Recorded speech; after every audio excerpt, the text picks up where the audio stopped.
Cast of characters. Wanda Batten Smythe, the formidable and much feared head of the Nether Monkslip Women's Institute. Her stewardship of the annual harvest fair netted her many enemies. Lily Iverson, owner of a local knitting and textiles business, timid Lily was much put upon by Wanda. Susanna Winship, Lily's champion and sister of the local doctor. The vampy, ambitious Susanna often felt restless in the small village. Elka Garth, owner of the Cavalier Tea Roman Garden and mother of the feckless Clayton, she was pressured by a relentless Wanda to donate her services for the harvest fair. Owena Owen, owner of Goddess Spell, the village's New Age shop. Down-to-earth Owena predicted cosmic consequences if Wanda were not brought under control. Maxon Max Tudor, a former MI5 agent turned Anglican priest, he thought he'd found a measure of peace in the idyllic southwest English village of Nether Monkslip, until murder invaded his Garden of Eden. Guy Nichols, chef and restaurateur, he was also dragooned by a persistent Wanda into donating his services to the fair. Dr. Bruce Winship, an expert in general ailments, he revelled in theories of how the criminal mind operates.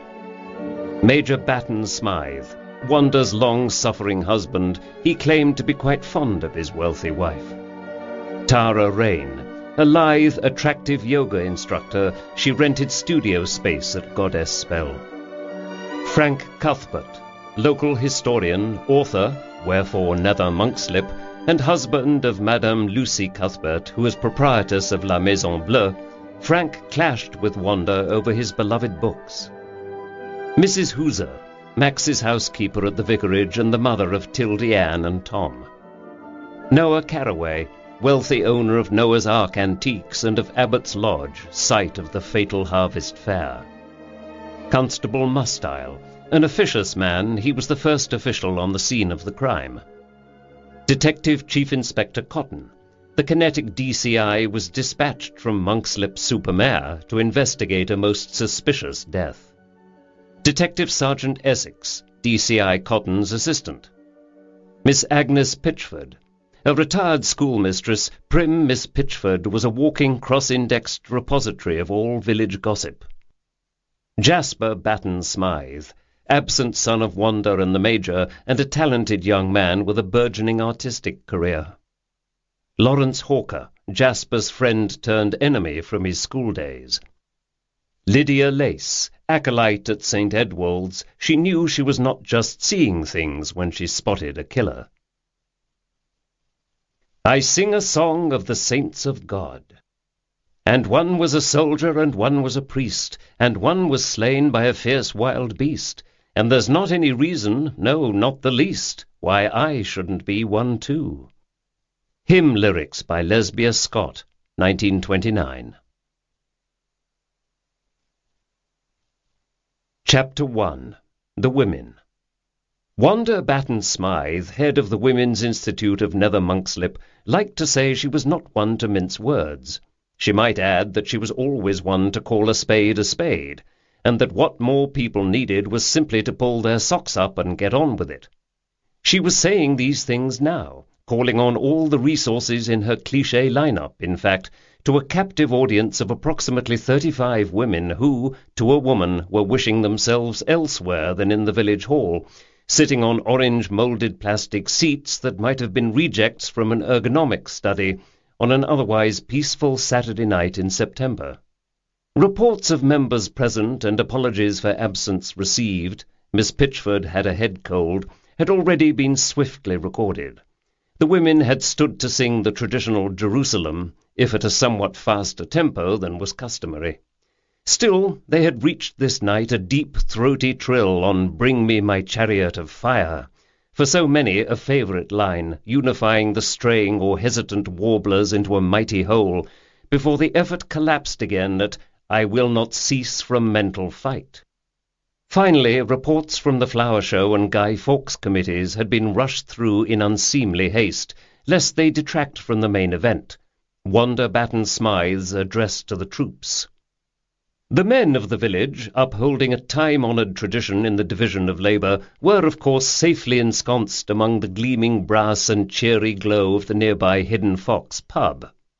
"I am, as you know, not one to mince words, and you can always count on me to call a spade, Wanda reminded them, her voice filling the room like a sonic gun. "The preparations for the annual harvest fair are in an absolute shambles. We have all got to start pulling our socks up."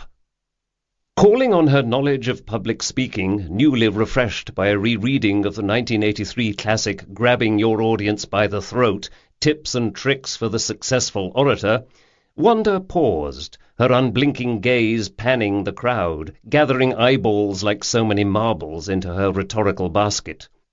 "A shambles," she repeated, a doomsday prophetess. "It's an absolute disgrace." Lily Iverson, rightly assuming part of this condemnation to be aimed starkly at her small head, began a stuttering apology, but in such a small voice as to be easily drowned out by Wanda's stentorian tones. It was a bullying technique nicely honed during Wanda's time in the trenches of the parish council meetings, where skirmishes over the proposed redesign of the coat of arms had become the stuff of legend. The name Wanda Batten Smythe indeed was often invoked by young parents in warnings aimed at keeping their offspring in line, for she had become for many an embodiment of fear, a veritable bogey woman. Wanda now stood before the group, marshalling her resources for further onslaught, her broad, still handsome face framed by a starchy collar over a dark summer wool dress that Cotton Mather would have approved.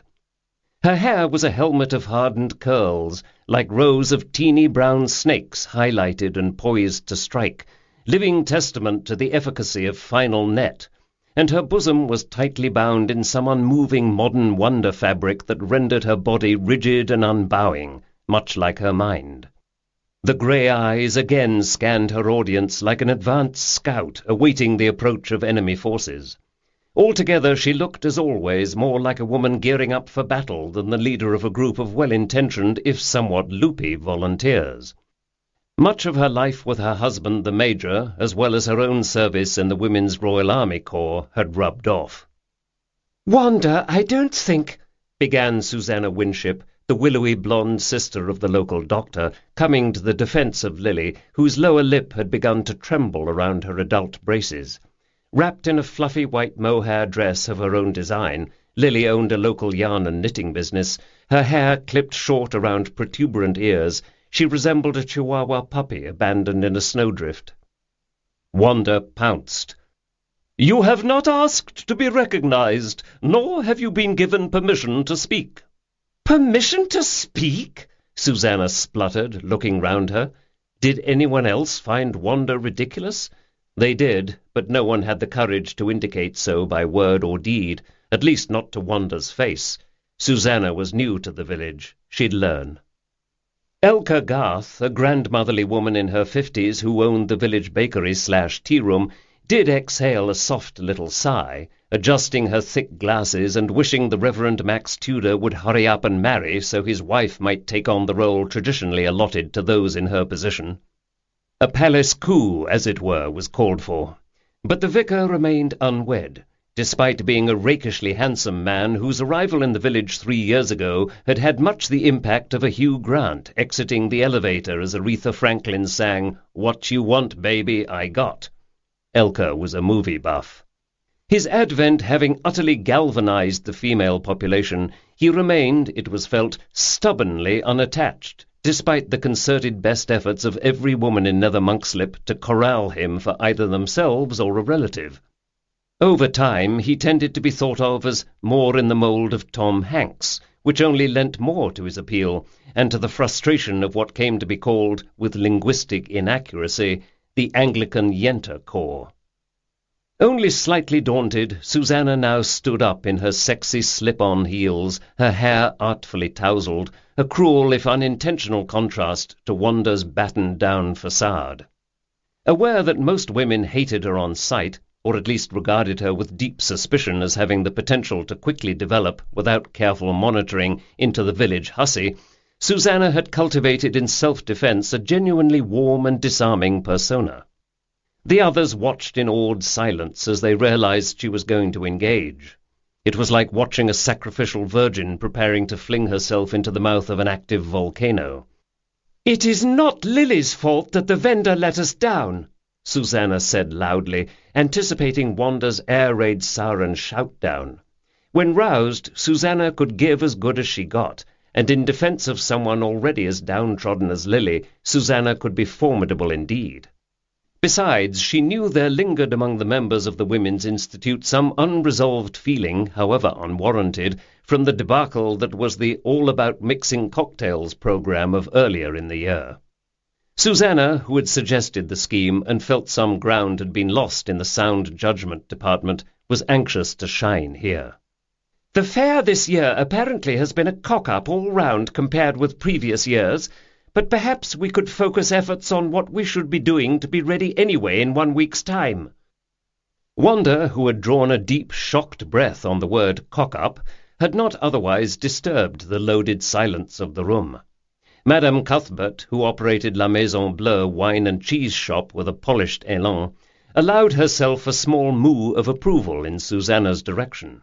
The others stared straight ahead, like zombies in a bad sci-fi movie.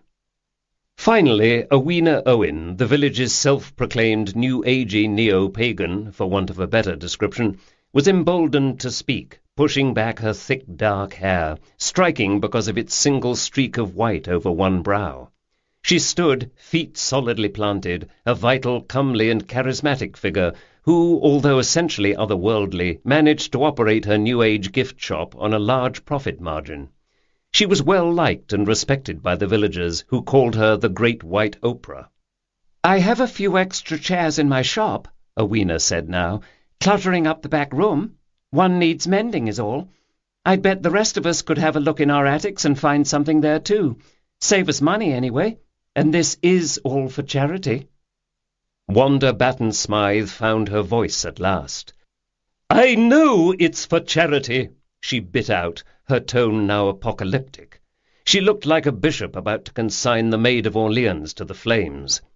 "We'll have a hodgepodge of furniture in the tea-tent that won't match." Her mouth, which she had barely peeled open for speech, now snapped shut in a thin line of distaste, as if Awena had suggested they all ride naked in the Fates pony ride. "So?" said Awena, not unreasonably. "Then that's settled," yelled Susanna, in triumph this time. She began rootling in her handbag for pencil and paper.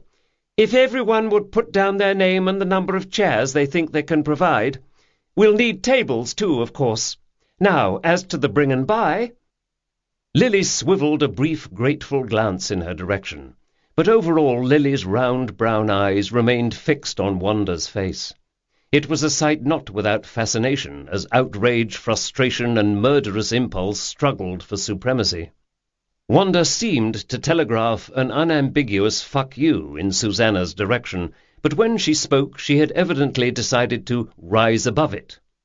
Cutting across the bring-and-buy chatter, she said, "As we seem to have no choice in the matter, due to the incompetence of the person in charge—" Here she pointed a quivering, outraged finger in Lily's direction, in case anyone remained in doubt about who was to blame.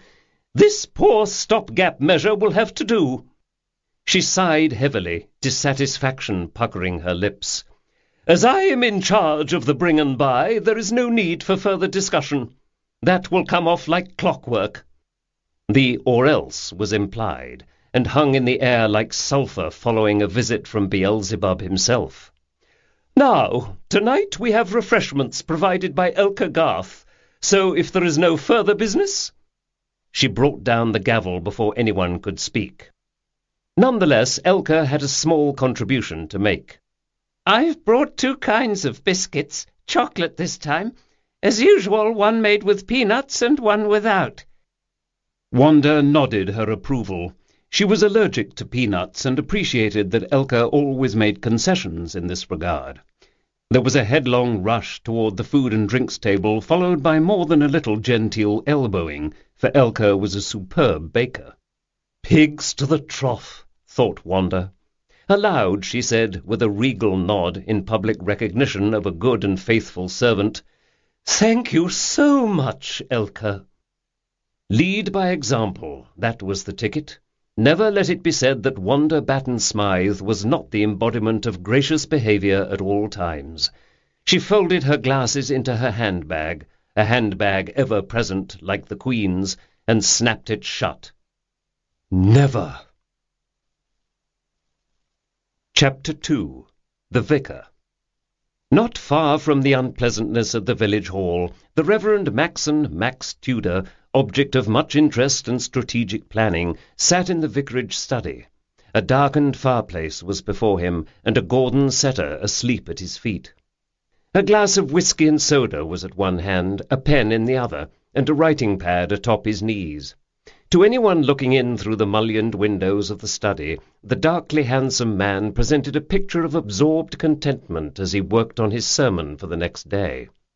The topic, James and the Two Kinds of Wisdom, was more than normally appropriate, had he but known it. The one kind of wisdom, pure, peaceable, and gentle, came from above, but the other was earthly, unspiritual, and devilish. You want something and do not have it, so you commit murder. That nothing had changed from James's time did not prevent Max from believing in future miracles, but he himself thought this duality was what made the occasional monster in the room harder to spot. People, in his experience, were always a combination of good and bad, of wisdom and foolishness. The family man, loved by his wife, friends, and colleagues, who turns out to be a serial killer. The seeming contradiction of such a nature continued to provide endless fodder for psychologists and theologians. It was a question of the extremes of good and evil, not a question of whether either existed. Max knew both did. But it was a topic too large to contain in the minutes he allotted himself for a sermon. He was ever conscious of the moment when he might lose his congregation's mind to fretting over the shopping list or a loose button or what was on the telly that night. Himself preoccupied and uneasy for no reason he could discern, Max set aside the pad and stood and stretched. Tall and with a compact muscular build, Max Tudor was a man physically at ease in the world, and his authoritative mien stood him well among the more fractious members of his congregation. Max, they sensed, beneath his open and welcoming countenance, was not a man to be crossed. Insurrections were quelled, animosities quickly put aside in his presence.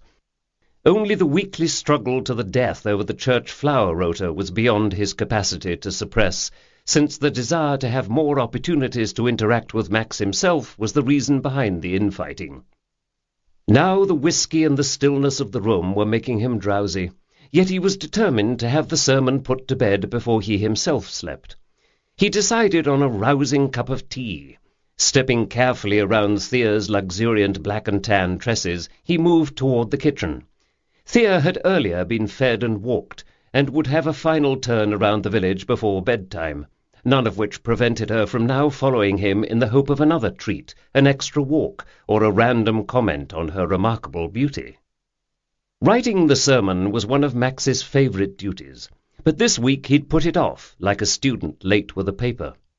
He turned the topic over in his mind as he waited for the kettle to boil, attempting to resume the theme of duality that had so captivated James, the Dr. Jekyll, Mr. Hyde, heaven and hell nature of mankind. The following Sunday's sermon, much of which he had already drafted, was far easier. The topic for the day after the harvest fair could only be thanksgiving for all that heaven and nature had provided: food, shelter, clothing, freedom from want. You want something and do not have it, so you commit murder. How much corruption, he wondered now, political and personal, came about because of greed, out of coveting what we do not have, whether it be the neighbour's wife or the neighbour's goods, as the commandments had so neatly encapsulated men's motives. Back in the study with his Earl Grey, he sat distractedly tapping the cap of his pen against the writing-pad. It was cold enough for a small fire, he thought, and even if it weren't, he was going to rush the season. The sounds and smells of burning wood could always soothe, if not inspire. The housekeeper, Mrs. Hooser, had placed a somewhat lopsided arrangement of dried flowers in the hearth, a placeholder until the first autumn chill. He rose, set aside the flowers to open the flue, and took 3 of last winter's small logs from the stack, arranging them in a pyramid on top of kindling wood and crumpled paper. Soon a small blaze emerged, and he pulled his chair in closer to enjoy it. Thea hunkered down near enough to singe her coat until he called her back. Both man and dog heaved a sigh of satisfaction. He sipped his tea. Maybe he'd wing the sermon. It wouldn't be the first time. The Church of St. Edward's had a small office, but Max preferred the coziness of the vicarage study. The house had been built with uncommon foresight along economical lines 200 years previously. The room where he sat was effectively a study/sitting room, and had been the scene of many private counselling sessions with troubled parishioners, or, in some cases, parishioners with simply too much time on their hands. It was small and modern compared with what was now the old vicarage, occupied by Noah's Ark antiques, the church having cashed in on rising property prices, recognizing the waste of maintaining such a large building. Everything had changed from the old days, when parsons were often the younger sons of gentry and might themselves have private holdings. Unheard of was the stereotypical younger son choosing the church, or the army, navy, or the law, so the family wealth could devolve on the eldest. Those days had more or less gone out with the barouches of Pride and Prejudice. The room where he sat was small, with wood-panelled walls and the beautiful mullioned windows reminiscent of an old manor house. 2 walls were in fact bookshelves that stretched to the ceiling.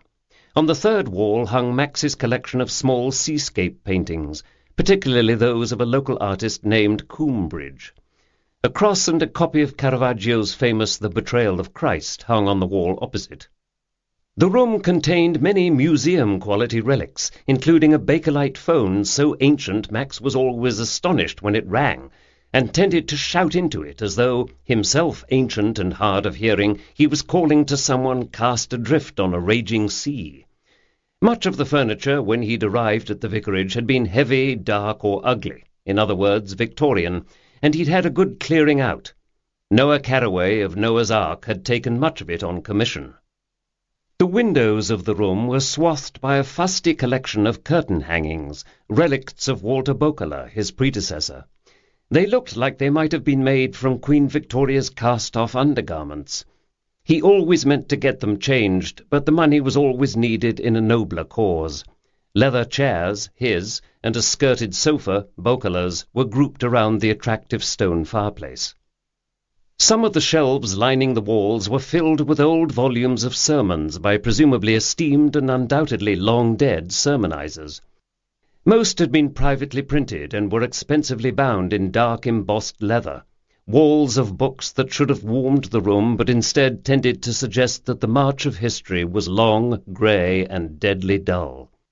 Max had long wished to rid himself of them, along with the curtains, but who, when it came down to it, would want them? Even the owner of the new and used bookshop in the village had politely declined to take the volumes on commission. Repeatedly, as had Noah Carraway. The air in the room grew close from the heat. Max walked over and pushed the casement wide, letting into the room the night scents of the plants beneath the window. He saw a sky still and clear, bright with stars. A hint of approaching autumn hung in the air, giving the garden the smell of something just washed with cold rain.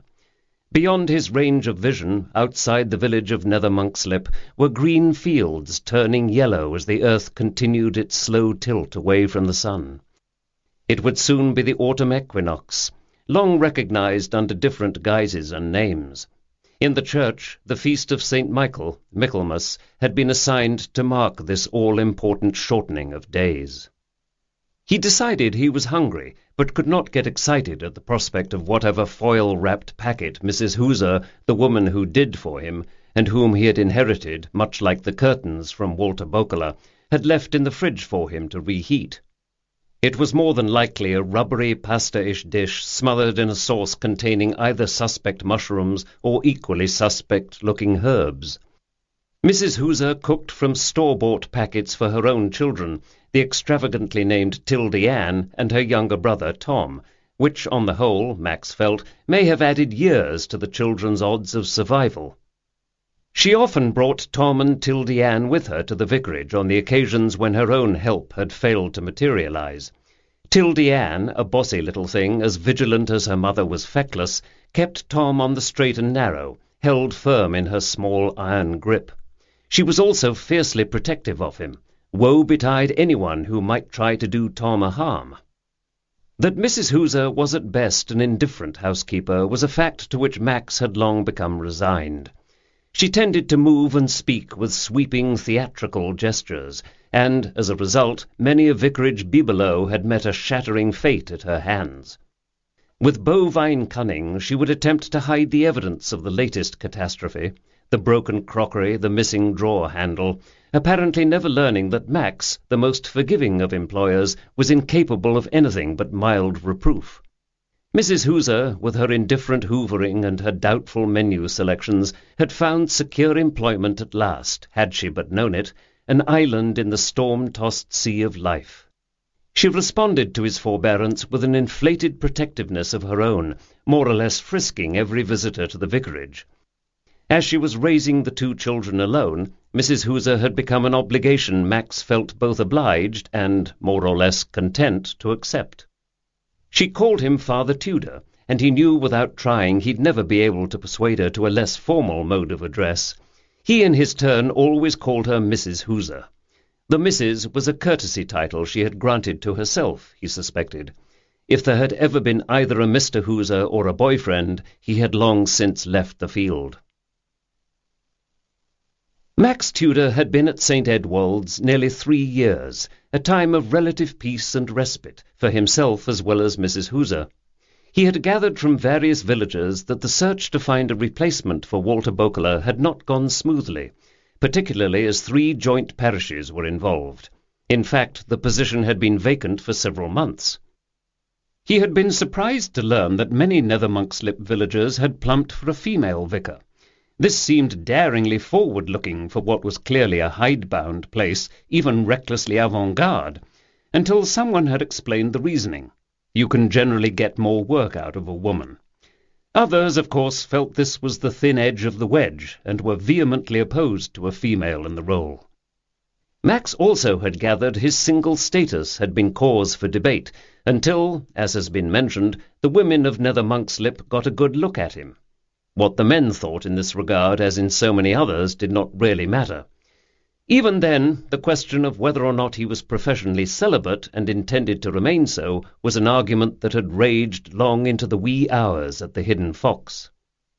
For it was a truth universally acknowledged that a single vicar must be in want of a wife. Someone to make tray bakes and scones, someone to teach Sunday school. Of course there were others to fill these roles, but it wasn't right somehow that there was no one on hand to be officially landed with these jobs. And in some matters, it must be said, it was to a woman the parishioners wanted to unburden themselves. For some of the men and women of the parish there was an element of embarrassment in confiding one's troubles to such a handsome male specimen, however kind-hearted and well-intentioned he might be. But the tide had turned, and those in the Max camp had won out. Over the months leading into years, Max's genuine and growing affection for the countryside and its people had gone a long way toward wearing away the misgivings that naturally attended on any new incumbent. Max was, luckily, the kind of man also to inspire a fanatic protectiveness amongst all his parishioners, not just Mrs. Hooser. Within a short period of time, short by village standards, which tended to measure things in centuries, Max had become their vicar. His enthusiasm for and willing participation in customs such as the upcoming fair had only helped in winning them over. The payoff for him, a sense of being vital to the community, was huge.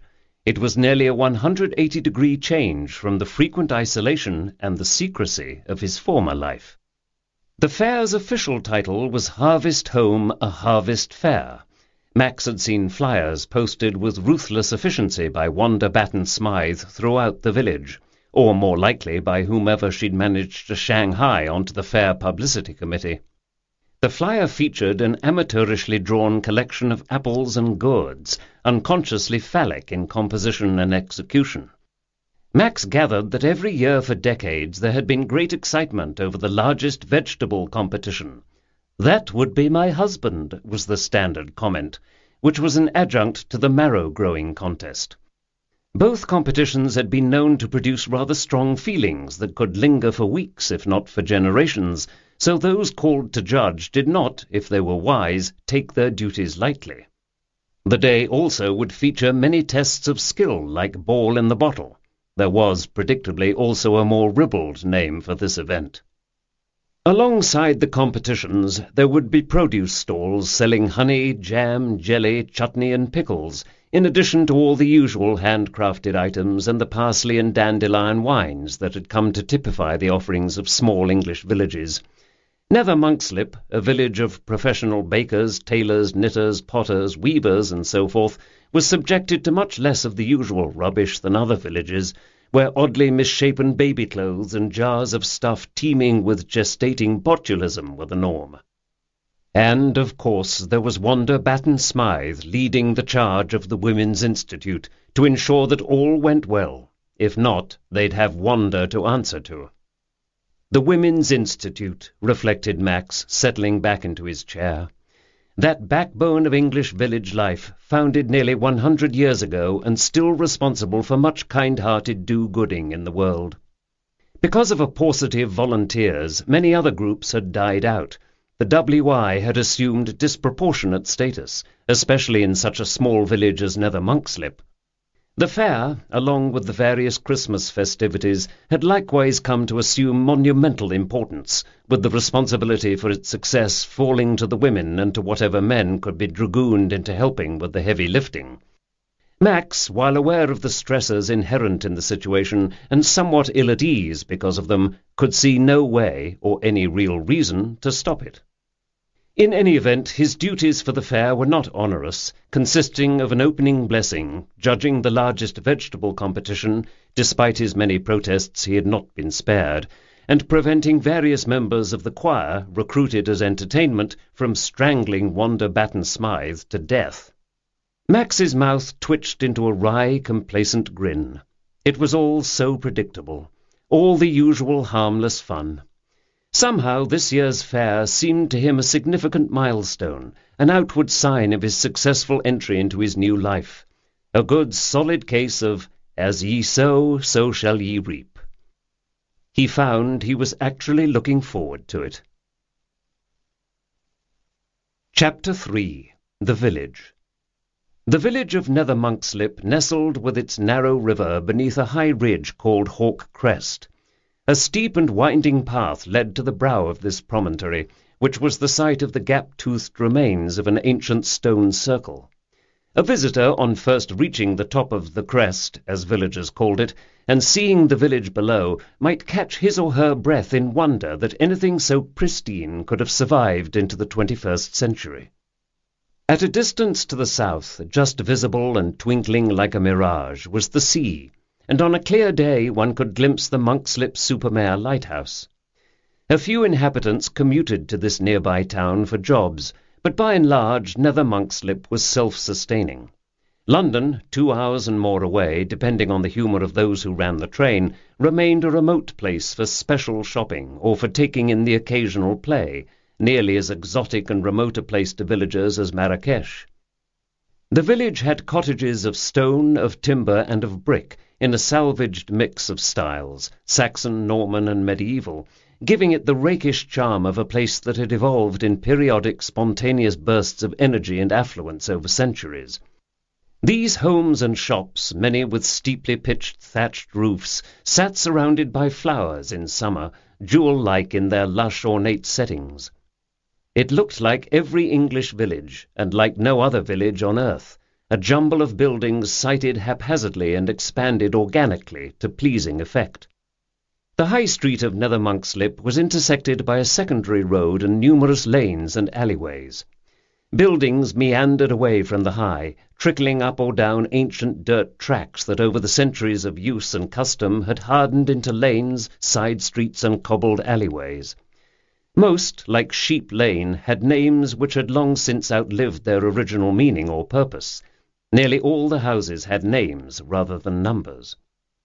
The High itself began well, a straight shot from the Hidden Fox running east past St. Edwald's Church and the old vicarage, past the fishmongers, the bakers, and the candle-makers, to the one-man train station near the Horseshoe pub. At the stone bridge over the river it began to roam, as if by this point completely distracted from the straight and narrow path by the lush beauty of the countryside. By the river ranged the old almshouses. To the southwest of the village proper lay the ruins of a Benedictine abbey, partially destroyed during a courtesy visit from Cromwell's men, which was to be the site of the upcoming harvest fair. The parish church of St. Edwald's, balanced as it were between the very ancient abbey and the more ancient vestiges of differing beliefs represented by the crest and its healing spring, had always seemed to villagers to act as a sort of religious fulcrum. The region surrounding Nether Monkslip had indeed long been a matrix for religions both contemporary and long forgotten, boasting a circle of menhirs in addition to the abbey ruins. Its lure might have had something to do with the light, that eerie luminosity that had begun attracting artists in an organized way since the 1920s, and in a disorganized way for centuries. The light that shone like a carpet of diamonds on the distant sea. Many claimed the light rivaled anything Cornwall had to offer. For the manorial history buff, Totley Hall was nearby. A bit further afield lay Chedrow Castle, actually a fortified manor house, and still home to the Foot-Russell family. Tourists drawn by these sights tended to visit in summer, but since the only inn in the village, the Horseshoe, was too small to house more than 2 small couples, the village never achieved the kind of destination status that most of the villagers didn't want anyway. In warm weather there might be at most a few visitors of the caravan and tent variety. The village's isolation was reinforced by the lack of transport options, although there was a village taxi for those who could afford it, and it did have that rail station boasting a single employee. The occasional train would chug by randomly to collect and deposit mail and passengers, but with a punctuality so rare as to call for little hoots of celebration from its weary and sorely vexed customers. A bus service trundled the villagers about, particularly to and from Monkslip-super-Mare, via a winding narrow road lined with unyielding stone walls, cleverly concealed behind harmless-looking hedgerows. In other words, you had to really want to get to Nether Monkslip in the worst way, and were often accommodated in your heart's desire by washed-out roads and sheep and herds of cattle making sudden unrehearsed appearances in your path. This inaccessibility went a long way toward preserving the chocolate-box charm of the village. The children in the population tended to grow bored and leave as soon as they were able, like raucous guests departing after a late-night party. They were sent to Monkslip-super-Mare for their schooling in the meanwhile. The Mothers' Union had once had a small toehold in Nether Monkslip, but Wanda Batten Smythe had pressured the young women until, outflanked and outmanoeuvred, they had either retreated, taking their prams with them, or had gone over to the enemy. Because of its bucolic charm and low cost of living, the village had in recent years begun to attract escaping yuppies from London. The Internet had aided this transformation by allowing villagers like Felicity Gates and Adam Birch to set up shop as potters and booksellers, respectively, and sell online what goods they could not sell in their stores. Even Elka Garth, the owner of the bakery and tea room, did rather a brisk side business shipping out tiny animals made of marzipan, her ark centrepiece being much in demand for children's parties. Most of all, objects from Mowena Owen's goddess spell flew off the shelves, so to speak. So while some traditional trades, maltster and blacksmith, saddler and wheelwright, had declined or vanished, they had been replaced by others, many of them efforts new-agey back to the land and save the planet in nature. The villagers quickly had discovered that city dwellers would pay almost any price for a product labelled organic or handmade. It helped tremendously that most of these shop owners were able to draw on pensions and savings accumulated during their, in some cases, rapacious careers in London, so that a dry spell in sales didn't matter.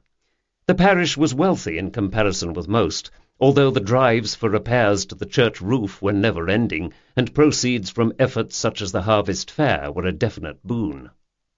There was a fly in this sweet-smelling ointment. Apart from Maria Dela Cruz, who owned the thriving Our Ladies of Perpetual Help maid service and worshipped at St. Mary's in Monkslip-super-Mare, and Mr. Vijay, who ran the Maharaja restaurant and takeaway, Nether Monkslip was noticeably lacking in ethnic and religious diversity. The unsightly little Methodist chapel, defiantly plain and squat, had long ago fallen into disuse. Preparing to charge into the midst of this bucolic scene was a further sign of underlying discord and imbalance, Wanda Batten Smythe. Chapter 4. Out. Wanda sat in front of her computer at Morning Glory Cottage. Having once again gone over her to-do list for the fair, now mere days away, she was idly checking headlines, a rare lapse in her otherwise tightly stacked day. Reminded by one tragic headline or another of a recent keenly felt disappointment in her own life, she navigated over to the online bookstore she occasionally used when she couldn't get into Monkslip-super-Mare to the chain booksellers. She had long ago feuded her way into a permanent rift with Adam Birch, owner of the Only Begetter, vowing never to set foot in his shop again. His evident relief at her declaration of war still rankled. But now, the last book she had ordered online, a much-lauded Booker Prize winner, had arrived with a cover ever so slightly dented at one corner, despite the seller's extravagant use of bubble wrap. Someone would have to pay for this negligence. In truth, Wanda had found the book, a novelization of the lives of the Mitford sisters, rather heavy-going. In no year, in fact, had she enjoyed reading any of the Booker winners, but she felt honour-bound to read them, and to drop into conversation the fact that she was reading them.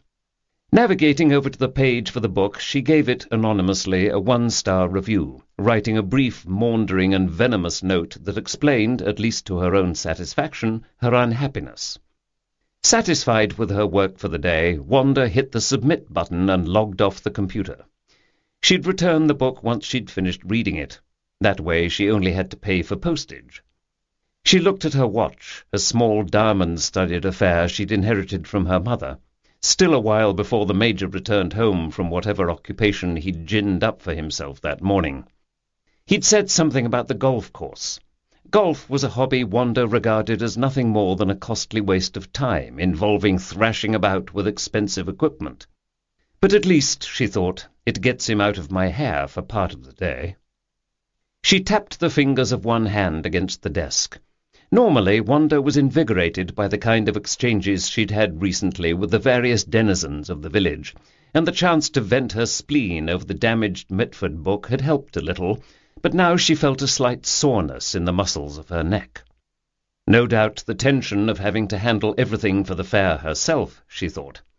The best management advice suggested delegation, but when one was surrounded by imbeciles, really it was too much for one human being to bear. If you want something done right. Now it was all giving her a headache. If only she had someone to talk to, but it was too early in the day. Rubbing her forehead, she went to find the aspirin. She had had the bathroom of Morning Glory Cottage specially renovated into something suitable for a modern-day Cleopatra, knocking out 2 walls to create a single room of sumptuous proportions, and destroying much of the character of the old house in the process. She'd mounted an enormous mirror over the sink. Arranged all along its sides were globe lights, such as an actress might have backstage in a West End theatre. She'd also removed the claw-footed bathtub, an act of vandalism that had broken the heart of Noah Carraway, the local antiques dealer, especially as he had not had the chance to retrieve the item before it was removed by the rubbish collectors.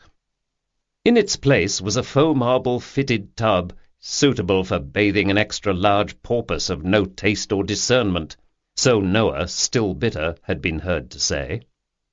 Now Wanda scrambled for the aspirin in the newly installed cabinet that ranged across one wall. She pushed aside a stack of new pink Turkish towels and a set of hot rollers, in the process dislodging 2 auto-injectors of epinephrine. They skidded onto the floor, and Wanda, swearing under her breath as she stooped to retrieve them, returned the life-saving injectors safely to a top shelf. It was the one terror in her otherwise fearless existence that she might accidentally ingest peanuts and be stranded without recourse to the injection that would almost certainly save her life. After swallowing the aspirin, she paused to peer at her grey eyes in the mirror, for the first time noticing that she may have overdone it a bit with the new eyeliner. Dampening a ball of cotton with lotion, she wiped away the errant traces of midnight vamp. She stood back to enjoy the effect. Hers, she knew, was a strong face of good bones, and she enjoyed studying it from all angles. As she prepared for bed each night, her hair done up in twists with hairpins, applying Pond's cold cream followed by one of the new anti-wrinkle creams from Boots, she would study her image critically in the mirror, defying any new wrinkles to appear. The Major, waiting for her in the marital bed, proof of the tenacity of hope over experience, more often than not fell asleep. She adjusted the pearls at her neck, wishing anew that she had a daughter to leave her jewellery to. Sons were less satisfactory in some regards. She leaned into the mirror. Was that a new wrinkle? Dab, dab, went the eye cream. Just as she was taking a brush to the thick corrugation that was her hair, the Major came in the front door of the cottage, making his usual racket as he juggled several packages he'd picked up on Wanda's orders. "I'm home!" he shouted down the hallway, as he always did. Then, "Damn it!" as a bag slipped from his grasp and a tin of tomatoes rolled noisily across the floor. Where else would you be, thought Wanda, setting down the brush with a sharp crack against the sink? Charm school? The retirement years of the Batten Smythes were not going well. These golden years somehow failed to give off the glow promised by the ads promulgated by retirement planners, ads where trim, well-preserved couples played golf together, merrily chortling as they ran their cart over the greens, where they took cruises to exotic ports in intrepid devil-mind-the-cost fashion, or skipped playfully down sunlit beaches before returning home to the mega-mansions their carefully planned retirements had earned for them. Arthritis and other debilitating diseases were nowhere on the horizon for these sprightly, laughing millionaires with their costly dental veneers. For Wanda and the Major, the tiny irritations of a lifetime instead were on full display, proximity exacerbating them into character flaws of Shakespearean proportions. A tube of toothpaste squeezed the wrong way, the catalyst for hours of huffy silence. Wanda, who had never counted patience as a virtue, was less qualified than most women to trot peacefully along in marital harness to the grave. In truth, she had long regarded the Major as little more than a buffoon, and she seldom troubled to hide her disregard from him or from her adoring, she imagined, public. She also felt keenly the loss of status that seemed to accrue these days to military men, especially retired ones. Things were not as they once had been, when an officer, however incompetent, was automatically accorded some respect. This was not how she had envisaged spending her golden years. That night she would prepare the Major's dinner with packets from the Marks and Spencer in Monkslip-super-Mare, and dream of a new life in Paris or Rome. And why not? She would ask herself. She could afford it. She had money, and she'd made very sure to keep it in her own control. Half an hour later, Wanda Batten Smythe was going about her business, and an odd sort of business it was. Wanda, who had too much time on her hands for anyone's comfort, was known frequently to draw from her quiverful of clichés the one about not knowing where the time had flown, when in fact her day was no more than a round of visits to shops or meetings, where her approach was viewed with a kind of instinctive dread, like the sighting of a pirate ship. The days leading up to the fair had showcased Wanda in her busybody element to perfection. Built for warfare, low to the ground, wide at hips and shoulders, she altogether gave the impression of a German World War II tank rolling through a French village as a speechless and demoralized peasantry looked on.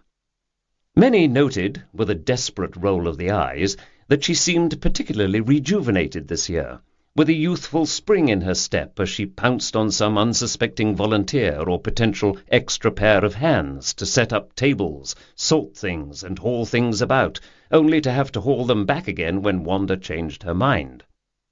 Having taken extra care with her makeup, she had also embellished her dress with an atypically chosen scrap of antique cloisonné jewellery pinned to an armoured, rigid bosom, likened by more than one to the prow of a ship parting the villagers as it sailed. The pink and red decoration clashed slightly with the print of her belted, crisply pleated skirt. Again, that clash was atypical, for Wanda tended to dress in conservative fashions from the same catalogue that might have been used by Buckingham Palace, had its inhabitants been given to ordering from a catalogue. Her accessories tended to be safe choices, never remotely flamboyant. Her shoes generally were wellies or flesh-coloured pumps with round toes and 1-inch heels. The ever-present string of pearls, however, a wedding gift from her husband, was wrapped securely around her neck. People believed that she slept in them. On her feet today, in a concession to the extra yards she would walk in the name of rallying the troops, her term, were sturdy brogues, suitable for mucking out of stables. She had tied up her hair in a large patterned scarf, such as the Queen might wear to walk the corgis at Balmoral. The strain of responsibility for the fair was showing, it was whispered, as Wanda flitted loudly from pillar to post and shop to shop, a busy bee collecting pollen. She lingered only at the village's single cash point, where a queue had collected behind old Mrs. Barrow, who, as always, was befuddled by the machine's operation, but too distrustful to allow anyone to help her withdraw her £20 note, then moved on for a brief stop at the newsagent's.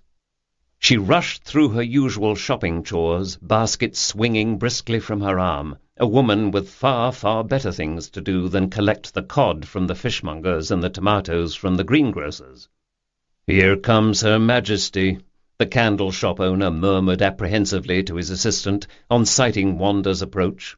But Wanda's first purposeful stop was instead at the Cavalier tea-room and garden, carefully chosen as a site of potential uprising and rebellion in need of quashing. Years before, Elka Garth had renovated the old communal bakehouse into a tea-room with adjoining bakery, thereby continuing the building's centuries-old role at the centre of village life. On offer were, among a dazzling array of temptations, Elka's specialty scones with strawberry jam and Devonshire cream, although she also offered gluten-free, low-fat alternatives for the health-conscious.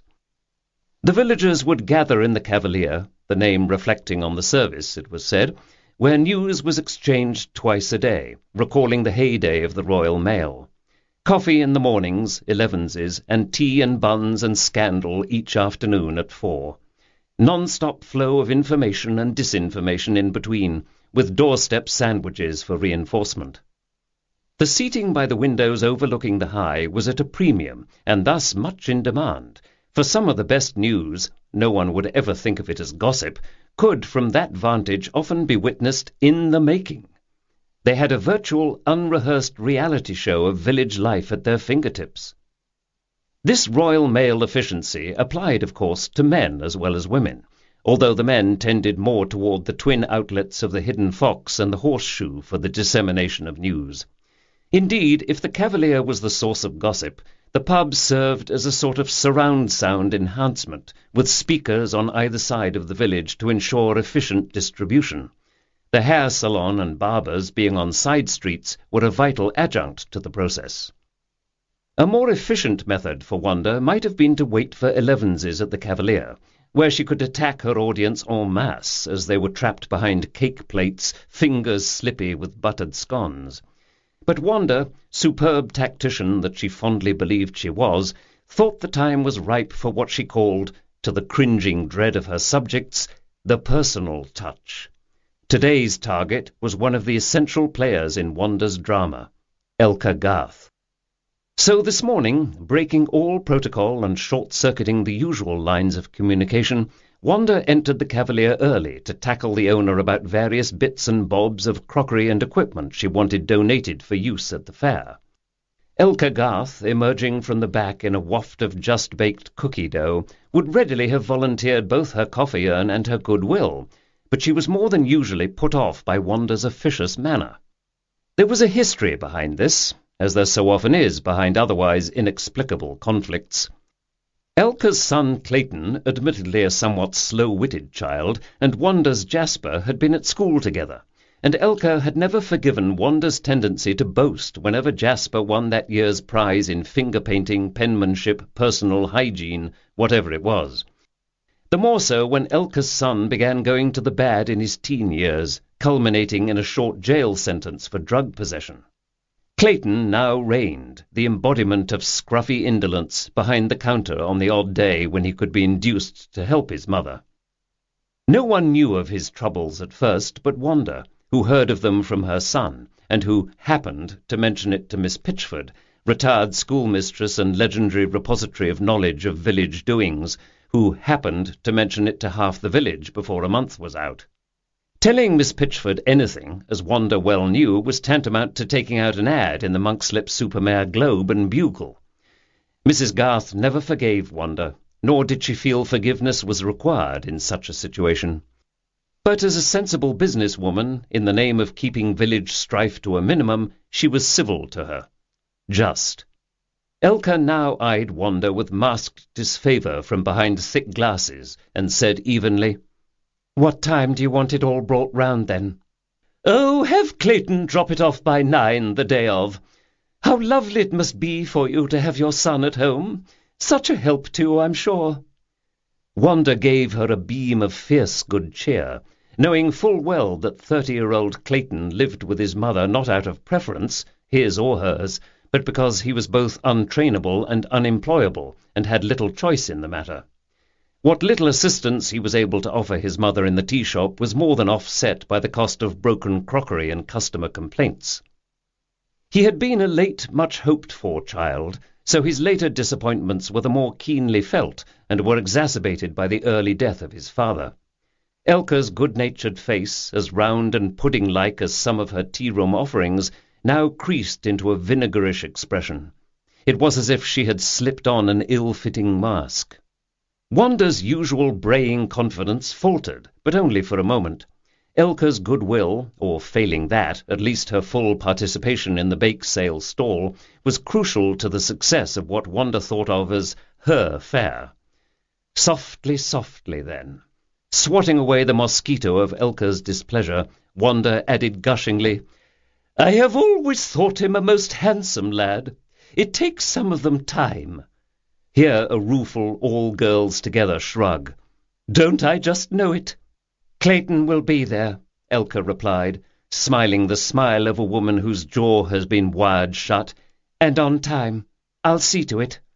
"Oh, one more thing," said Wanda. "Yes?" "More fairy cakes," said Wanda brightly, as though it were a thought newly minted, rather than part of a carefully staged campaign. "They were wonderfully popular last year. Oh, and more biscuits like we had at the meeting the other night. People liked those so much. Need I remind you, it is all for charity?" If there was one reminder of which Elka was by now thoroughly sick, one reminder she did not need, it was that her free labour, outlay, and expense were all for charity.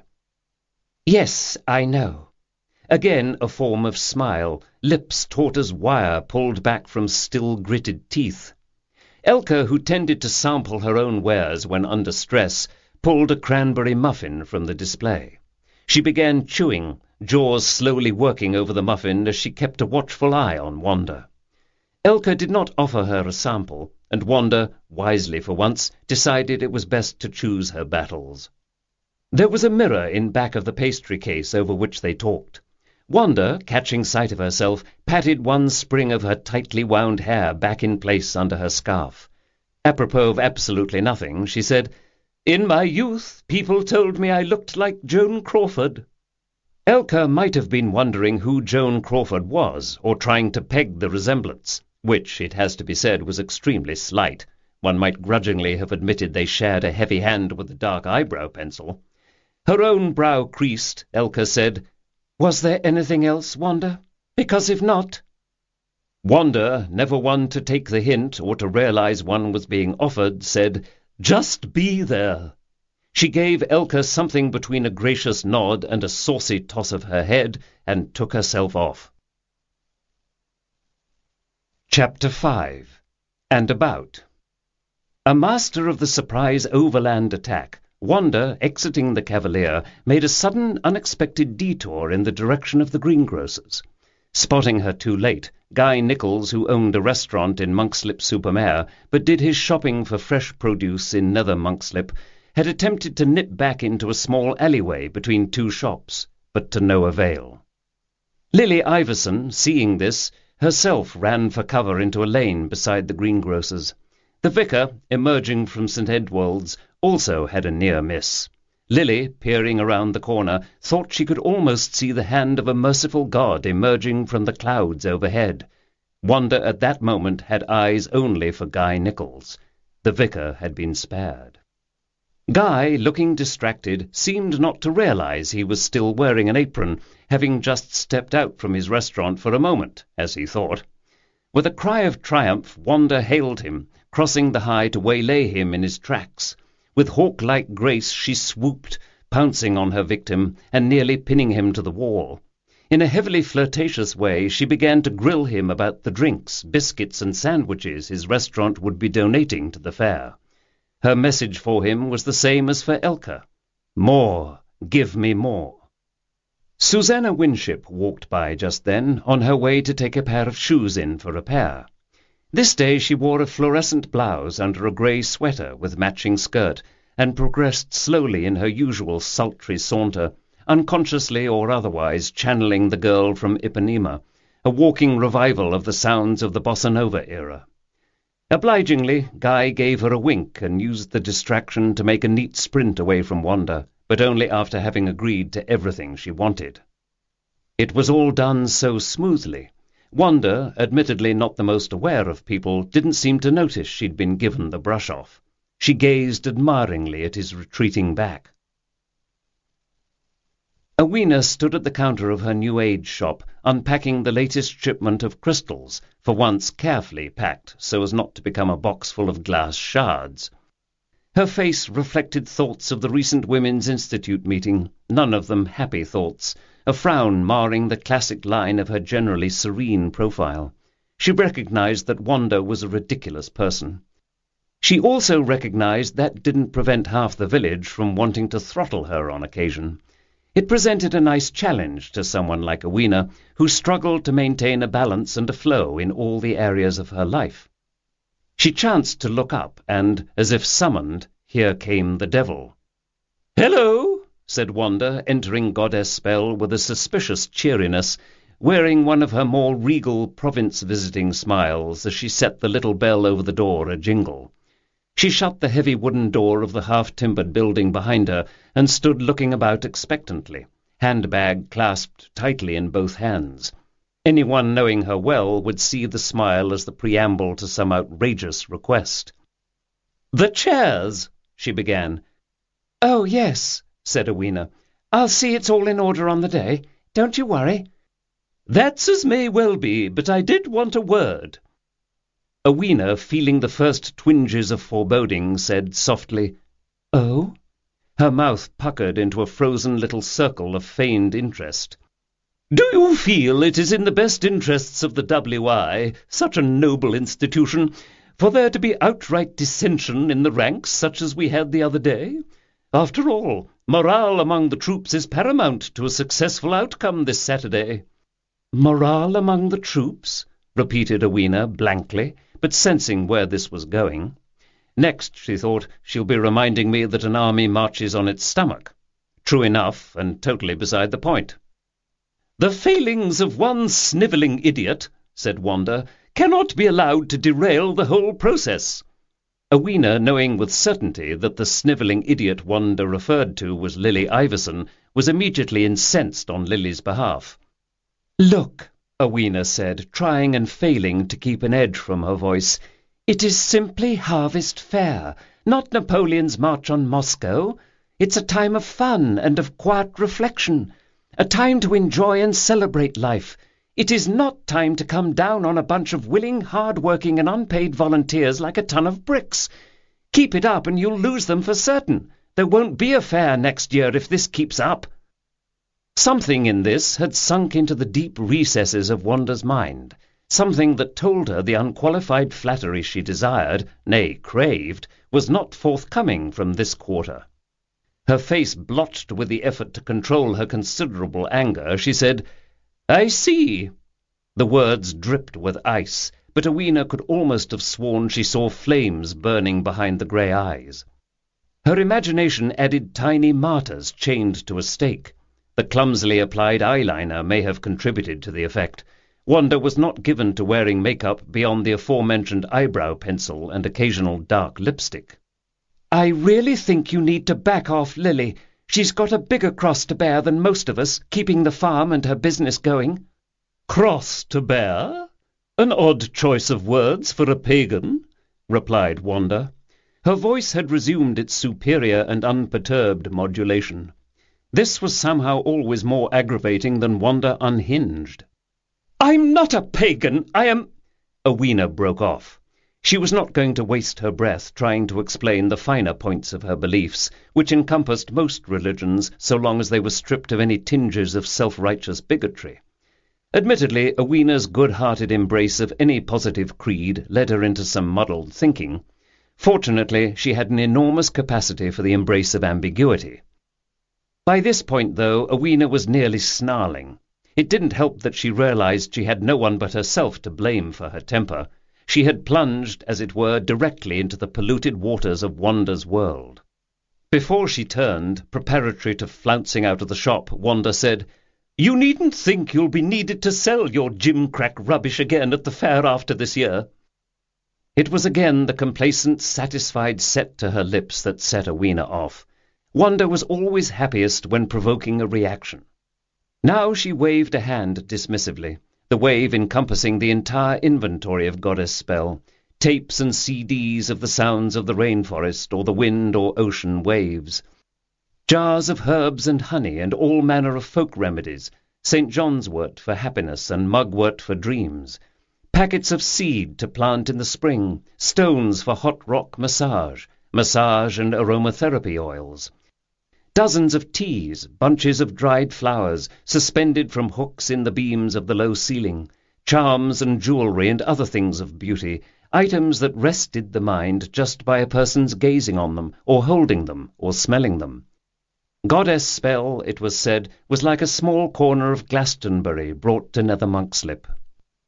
Then there were the courses and classes run by Awena and a coterie of like-minded men and women of the village.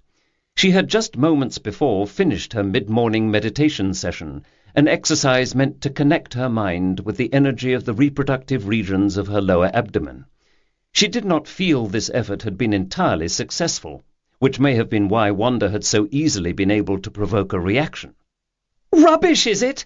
shouted Awena at the departing back, resisting the ignoble impulse to run after Wanda, fist raised, and chase her down the high. "Rubbish? Well, I may just not be here this year, and I wouldn't care either way." This was quite a false declaration, for Awena made a tidy profit out of her stall at the fair each year, despite the percentages siphoned off for charity, and it served as wonderful advertising for the store in the ramp-up to the winter holidays, herbs and candles and wreaths being in great demand. Moreover, she thoroughly enjoyed herself in the process. It was a simple pleasure, Harvest Fair, and she knew as soon as she said the words she wouldn't miss it for anything. But Wanda was gone, and the perfectly devastating parting shot had in any event not risen into Awena's mind. As Wanda steamed away, Tara Rain emerged, barefoot, toned, tanned, and flat-bellied, from the back of the shop, where she rented space for her yoga and Pilates classes from Awena. She had been setting up the room for her noontime yoga session. She looked with concern at the normally placid and unruffled countenance of her friend, she who was now puffing like a dragon struggling to catch its breath. "I heard it all," Tara said. "Couldn't help it. Frightful old cow." Awena, a true believer in karma, in speaking no ill, in what goes round, completely lost cosmic control. It made it worse that it was Mabon, the autumn equinox, a time of reflection and thanksgiving and peace in Awena's calendar. For Wanda to choose today of all days. "Some day," she said, her melodious voice throbbing with emotion, "someone is going to give Wanda what's due her." "A right bollocking, you mean?" "Actually," said Awena slowly, her rosy cheeks flushed red with anger, "I had in mind something more permanent." Lily Iverson, who had just come in through the back door of Goddess Spell on a mission to retrieve chairs for the fair chairs as they were now being called, stood hidden by the beaded curtain to the back room. She was still trying to let the words "snivelling idiot" run off her back like water. The effort having failed, she turned and quietly retreated the way she had come. The curtain clicked softly in the breeze created by her swift departure. She was ashamed of this visceral, cowardly reaction, but was helpless against such a primitive instinct for self-protection. She felt a surge of another reaction so foreign to her normally placid, timid, small self that it was a moment before she could find a name for the emotion, and that name was hate. Lily, quite simply, hated Wanda. It was, at least momentarily, freeing to realize this, to be able to put a name to the roiling emotion at last. Chapter 6. Help Us. As soon as Wanda's back had safely disappeared over the horizon, Awena threw on her cape and headed for the vicarage, asking Tara to mind the shop while she went for a fireside chat, saying that it was time, possibly too late, to ask our tousled vicar to intervene. She sailed along, preoccupied, something in her aspect brooking no interference from anyone she chanced to meet. Why Max Tudor had been her first thought as someone likely to be able to deal with Wanda she couldn't have said for certain. But she held the vicar in the highest regard, despite what she saw as the difference in their approaches, her practicality and earthiness versus his good-hearted otherworldliness. It was not that she thought him useless by any means, an opinion she reserved for his predecessor, but while Max would comfort the dying, she was one of those he would call to make sure the afflicted had someone to come in to clean and visit the shops for them. This unofficial arrangement had somehow sorted itself in the early days following his arrival. She would have been amazed to know that Max, in his turn, considered Awena to be big-hearted but hopelessly impractical, her head always in the spiritual clouds. Max had just returned to the vicarage from the church, where he'd gone to meet with a contractor following morning prayer. The man had submitted a bid that only made sense if you were planning to repair St. Edward's roof using melted-down gold and rare pearls. Max had been hoping to talk him down. To no avail. It became stunningly clear the bid was honest. What was less clear to Max was where to find the money to pay for the repairs. How many more times could he hit up his parishioners before they completely tuned him out? There at least had been a satisfying crowd at morning prayer.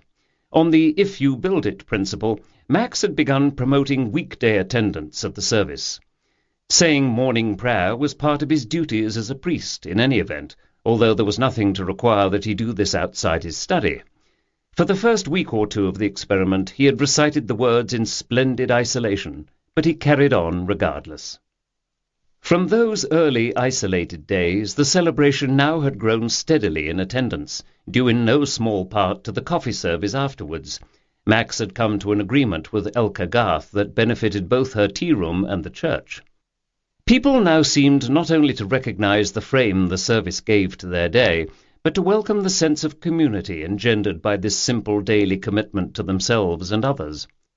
In some cases it provided a much-needed excuse simply to get out of the house, away from the telly and among people, to get out of the house slippers, to see and be seen.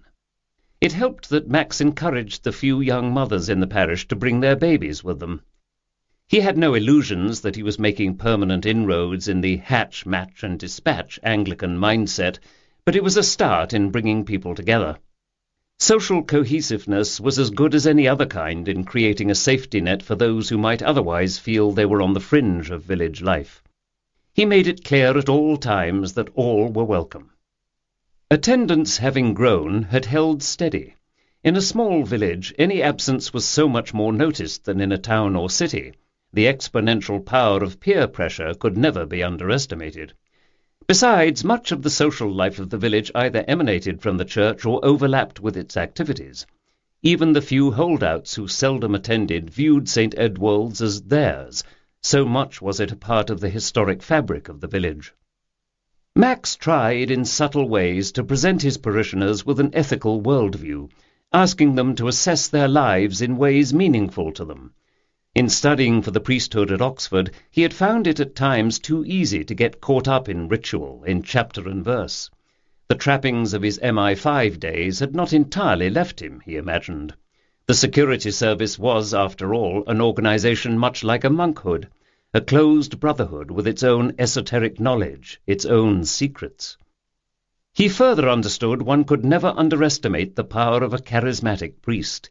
He had no illusions about the part his personal appeal played in the success of St. Edward's as a centre of village life. In the wrong hands, this influence could be a force for ill, as Max well knew.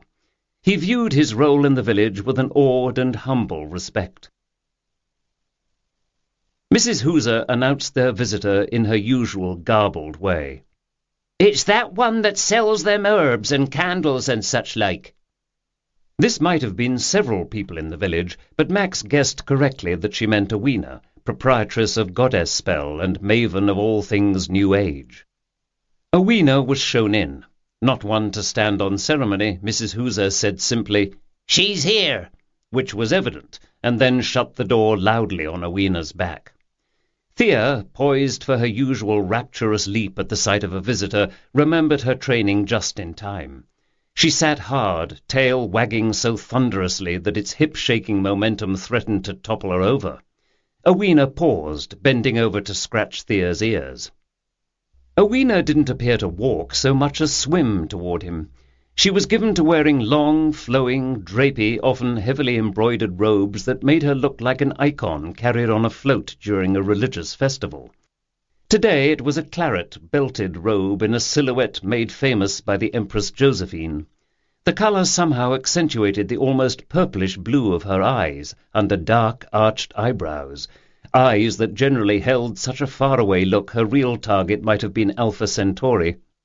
They were of an otherworldly paleness Max associated with much colder climes, Iceland, the Scandinavian countries, clear as ice and enhanced by the contrast with the black sheen of her hair with its dramatic white streak. The eyes of a seer, if ever there were such a thing. But today her youthful face was flushed. He thought he might have imagined that the brows were more arched than usual, the gaze wider with alarm or concern, but he was soon proven right. "It's Wanda," she said, without preliminary. "Max, you have got to help us." "It's been non-stop, you see," Awena told him. They had settled in over coffee and biscuits, brought in with much ado and clatter and near wreckage by Mrs. Hooser. "Every day we've had a ring-around over something, to the point where I'm avoiding the telephone altogether. It's worse than when Wanda wanted to establish a civil defense early warning system using the bell ringers. Drove them all mad, and by the time she was through rehearsing them, they sounded like scrap metal being dumped down a steel silo. This time it's far worse, and I have a business to run. Goddess Spell doesn't run on hope and prayer, no more than your church, if I may put it that way." "I admit her techniques are a bit draconian at times." "May the gods defend us," said Awena solemnly, "from the energetic do-gooder." She shook out a fold in her skirt. The light caught the sparkle of gold thread in the weave. "If she'd confine it to the constant nagging and wheedling, I could cope," she added. "What I cannot abide is when wheedling is abandoned in favour of more direct devices, like threats, intimidation, and humiliation." Under what conditions, one wonders, and in what kind of home was the woman raised? "I would wonder that if I had time and a shred of compassion left. You are too forgiving, Vicar." "I'm not, as a matter of fact," he said, thinking fleetingly of his days undercover when he had ruthlessly tamped down any such dangerous emotion. "But remember that it's in the job description, forgiveness." She looked at him levelly, at the attractive crinkle of lines around his slightly downturned eyes, at the normally good-humoured curve of his mouth with its lopsided roguish grin. It was the roguishness of the grin that nearly did for the women of the village, she reflected. "There hasn't been such a kerfuffle," said Awena, giving up on Mrs. Hooser's boiled coffee and putting the cup well aside, Since Ben Standen's goat ran amok during the blessing of the animals 5 years ago. It's been the talk over at the Cavalier for weeks now. Wanda, I mean." Max thought of the Cavalier as the start of many a barium meal, an MI5 expression for starting a false rumour so its path could be traced. But in this case the rumours were probably based in fact. Wanda could be a handful. "You really must have a word with her," Awena continued. "I think she'd listen to you. You may be the only one she'd listen to." He considered inviting Wanda to the vicarage for a chat, a prospect that held all the appeal of being coated with honey and tied to an ant-hill. He acknowledged his own cowardice without an inward blush. He had faced down drug-addled criminals bent on revenge, or simply high on their own malevolence, but a representative from the Women's Institute in full flood was more terrifying, particularly this representative. He thought over what little he knew of Wanda, what leverage there might be in personal data. He really only knew the gossip. She and her husband, the Major, had one son to whom they routinely sent money. Whether as a bribe to stay away or an incentive to return home was not clear. In any event, the son was said to have made no appearance in the village since his 18th birthday, close to 15 years hence. This was somehow tied up in Max's mind with Elka Garth and her son, but he couldn't have said why. Apart from his personal feelings of inability to deal with this particular crisis was the practical question of how to get Wanda inside the vicarage undetected. Mrs. Hooser had conceived a violent dislike of her, and on the occasion of Wanda's last visit, a complaint about the sermon, had made such a commotion in the kitchen with the pots and pans he daren't, he felt, repeat the experiment. Although Mrs. Hooser was a diabolical cook and slapdash cleaner at best, it was not as if he was spoiled for choice in the village. Well-trained daily help was courted assiduously, and, once won over, shamelessly coddled by the homeowners of Nether Monkslip. He paid Mrs. Hooser what little he could afford, and tipped her even when some days it seemed to him the financial arrangement should be reversed. "Don't you have some magic potion or other you can spray on her?" he asked, goaded into uncharacteristic exasperation. "Some ritual you can perform?" "Don't you?" "I mean, why me? I hardly am holding the whip-hand here." Max found that, as so often happened, he was being catapulted into the role of diplomat, mediator, and pourer of oil on troubled waters. As much as he wanted to take sides, he knew that in what was essentially an unimportant clashing of egos, or so he told himself at the time, he would be unwise in the extreme to be seen to intervene or to support one side over the other. In a case of moral certainty, he felt later, he would have known that intervention was the only choice. But this seemed trivial, one of those instances where his focusing attention on it would give it more importance than it was due. Best to let it blow over. He said this last aloud. Awena sighed. "I was afraid you'd say that." "I'm sorry, Awena, but—" "And you are quite right, of course." She dusted crumbs from a sampled and discarded biscuit off her lap. Really, it was a wonder Mrs. Hooser hadn't accidentally poisoned the poor man. "It's just that bloody woman does get up my nose.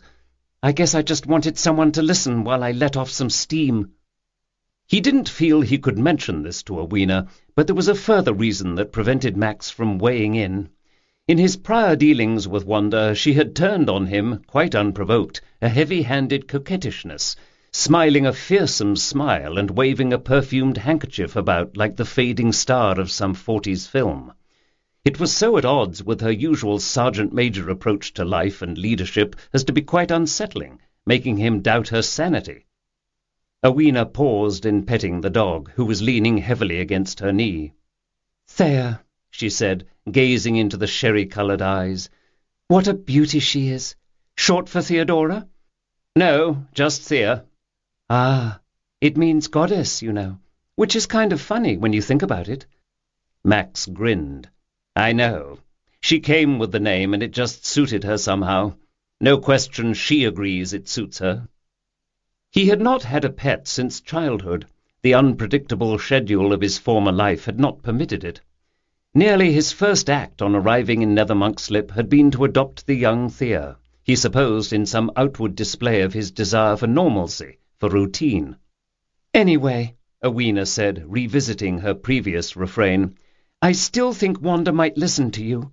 In fact, I think you're the only one who could penetrate that almighty know-everything facade." Max hesitated. There were some situations, more situations than were acknowledged, where doing nothing was the better course. A patient willingness to wait was both part of his nature and ingrained from his old training in surveillance, in analysis and code-breaking, in watching and waiting for patterns to emerge. The Zen-like approach, as he thought of it, had much to recommend it. This, he felt, might be one of those times. Provoking Wanda, after all, what good could it do? It might be cowardice on his part, but still. Much later he was to wonder more than once if he'd been wrong. Chapter 7. Harvest Fair. In the week leading up to the fair, the Reverend Max Tudor had been kept busy doing this or that church business at this or that church in his care. Not until the dawning of the day of the fair itself did he think to utter a little prayer that his parishioners would behave themselves. Failing that a posse had not already been dispatched to take out Wanda Batten-Smythe. With the approach of fall, the trees around the village were starting to shed their finery, dropping apples and leaves to the ground. The fields had been cut back to an ochre stubble, and the harvest mice, exposed, would soon shelter in the hedgerows. The spinney atop Hawk Crest would stand out like a thinning thatch of hair on an old man's head. As it was, some trees had already been stripped bare in a recent storm. The crest had always been vulnerable to the freak storms that had beset Nether Monkslip from time immemorial. The equinox heralded more to come as the days began their slow creep toward winter, the austere white light of summer shading to an autumnal grey. It was the time, Max knew, that Awena Owen called Mabon, the celebration of the second harvest and the start of winter preparations. All the same, for him and for her, and all different. The Christians had wisely chosen, in most cases, not to eradicate the pagan celebrations, but to wrap them up with new paper and ribbon into a palatable offering. The solstices and equinoxes, the all-important movements of the planets, the timing of the plantings and the harvests and the full rush of seasons, the return of the sun after its long, cold, and frightening retreat, these observances wisely were not eradicated by those newly in power, but absorbed into items on the Christian calendar. The harvest fair was a remnant of the old days, and still vital in modern times. The equinox had been melded onto Michaelmas, the feast of the Archangel Michael, now 3 days away. Time to get the harvest in and settle accounts. Max crossed Church Street and walked over to the fair grounds, greeting villagers as he went. Everywhere over the past few days there had been signs of change. The monarchs, blown off their usual course and supping gracefully on the butterfly bush, the drowsing bees, so recently a menace, the cooler air taking the zip out of their movements, the green tomatoes, the gold chrysanthemums, the eerie harvest moon, which soon would hang low in the sky. Proud of his newfound rustic ability to name a few basic flowers, Max noted with pleasure the Michaelmas daisies and the last of the yellow St. John's wort. He breathed deeply of the sweet decay that was autumn. His heart lifted as he felt on his skin the slight nip in the air that signalled the shortening of days. The marquee erected on the grounds of the old abbey came into view.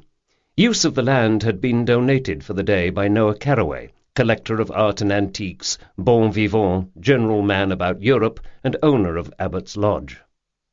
Approaching the tended grounds of Abbott's Lodge and the ruins of the old abbey, Max briefly stood back to survey unobserved the essentially pagan scene. The fair preparations already were in full swing, even as visitors began to arrive, and from his vantage point the villagers had the aspect of a Bruegel painting, decked out in the bright colours of autumn, reds and golds and the occasional flash of green. The smoky smells of autumn were more concentrated here, mingling with the fruits of the harvest, and there was a bank holiday feel to the day, of cares set aside and work delayed for pleasure. The sway of the spoil-sport Puritans, they who had banned maypoles, dancing, and secular singing, and who treated this type of festival as dangerous superstition, was mercifully long over. Max thought it a wonder their humorless reign of forbidden amusements had lasted as long as it had. Yet the stark, sombre abbey ruins, with their few remaining trefoil windows, always struck him as immeasurably sad, and today were a pronounced contrast with the villagers' gaiety. By unvoiced consent, out of respect and or superstitious fear of the violated monks, the inner areas of the ruins, the inner sanctums, as it were, especially the chancel with its bare ruined choirs, were never lightly breached. The stalls for selling the villagers' various wares thus were ranged along the outside of the abbey ruins, interspersed with the gooseberry bushes that seemed to thrive in this particular spot. There was a surfeit of apple products for sale, he saw at a glance, cider, of course, and jam and wine, and both traditional and caramel apple cake with clotted cream. A tent had been erected in case the weather failed to cooperate, but it had been universally agreed the weather would not dare cross Wanda any more than anyone else would. As Max entered the area set aside for the stalls, he noticed the subtle adjustments villagers seemed to make as he approached. Cheerful congregants became just that much more cheerful. Children were tugged at to stand up straighter, men called out hearty hellos, and many women pretended not to notice him at all until he made a pointed hello, at which point they assumed a posture of great surprise at seeing him. Max's nascent rock star status had, as has been said, led to fierce and sustained infighting over the church flower rota. Such interest was not precisely sexual in nature, at least not always. It was more that scraps of information about the new vicar were a commodity in high demand for gossip sessions at the Cavalier tea-room. On his arrival in the village, rampant speculation over many an afternoon tea had included that he was MI5, Military Intelligence Section 5, and posted as a special guard to Queen Elizabeth. No, said someone, MI5 weren't used for that. He was posted in Iraq, some top-secret mission thingy at the highest level. No, said someone else, they only used MI6 for those foreign Le Carré-style missions, not MI5. Everyone knew that. But he was wounded somewhere, that was definite. Where? Demanded another. His leg, I think. There's nothing the matter with his legs, either of them. Besides, I meant, where in the world was he wounded? Oh, in Iraq, wasn't it? His days as an MI5 officer had not been wreathed in glory. The nature of the business was, of course, that things happened behind the scenes, the route of history altered minutely, with no one to thank or blame when the mission was over, whatever his part in the mission had been. He had been recruited by a talent spotter while an undergraduate student at Oxford, where the cold fog off the ISIS lent itself to those kinds of mysterious goings-on, and had joined MI5 at the age of 21. Such a baby's age he could hardly credit that they thought him worth troubling with. Perhaps his youth made him malleable, and that was what they most needed, that malleable quality. No doubt that was it. They called them spooks, these members of Her Majesty's Security Service, the men and women of MI5, or simply 5, devoted to ferreting out internal threats to the safety of Britain. He had had perhaps a dozen aliases in the course of his career, so many legends to remember, a legend being the make-believe history and background that people had to be convinced to believe, and that he himself, most importantly, had to believe. He'd be grilled on this legend by his handlers, repeatedly asked the same questions in different ways until he had the story down pat. He'd generally be issued records showing he'd been born in a country where no official birth records were kept. Millions of children born worldwide went undocumented, and he'd simply, temporarily, joined the ranks of these stateless unfortunates. His curriculum vitae was a list of spurious jobs at no longer existing companies, there being a never-ending supply of defunct companies for MI5 to appropriate to its purposes. False IDs were a part of his life, and he quickly began to master the ability to lose himself completely in his various roles. It was the only way to keep it all straight in his mind. He wondered sometimes if he'd missed a career on the stage, but the incentive to maintain a false identity was so much more than matinee entertainment, and the driving force, the need to stay alive, was incentivizing in the extreme. He'd played the roles of bank manager and schoolmaster, of politicized student and cagey estate agent and dodgy car salesman. No one had suspected a thing. He still wasn't sure whether to be proud or ashamed of that. A job with 5 was often boring, often heart-stopping, most often requiring an ability to wait endlessly. September 11 raised the stakes considerably. In response, they now had SOCA, the Serious Organized Crime Agency, Britain's version of the FBI, an organization merged from others whose priorities were drug trafficking and organized immigration crime. Terrorists were not a stated target, but it was generally impossible to differentiate dirty money from the unclean uses to which it was put. It was interesting work on some days. Mostly it was just his job. The way other people worked at a dry cleaner's, he went to work for MI5 every day. He might have gone on forever, had it not been for the Russian. His approach now never went unnoticed, and he revelled, modestly he hoped, in the happy greetings and the goodwill of the people he had promised to serve. The fresh air, the beguiling smoky smell of early fires hanging over all, the camaraderie. It was a peaceful scene, only now broken by a loud noise, as of a loud trumpeting. Surely not. Yes. Wanda's foghorn voice could be heard, as if from a great distance. Moses rallying the Israelites. "Come on, people, for the love of heaven! We don't have all day! Shift it, shift it! Oh, hello, Vicar. Just in time. We need a big, strong man like yourself to—" Eyelashes working overtime, she launched into a tedious and complicated request having to do with trestle tables and a placard advertising the location of the tea tent. Today she again wore her brogues and another outfit that might have been issued by the palace, this time in deep violet. A large, old-fashioned brooch representing a bumblebee seemed to crawl toward her left shoulder. Max good-naturedly allowed himself to be volunteered, if only to keep her quiet for a moment and give someone else a respite. She ploughed on to other fields of endeavour, ignoring anger or opposition as they were encountered, occasionally bending an ear to the urgent request of an underling. She was bold and decisive in her decisions, or so her self-satisfied expression suggested, apparently missing the looks of bafflement and frustration she often left in her wake. She paused in her supervisory duties on one return pass only long enough to lean in confidingly and say, "Would you believe it, Vicar? Mrs. Percy has dropped out of the rota for the pickles and preserves table." "Death in the family, she says." Wanda sniffed. It was clear that no death in Mrs. Percy's tribe would be cause for protracted sorrow. "That could wait, couldn't it?" she demanded. "I mean, they're not going to get any warmer if she drops everything and races to the bedside, are they?" Max, taken aback, allowed as how they probably were not. "Still nothing," Wanda blared. "Besides, funerals are for the living. Now that's interesting." She seemed to change topics, distracted by something seen in the distance.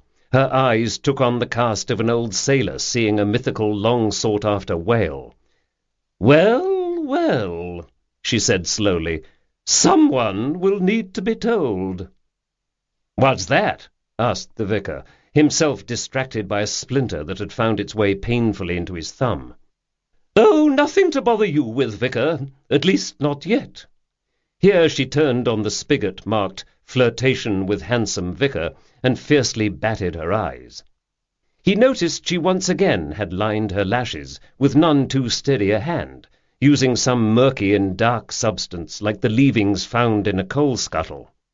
"I have to follow the dictates of my conscience, I suppose," she added, but she frowned, as if for once she was not sure what her conscience might dictate.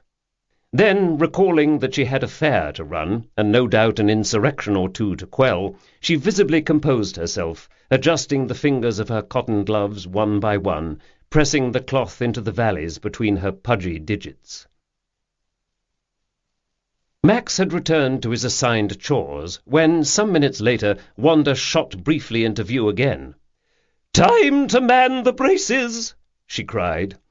Max, who had never expected to hear anything like that outside of a Horatio Hornblower novel, grinned across the trestle table at Guy Nichols, a new fellow recruit in Wanda's war, as it was now being called. "Don't fire until you see the whites of their eyes," muttered Guy under his breath. Max shook his head. "Wrong battle." "Do you think she makes a distinction?" All life's a battle. She seems to meld the different branches of service, too. Wanda briefly disappeared down the side of a small hillock, a faint cry trailing her like a flag. "I swear you lot couldn't run a whelk stall without me!" No doubt this was true. It was strange, Max reflected, how this truth didn't go very far toward endearing her to those who hastened to do her bidding. Chapter 8. Harvest Fair 2. Max had to credit Wanda in this much. The fair was an enormous undertaking, and as it got underway, the seams involved in putting together such a large display virtually had disappeared. Stalls seemed in the past half-hour to have exploded in number. Those selling home produce predominated, as farmers came in from miles around for this event. There were also stalls selling knitwear, Lily's offerings putting all others in the shade, and children's wear. Teas and coffees and herbs were available in sweet-smelling abundance, and second-hand toys and games changed hands for probably the 5th time in a generation. There were displays of wrestling and tests of strength for the men, and antiques that verged on rubbish for sale, and rubbish from attics that might include a pirate's treasure. One never knew. The siren call of the undiscovered hoard hung thick in the air, and Noah Carraway, round, balding, ebullient, reigned in that department, offering lamps with mismatched lampshades, rusting garden equipment and furniture, tablecloths with 3 matching napkins, dog-eared books and photo albums of the long-deceased. Sadly, with no relative left to claim them, these studio portraits and snapshots became mere curiosities, reduced for quick sale. Max gave Noah a friendly wave as he passed. He had his own rubbishy things to unload, and was afraid of collecting someone else's, like lint, if he came too near. In the distance the church choir was launching into "You'll Never Walk Alone." This song never being one of his favourites, Max veered left and walked on with hope in his heart, until he came face to face with Wanda's soulmate, the Major. The Major was in theory manning a stall. He seemed to be selling ball bearings, but Max felt overall that couldn't be right. But in actuality he was reading a book as he perched on his ubiquitous shooting stick, pointedly ignoring all inquiries of passers-by as to his wares. But as Max approached, he made an exception, for the Major approved of the new Padre, as he always called him. "A fighting man to his fingertips, you can always tell," he would say. In the Major's estimation there was no higher tribute. It was as if Max could fly. "It's a biography of King Ethelfrith," he told Max now, flipping the book over to display the cover. "Mighty warrior, gave the Britons a jolly good trouncing.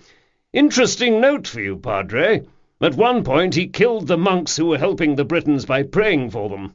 Ha! Ethelfrith. Not a name you'd want to attempt with a lisp, eh?" In a typical non-sequitur he added, "Don't ask, don't tell. What a load of American codswallop." The Major was a great rumbling bear of a man, given to using words like trouncing and balderdash, as if he were forever starring in some drawing-room comedy of the 1930s. Rather than say, "Where are you?" he would demand to know, "What are your coordinates?"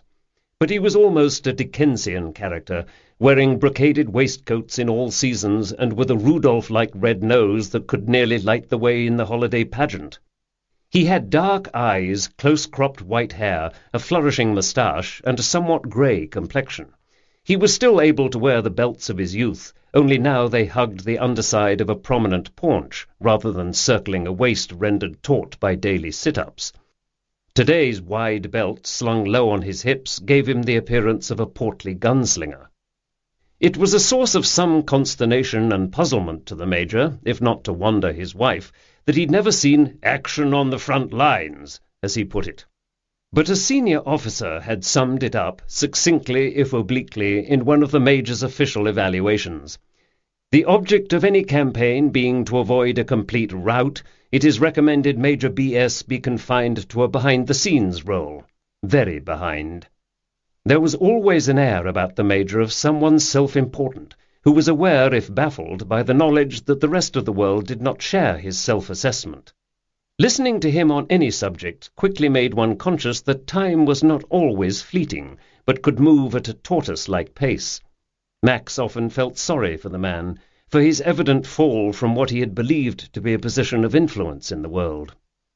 Sensing one of the Major's more predictable tirades coming on, Max gave him a neutral smile, struggling to hide the all-is-lost look of dismay in his eyes. "Ethelfrith wouldn't have stood for it, I can tell you that," continued the Major. "Don't ask, don't tell. Pah! But you wouldn't have to ask nowadays, would you? All of them pouring out of the closet in tights and spangles. What this country's come to! Sad end to an empire, what? Learned nothing from the Romans or the Turks, did we?" Max again made no response, although he was rather wondering what the Turks had to do with anything. The Major's right-wing views were too well known for Max to wish to invite a reprise by showing so much as a blink of interest. He noted, not for the first time, that the Major was excessively loquacious when his wife was out of range. Probably it was the only chance he got to talk uninterrupted. "What we need," the Major was saying now, "is what your St. Augustine would call a just war." Max, surprised by the reference, thought there might actually be something more going on beneath the Major's buffoonish, pucker-sahib-ish, drag-hunt-loving exterior, a thought dispelled by the Major's next comment. "Of course, not just any war qualifies. Just war. Get it?" Max pretended to spot a long-lost parishioner in the crowd. With murmured apologies, he haired off, just as the Major was getting started on the hallucinogenic waywardness of elected officials. It was an escape, however, from the fire into the flames. Max ran, in his panic, straight toward a stall manned by a lone local author. Too late he noticed the rabid eye of Frank Cuthbert, husband of Madame Lucy Cuthbert, who operated La Maison Bleue. Frank was offering an unwary public his self-published book, a long, rambling, crackpot pamphlet, really, on the history of the region, spliced with dubious hand-drawn maps of local walks that, if followed closely, could land the user miles from civilization. Since the book had been published 10 years previously, and everyone within a 30-mile radius had already been strong-armed into buying a copy, it was hard to justify the winsome smile of anticipation and optimism on the author's moonish, apple-cheeked face as he sat surrounded by half a dozen boxes of unsold copies. He wore his usual tweed sports jacket over a dark shirt open to a cranberry cravat. His black beret perched at a rakish, authorly angle, he twinkled at the vicar from behind, literally, rose-tinted glasses. Everything about him, including the biblical white beard, seemed to be an unconscious parody of the stereotypes of the literary genius. That his books sold by the handful rather than the thousands diminished his belief in his destiny not one jot. With Frank, book-selling was a blood sport. Now smiling at Max, Frank emitted something like a high-pitched chortle that made him sound quite mad. It was widely felt that Frank was more than a little mad, but in that harmless way of many writers with a book to sell. At his feet sat Sadie, a beautiful Bichon Frise, whose spotless white coat gleamed in the sunlight. She seemed to offer living proof of the breed's good and loyal nature, for she clearly adored Frank, who was seldom to be seen, walking about the village with his bow-legged gait, without her. Max, resigned to giving at least the appearance of renewed interest, picked up a copy of Wherefore Nether Monkslip. As Max recalled, the Arthurian legend also featured prominently in Frank's recounting, with Arthur recast as a lost pilgrim resting his horses at the Horseshoe on his way to Glastonbury. Max had a suspicion that this gratuitous reference had been worked into the narrative because the owner of the pub had agreed to keep copies of Frank's opus on sale at the bar, in case of passing tourists with ties to the world of London publishing. Max idly flipped the book over. On the back dust jacket, beneath a photo of Frank at least 20 years out of date, one Jack Ralston Feifel, historian and author, was quoted as finding the book fascinating.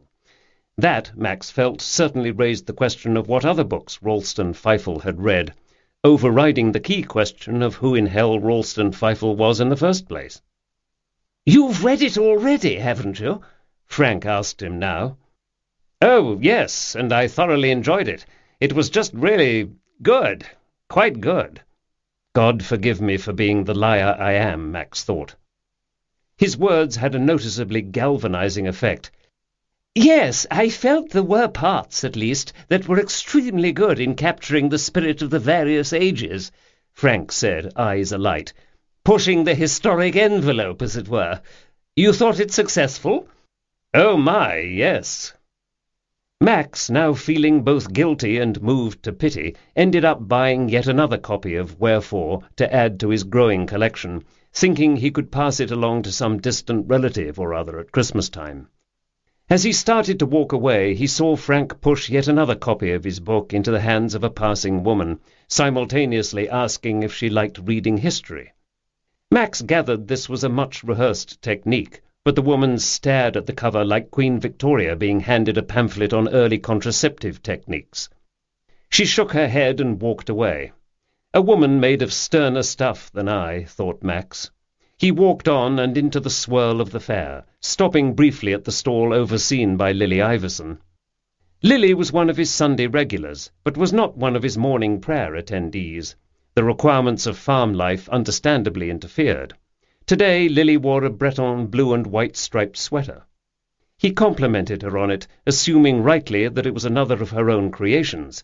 She blushingly told him it was called the Hey Sailor model. A woman approached, waving a checkbook and asking if Lily also sold her creations in the shops.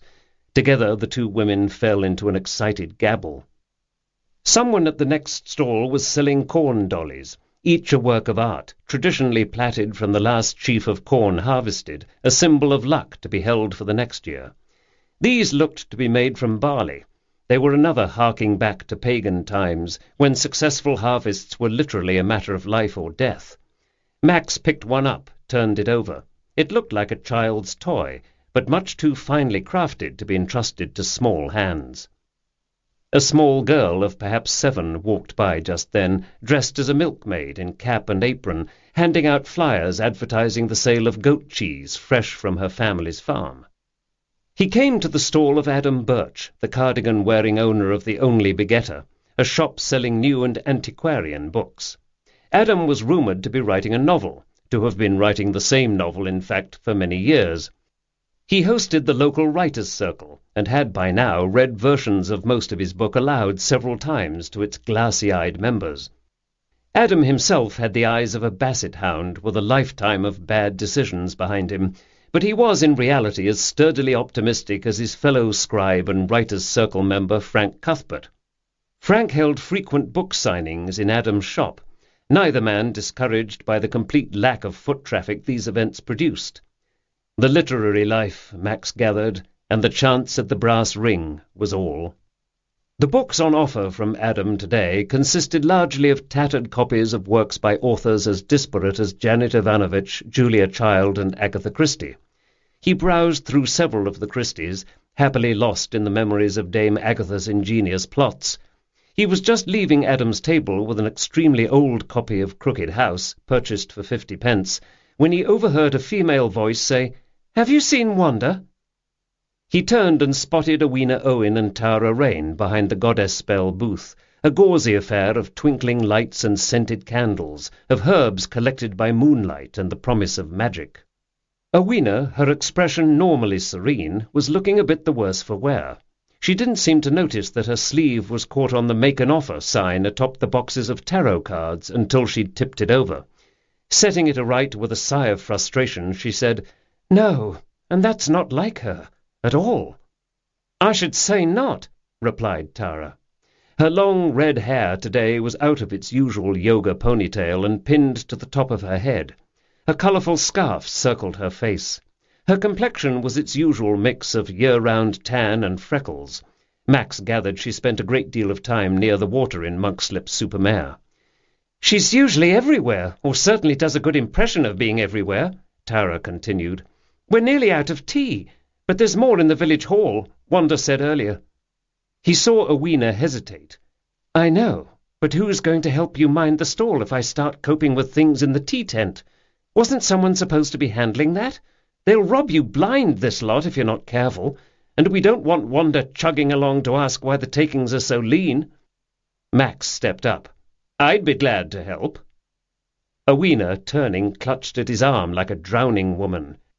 "Oh, would you, Vicar? I'd be ever so." Just tell me whereabouts to look. There should be supplies left out on the table in the village hall kitchen.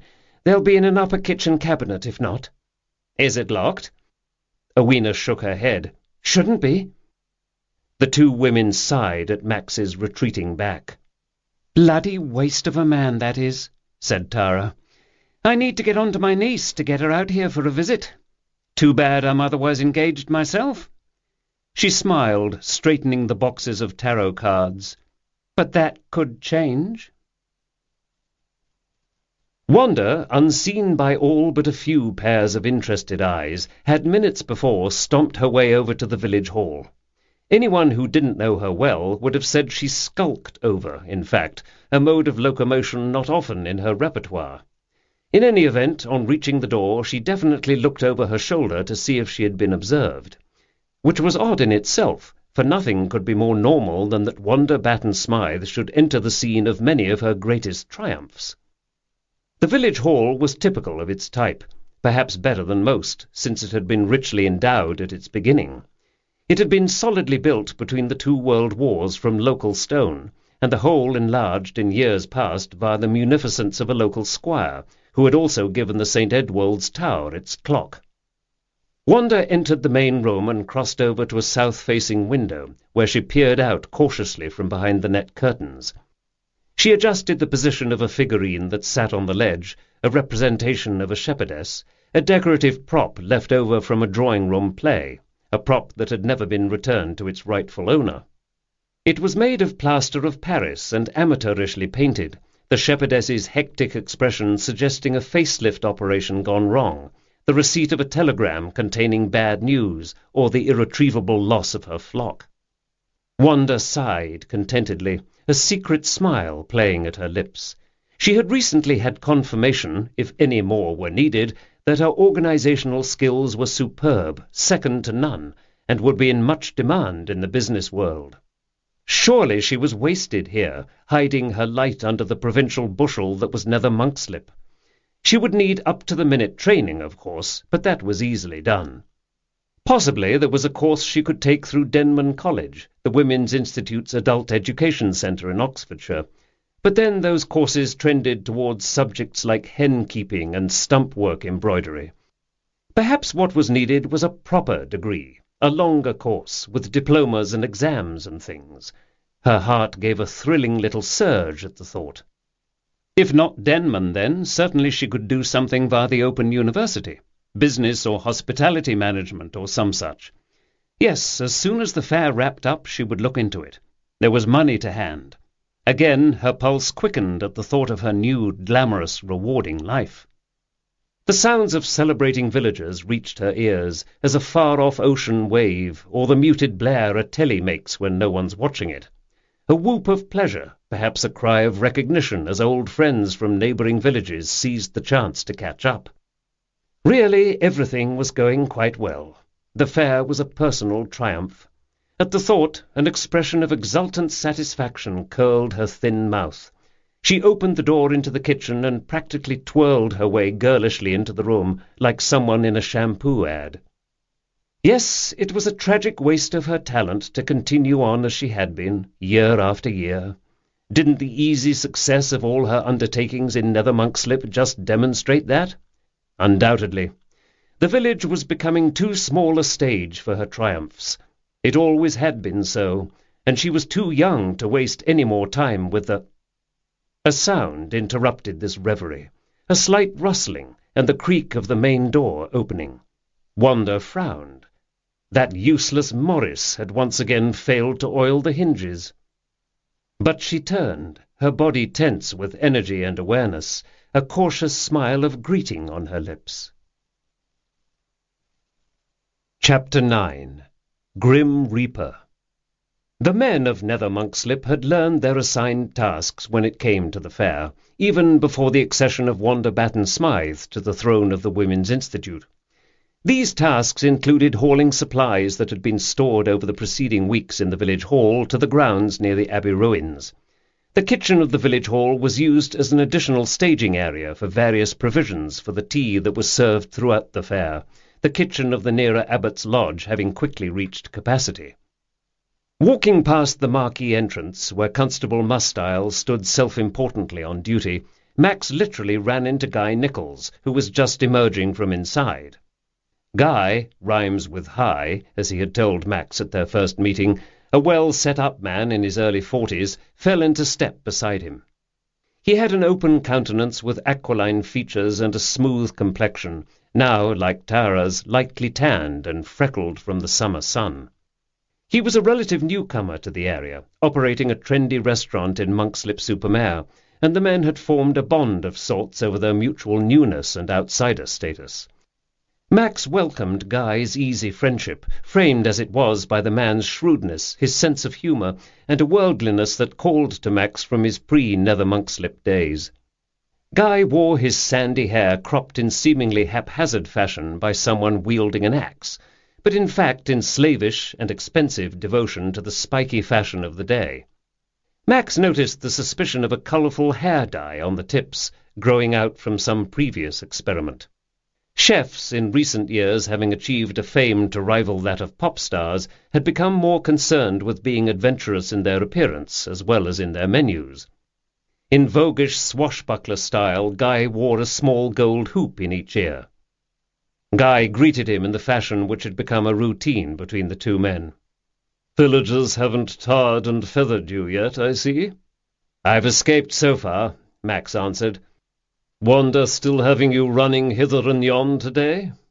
"I will be much in demand later on for my services as a fine judge of turnips," Max told him, "but right now I've been dispatched by a weaner to see where the rest of the tea rations have gone." "Can I help?" "Probably. Best if you're seen to be doing something rather than enjoying yourself, if you follow. I'd enjoy the company in any event." The two men loped in companionable silence away from the fair and toward the village hall, which was wedged on the high street between various shops and the Hidden Fox pub. They were similarly tall and rangy, with Max being the slightly taller of the two. Their steps took them past Ravenswood, which in the spring would be home to waves of bluebells, and on into St. Edwald's Road. They walked past the ancient plague tree in the churchyard, said to have been planted over a mass grave of plague victims. While some disputed the truth of the legend, the name had stuck, no better explanation having been put forward for the unusual small hill over which the tree cast its shade. "We are lucky in the weather," said Max. They generally were. The southwest of England generally enjoyed more temperate climates than the north, cooler summers and warmer winters. Guy shot him a winning smile. "Do you really think Wanda would have allowed it any other way?" Max smiled in his turn. "Funny you should say that." It was strange when one thought about it. It was believed Wanda not only controlled village affairs, but the very heavens. As the two men chatted about the prospects for the coming winter, which was predicted to be an unusually cold one, Max noticed, not for the first time, that Guy's melodious voice had a trace of a French accent. He said you as you, more a matter of the pursing of the lips than the pronunciation. Not the accent of the native-born French speaker, Max didn't think, but the accent of someone who has acquired an overlay to his English after months or years of immersion in a foreign culture. For MI6 operatives who spent so much time overseas, in particular, it went with the territory. Max asked, in typically roundabout British fashion, "How are you settling in, then? Learning the local customs?" Guy grinned. "As you know, it takes a while to be accepted, even though we've both been here quite a while now. Nether Monkslip seems to have its own rules about these things, but the restaurant is starting to fill up without too much print advertising required. Good old word of mouth is saving the day. Always the best way, anyway." "Glad to hear it. In fact, I've heard the good reports myself." "You'll have to stop in soon. Let me know ahead of time when you're coming, and we'll whip up something special for you." By this point they had reached the heavy wooden door of the village hall. Max was unsurprised to find it unlocked, as a weaner had predicted. It was the Nether Monkslip way of doing things. Besides, what was there inside worth stealing, really, apart from moth-eaten costumes and props willingly cast off by their owners? He pulled the door open and stepped aside to let Guy enter. Max realized he had not been inside the village hall for some weeks when he dropped in on the local whist drive, new to the pastime but willing to learn. Nothing about the place had changed, but then one wouldn't expect it to. It was as enduring and static as the Albert Memorial. Some still mourned the days of the travelling cinema when it came to the hall, but transport had changed much of the complexion of village life. Still, the whist drive never dimmed in popularity. The much-maligned orange plastic chairs had been stacked on one side, so as to leave the centre of the large room free for ballroom dancing and the like. The area was uncarpeted, the wooden floors polished smooth by decades of use. Windows ranged along one side, curtained in what looked like Irish lace, although he suspected these were acrylic. Between two windows stood a large commode, used for storage, on top of which was an enormous cup, perhaps used to represent the Holy Grail in a Nether-Monkslip Dramatic Society presentation on the life of King Arthur. Frank Cuthbert's portrayal of a superannuated Galahad was still spoken of with some puzzlement. Perhaps a trophy from some long-ago sporting event, perhaps both. Figurines stood on each window ledge, a shepherd and his shepherdess. He recognized them as having been used in a production of Lady Windermere's Fan. A year ago now, that was. Or was it 2? The place was littered with such artifacts from amateur pageants and plays, awaiting storage or disposal. One figurine seemed to teeter too close to the window ledge. "What is it we're looking for again?" asked Guy. Max swiveled his attention back. "Tea. Bags or loose?" Max blew out his cheeks. "Good question. Dunno. I forgot to ask. Let's grab what we can find and hope it's right." "In the kitchen, then." And suiting action to the word, Guy walked over to push open the door to the room opposite the stage area. One wall of the kitchen had a serving hatch that could be opened to sell refreshments during performance breaks, but the pass-through was closed. Max noted a padlock had been applied to it. Guy's voice reached him from the other room. "Maybe we should—" he began and stopped. "Maybe we should what?" Max, on his heels, came up beside him. But Guy flew from his side. He was suddenly kneeling over a prone figure, his head bent to the victim, for victim it was, of a stroke, a heart attack, a body that had ceased to breathe on its own. That much was clear. Max's old training instantly kicked in. Just the presence of a body seemed to change the air around him, as if one of his old instructors stood in the background, saying calmly, "What do you see?" Max was once again in a classroom, images being flashed across a screen, one scene after another, as he was tested on his ability to eyewitness a scene of carnage, and the moments leading up to it, and the faces in a crowd. There in a corner might be the young man, one of dozens of young men and women with the usual backpacks, wearing the usual jeans and jackets, and with wires to their music running out of their ears, only this man was different. His body also was taped with wires and explosives and a detonator, and surely, yes, surely, his eyes shone with the crazy, bloody-minded will to take his own life and to commit the senseless murder of dozens more, as his handlers watched and waited for news from a place of safety. Max's heart rate slowed now, his breathing slowed, and he began coolly, robotically, taking in the scene around him, his brain dividing the room into sections, his eyes taking mental snapshots of every wall, every corner. Like a camera lens, his eyes recorded the ordinary kitchen, with nothing out of place, everything lined up and looking spotless, bags of tea, bags of coffee, everything put away except for these, except for the plates of food, biscuits, and cakes covered in cling film that waited for collection on the counter. A leather handbag rested there, too. Guy had tilted the victim's head back, pinched the nostrils, and began breathing several times into the mouth. Then, settling back on his haunches, he placed one hand over the other and pushed hard against the chest. 1, 2, 3, 4. He counted aloud to 15, his voice loud and ragged with stress. Max, beside him, saw that the chest wore a bumblebee that rose and fell with these efforts, but it was the artificial rise and fall produced only by Guy's efforts. Guy was giving mouth-to-mouth to a figure in dark violet. He was trying to save Wanda, but he clearly was far too late. "You work on her heart while I try to get her breathing," Guy said. He sounded determined now, settled into the situation, as if he'd done this often, as perhaps he had. Mouth to mouth was probably part of the training for working in a restaurant. Max knew it was no use. The staring grey eyes and the waxy sheen of her skin told their own tale. She had been dead some time, perhaps as much as half an hour.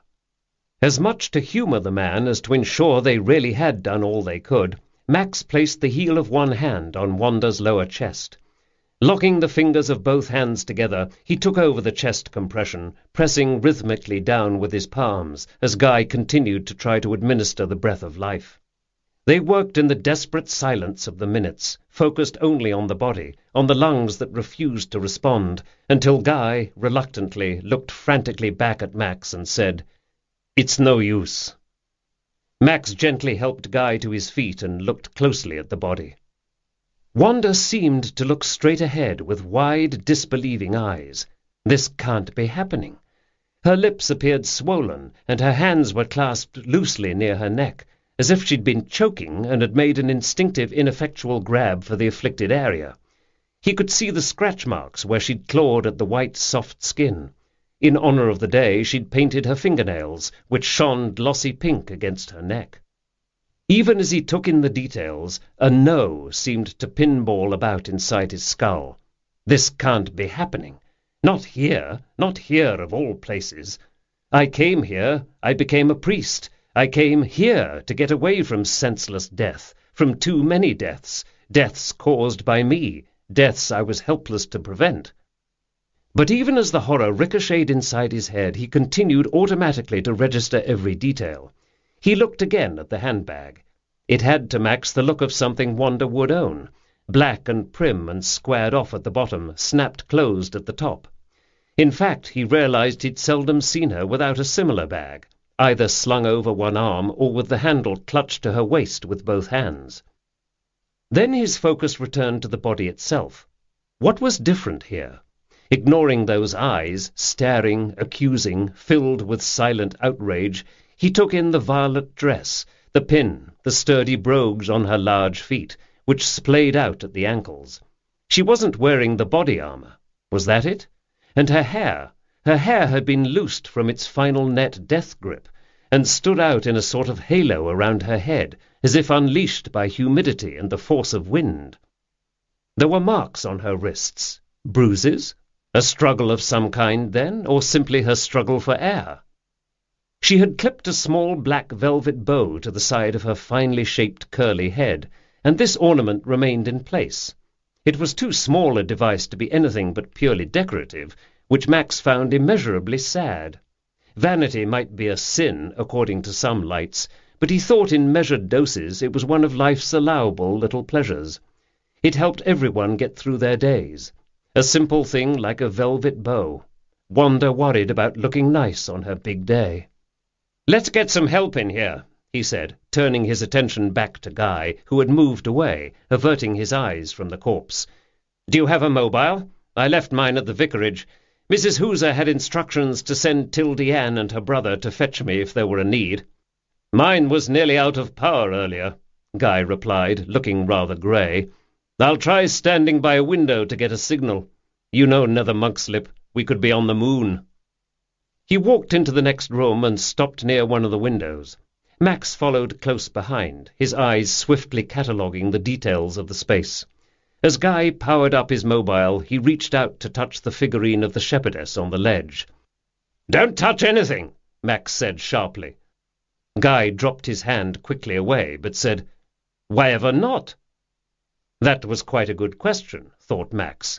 There was something about the setup that bothered him. That was all he could have said in truth. "I just think it would be better if you didn't touch anything," he said firmly. Guy gave the mobile a frustrated shake. "This is hopeless. I'll go myself and fetch Constable Mustile. Should I?" Oh, God, thought Max. That oaf. He supposed there was no hope for it, though.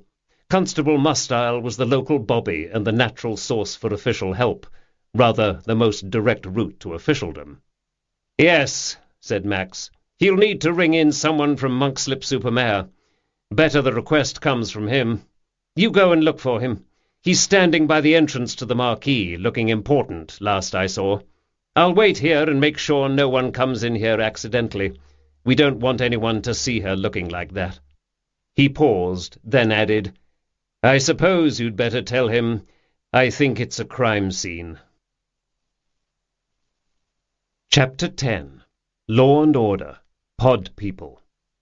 By the mysterious process of instant village communication, word had leaked out that something was up at the village hall, and a sizable crowd gathered almost at the same moment the police arrived and began setting up cordons of blue and white crime scene tape. The villagers and many fair visitors from farther away stood outside the village hall, a chaotic buzz of hushed conversation floating over their heads like a cartoon cloud. Nether Monkslip, Max had often reflected, was the original social networking site.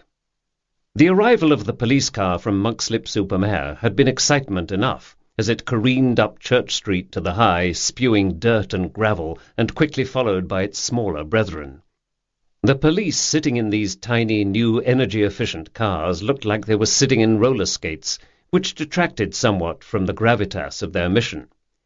"They must have come to take over the investigation," the whisper went about. "Must be something serious, then." Normally the village had to be content for real police presence with periodic appearances of the community contact vehicle, a special-built Fiat Ducato, looking much like the perambulating library that similarly visited small villages in the area. It was felt that the arrival of the local constable, madly pedalling on his bicycle, was in the nature of an anticlimax, but since Constable Mustile was not greatly loved by the villagers, this in itself was a welcome and entertaining spectacle. Sensing that his arrival might have been an occasion for ridicule, Mustile, after first propping up his bike, pulled a mobile phone from his hip pocket, viciously punched in a few numbers, and, forgetting to announce himself, he was connected to his home's call-minder, barked a couple of "rights" and "will do's" into the device, concluding with "Roger that. I'm on it. Over." He flipped the phone shut with a practised one-handed flick of the wrist and swaggered toward the village hall, where he was promptly curtailed by an enormous immovable constable from Monkslip-super-Mare. The above-mentioned erection of cordons by the new arrivals from Monkslip-super-Mare had, however, prompted more than a bit of resentful comment. "What do they think we are, to herd us about like this? A load of football hooligans? It's our village hall. This is still England, isn't it? I think I know my rights," etc., and a palpable swell of excitement. Nothing had happened like this in Nether Monkslip since no one could quite say when. Certainly since time out of mind. Tongues wagging, they pressed against the barriers, a tight knot of people craning to see and looking like a many-headed hydra. But to their frustration, the windows of the building were too high and narrow for them to look inside. Some enterprising soul should have brought a ladder and sold tickets to this event, thought Max, who was the excited centre of attention once it was learned, again via that mysterious jungle drum telepathy, that he had actually been inside the village hall and made some sort of discovery, and it couldn't be good, could it, if the police were here now? Max, attempting too late to extract himself, looked around for Guy Nichols, but he, wise man, seemed to have vanished. That or been swallowed whole by the crowd, avid for a first-hand account. For Max, politely ignoring the avid curiosity, but curious himself, there was an eerie sense of déjà vu, as he watched the police engaged in their sad business of collecting and photographing. The scenes of crime officers would be inside, dusting for fingerprints and collecting DNA samples, going about the grim business of death, codified over time into a ritual of rules and procedures, much like a religious service, the aim being to bring to justice the person or persons who had gone rogue and had violated one of mankind's primary rules and agreements, "Thou shalt not kill." Someone was taking Max's opinion that it was a crime scene very seriously. Time passed, and the crowd grew less agitated, more willing to wait for news on something as big as this. Several people were sent by their families to bring food from the fair, lending some sense of a fun outing to the occasion. But the removal of Wanda's body was something else entirely. With that came a shift in mood, A sombre silence descended, such as no one in the bustling village could recall. Death was not unknown in Nether Monkslip, but everyone sensed there was something different about this death. No one had been as alive as Wanda, although indestructible was the word most often evoked. But they recovered themselves quickly, recalling their duty to inform. As the news made its way up and down the High, the few remaining villagers outside the loop of current events struggled to make an appropriate response. Thank God didn't seem quite right somehow. There was the Major to think of after all, and he was regarded by many as somewhat of a pet, if an irksome one. Most of the villagers settled on verbalizing some version of "how shocking," before settling in for a good chin-wag over possible suspects. But here bewilderment reigned. For when you thought about it, who would knock off, Frank the scribe's phrase, a member of the WI for being perhaps a little too diligent over her responsibilities? Any other motive, however, lay quite outside the imaginations of most. It was a robbery, pure and simple, was the overall consensus. What was there to steal in the village hall? My Gran's recipe for candied yams isn't that rare. People get killed these days for less. Some of the costumes and such must have been valuable, and she'd have had her handbag with her, wouldn't she? Here a sage nod of the head, and a finger tapped alongside the nose. Makes you think? But not in Nether Monkslip. Such things just didn't happen. That was the constant refrain. Not in Nether Monkslip. It was the arrival of the mobile station much later on that let villagers know something new and noteworthy definitely was afoot. The police set up the pod next to the village hall in the same spot usually reserved for the perambulating library. Soon wires and cords trailed from the sides of this portable shell. The police were in business. A local wag at the Horseshoe immediately christened it the Bobby Pod. It was a name that stuck. The news updates continued to spread through Nether Monkslip as only unexpected and shocking news could in a small village, rapidly and with mule-headed inaccuracy. For some reason it became established fact that Wanda had been bludgeoned to death, once the likelihood of her having been stabbed to death had been dismissed as a possibility. It took several hours of effort by the postmistress, the fountain of most avid conjecture in the village, to help everyone sort through the speculation, summarize what little was known, and render a popular verdict of probable suicide while the balance of her mind was disturbed, a phrase many of them had come across in their reading of the newspapers. Max had gone back to the vicarage to try, with little hope, to work on his sermon, but he had rejoined the crowd as news of the pod's arrival reached him, bar the simple expedient of someone sticking their head in the study window to announce the news in passing. Again he stood on the fringes of the crowd, watching, but in truth there was little to see. He was turning away. The sermon was going to have to be completely rewritten after all. How could he ignore this particular elephant in the room when he heard a familiar voice call his name? Max had crossed paths with DCI Cotton of the Monkslip Supermare Police in the past. He and the policeman were at times working on opposite sides of the coin, with DCI Cotton trying to pin a crime on a miscreant, and Max presenting the reasons why leniency should be shown, especially in the case of a young offender. But neither of their devil's advocate roles struck Max as being at odds in their aims. Cotton was too professional and too competent for that. Max gave him a solemn smile and stuck out a hand in greeting. DCI Cotton was a slight, wiry man who seemed to vibrate with unexpended energy, like a tuning fork just struck. He had a thatch of thick blonde hair springing back from a widow's peak, and the glint of a devil in his grey-blue eyes. They reminded Max of a cat's eyes in their focused concentration. Max Tudor, on first meeting, had liked and trusted him. "I say, we should—" began Cotton. But he was interrupted. It was Constable Mustile, a weasel of a man. In direct contrast with Cotton, Mustile instantly had provoked Max's instinctive dislike, not because he was dishonest, well, not precisely dishonest. He was probably incorruptible, in fact, a Mr. Law and Order of the type frequently drawn to the armed forces or law enforcement. He was ramrod straight, unyielding, unimaginative, profoundly stupid, in fact. A man who followed the rules and asked no questions as to whether each rule really applied in every situation. Respectable, moral, indeed holier than thou.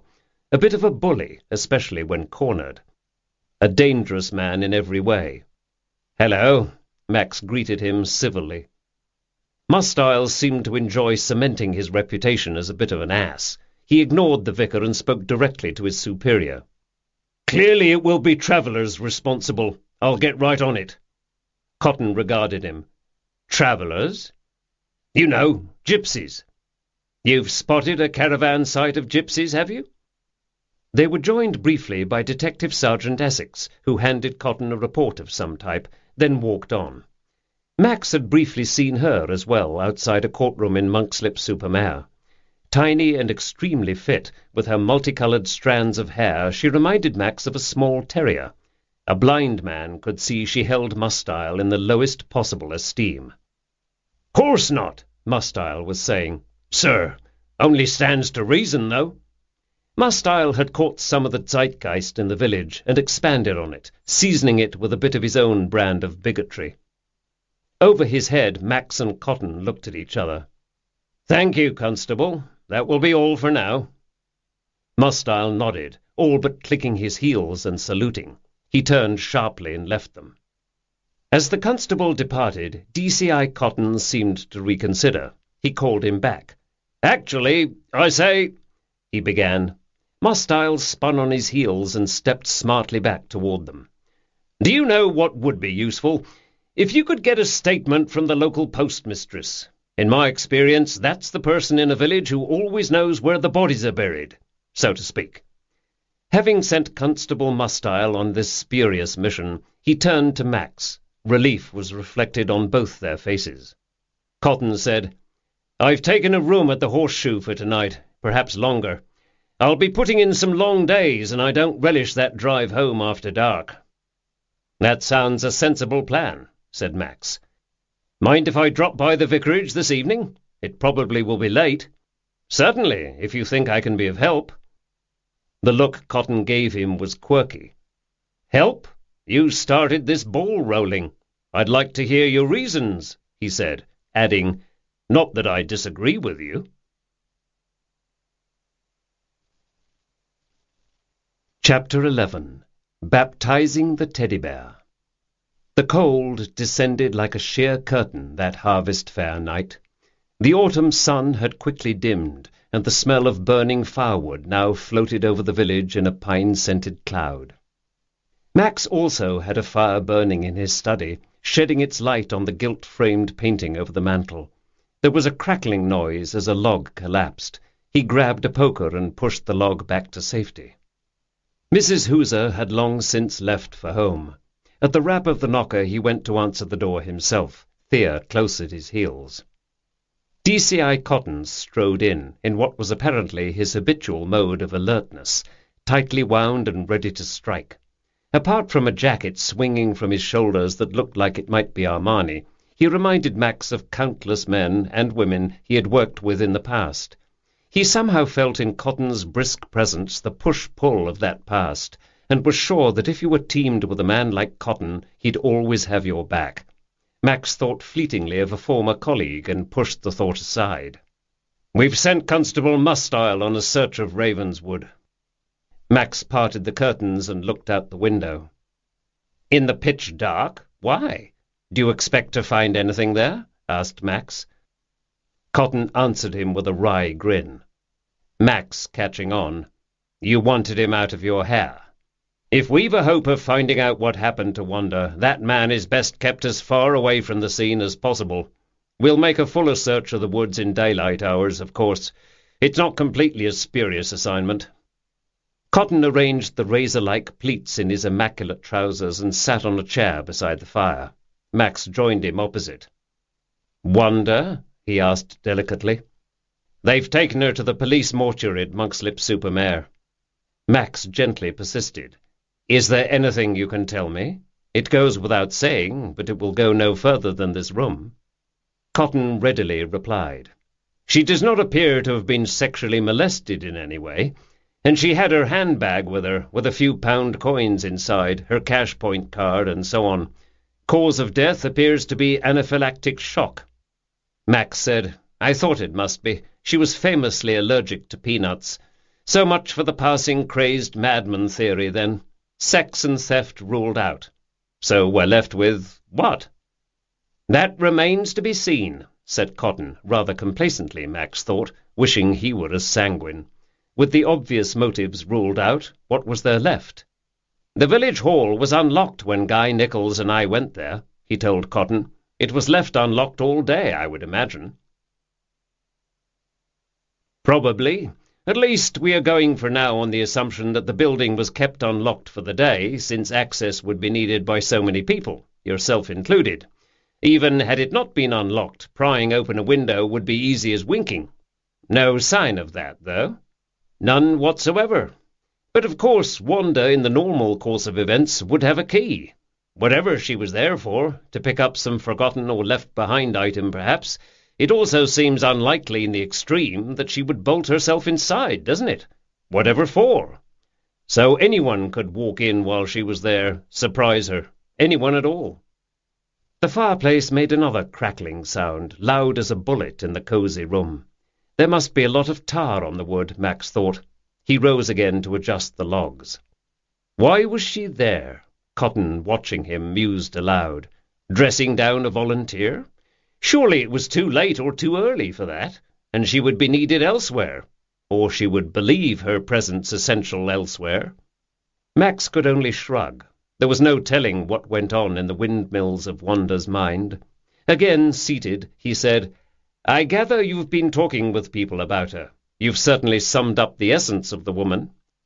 Yes, rather a self-important type, they tell me. She headed up the Women's Institute, is that right? That's a relic of a bygone era, I would have thought. Rather dying out. Not really, answered Max. In fact, it's experienced a nationwide revival in recent years, vamping up its image quite a bit. That movie with Helen Mirren only helped, one would have thought. Calendar Girls. Here in Nether Monkslip, certainly the WI has grown in influence and in value given. Cotton mused. A remote village like this.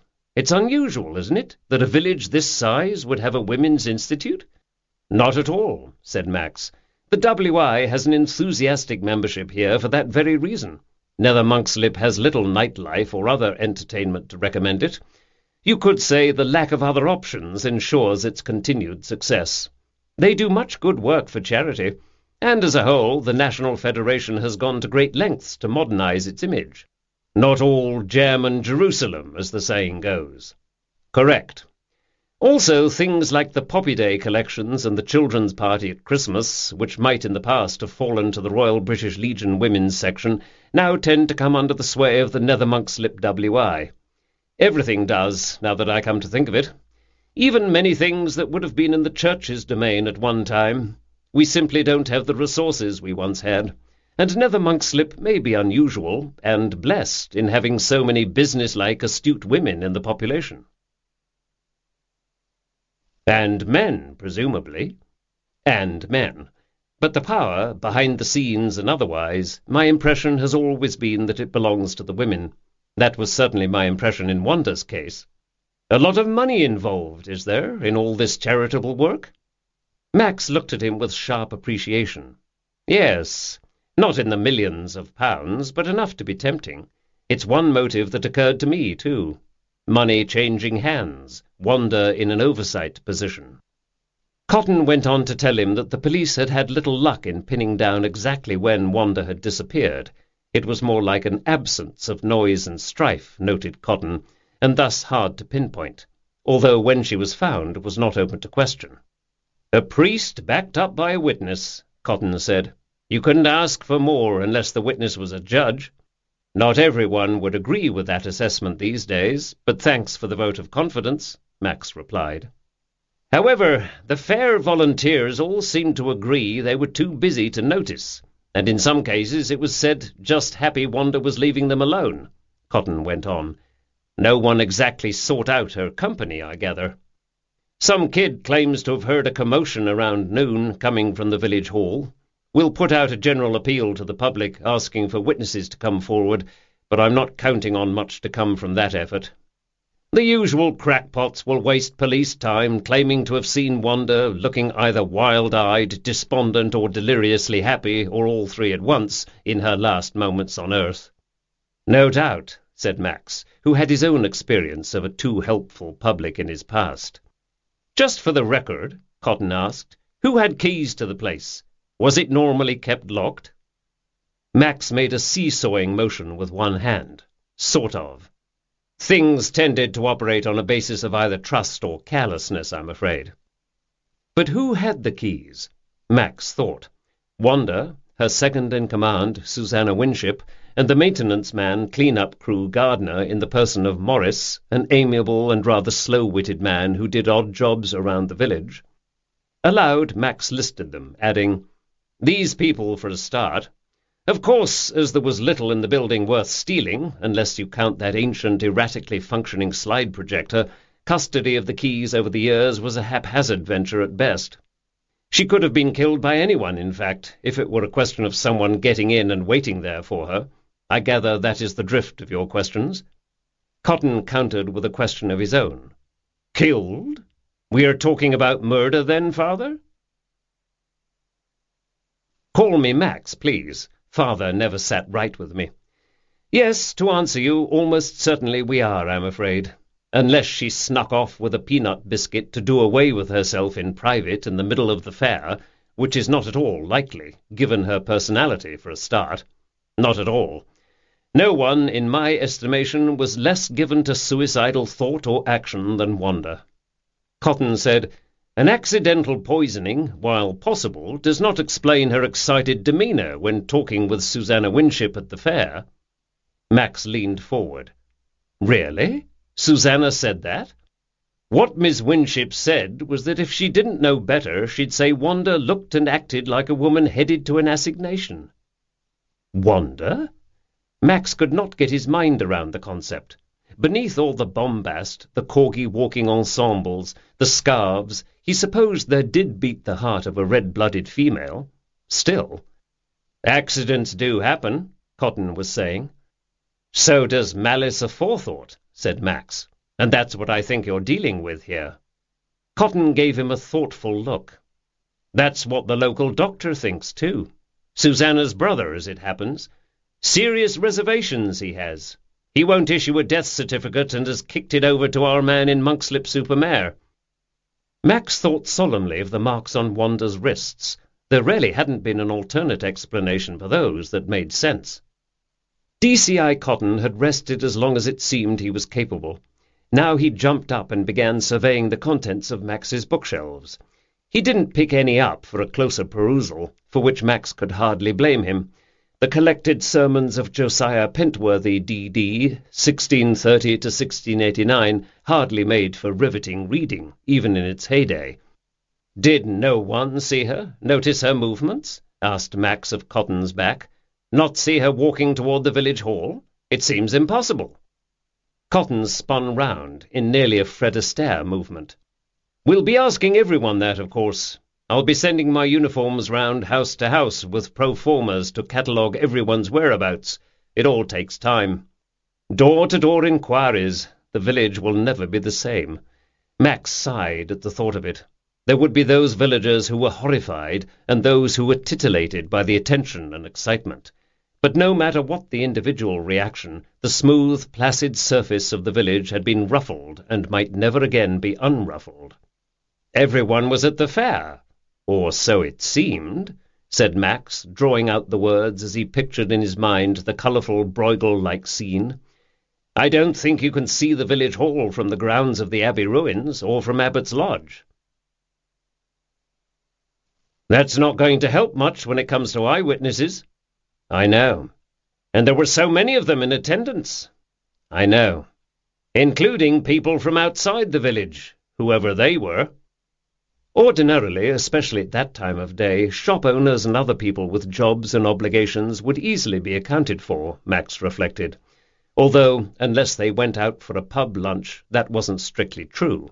They could be up to almost anything, especially in the case of shop owners if they put a discreet little sign on the front door of their shop, "Back in 1 hour." Bother. He suddenly realized that in his thinking he'd placed himself squarely on DCI Cotton's team. Well, that was fine. This matter needed to be cleared up, and quickly. Festering suspicion could only harm the village, the longer the uncertainty went on. His village, as he thought of it. Both men gazed at the fireplace in mutual frustration, as if the answers would somehow leap out of the crackling flames. Rain had begun to make a faint thudding sound as it struck the roof, echoing hollowly through the chimney into the room below. "Do you know," Max said aloud, himself echoing the observation of most of the villagers, "I don't think we've ever had a murder in Nether Monkslip, not to my knowledge." "I can imagine," said Cotton. "It looks like the sort of place where only officially sanctioned killing might have happened, and that centuries ago. The odd hanging for sheep theft and so on." He paused, flipping through his notebook, and Max suddenly thought of Nunswood, of the murder said to have taken place up on Hawk Crest centuries before. He hadn't thought of that in years. It was probably just a baseless legend anyway, retrieved and embellished by Frank for his book. "There's nothing you can tell us?" Cotton was asking him. "The slightest memory of the smallest thing can sometimes be important." "I can only tell you," Max said as he combed slowly through his memory, visualizing the scene as he'd been trained for so many years to do, "that the last people I saw before setting out to retrieve the tea from the village hall were Rowena Owen, the woman who owns Goddess Spell, and her assistant Tara Rain.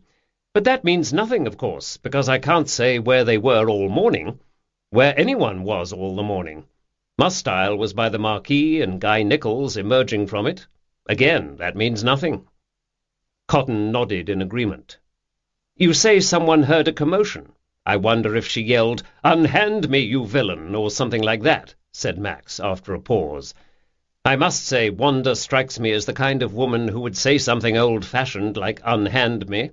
Perhaps someone heard her say a name, or say something that would help us."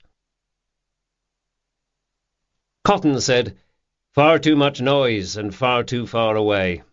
Taking everyone at their word, they were at the fair and the village proper was a ghost town. Except for Wanda and whoever was with her, and taking everyone at their word." Cotton said, "There's a dustbin in a little alley behind the village hall.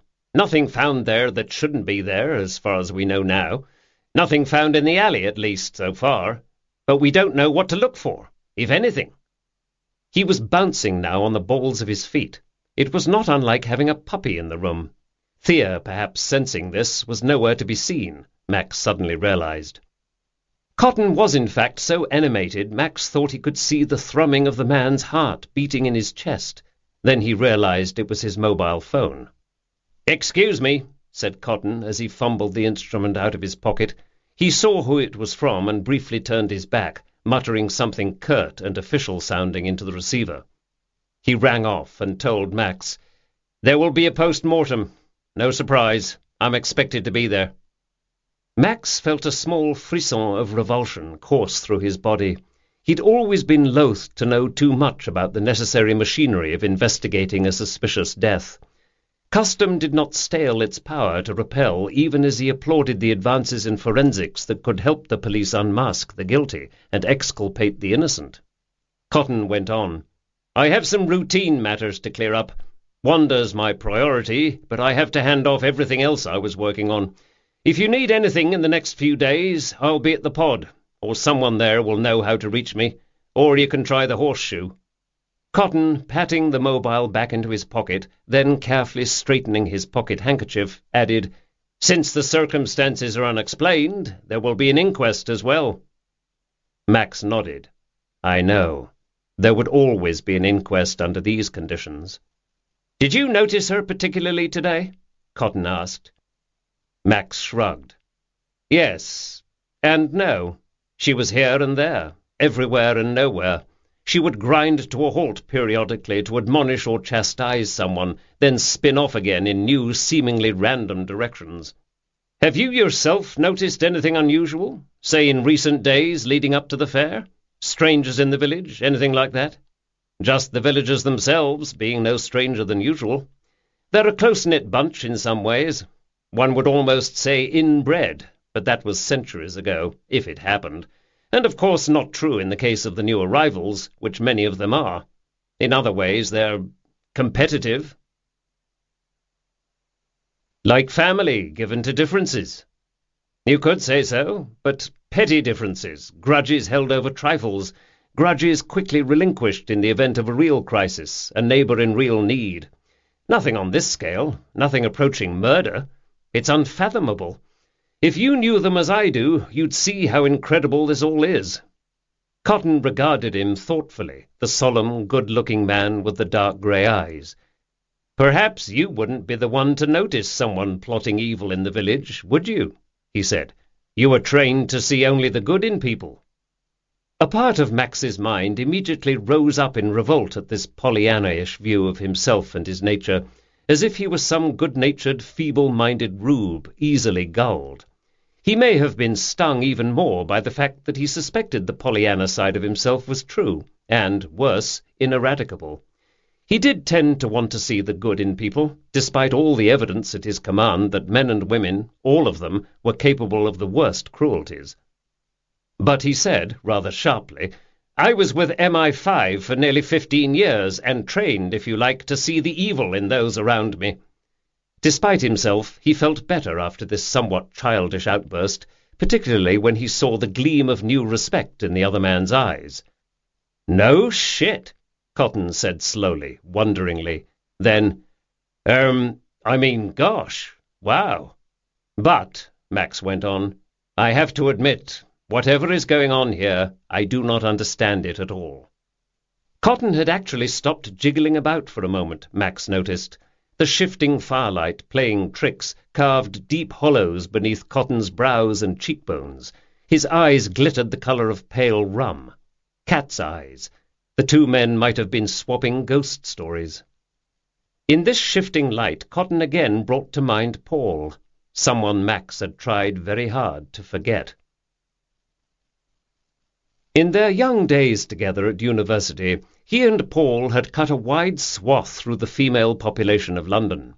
There had been wine and women, a certain amount of never-missed opportunity for both. He didn't remember any singing, but he wouldn't have been surprised if someone told him there had been. They had been good days, but on the particular day that was etched in his memory forever, the two of them were nearly 15 years older. Paul had recently married. They were into day 3 of a detail that involved tracking the movements of a Russian multimillionaire with suspicious ties to his homeland. Under ordinary circumstances they would have been elsewhere, but there had been in the preceding months an increase in terrorist chatter picked up by those whose job it was to listen, to visit websites, to intercept mail, to pretend to be what they were not, so they could gather information.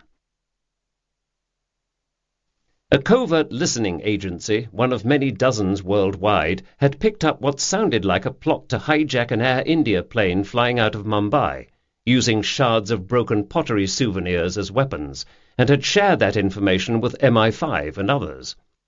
That was all that was known, a suspicion of a plot, but it was the impetus for an immediate reorganizing of personnel and priorities, and eventually a raising of the UK threat level from substantial to severe. Normally, Max and Paul would not have been assigned to the Russian detail, for it was a gumshoe type of task below their usual level. The Russian knew he was being watched. They knew he was being watched, and it was more a matter of letting the man know this would be a bad time to pull anything while the camera lens was metaphorically pointing right at him. If it had been a proper surveillance job, there would have been 2 teams of 4 officers just to follow the guy on foot. 2 ahead, 2 behind, 4 additional for backup. Not just him and Paul. But the people who had originally been assigned to the Russian job had some prior unique experience with a branch of Al-Qaeda that wanted to take down the Air India plane, and everything was reshuffled. The whole setup was outside the norm. Backup, Max told himself repeatedly, would have made no difference. Cotton was still looking at him in that assessing, thoughtful way. "Your help could be invaluable," Cotton said at last, "if only in gaining the cooperation of the members of your parish." "Baptizing the teddy bear," said Max, nodding. "I beg your pardon?" It's what I call baptizing the teddy bear. When a child being baptized is old enough to be afraid of or nervous about the baptism, I have been known to baptize the child's teddy bear first. Show them it doesn't hurt. I see, said Cotton, smiling. Yes, then, something like that is needed. Perhaps it would be wisest to wait until after the preliminary inquest for you to do more than simply keep one ear to the ground. Probably Monday, if we put a rush on it. Despite the clerical collar, or maybe because of it, people may confide in you in the meantime. But no need to stir up the populace until we're quite sure what we have here. If you have time, that is, Cotton added. In point of fact, Max didn't have time. Although he resided in Nether Monkslip, he was shared with two other villages in the surrounding area, Chipping Monkslip and Middle Monkslip. This spreading thin of resources was an all too frequent occurrence in the modern-day church of dwindling vocations. There were countless calls on his time, and he said no to no one if he could help it. In a village, despite the social services that in theory met every possible human need, the village clergyman was often considered the better, more tactful answer to complications relating to illness, death, marriage, or simply an unspecifiable crisis of the soul. The only way to be effective was by the time-consuming business of home visits. Max was stretched thin on that score, in fact functioning as a one-man citizens' advice bureau. But looking at Cotton, he felt that old familiar pull, and immediately began reassessing his calendar.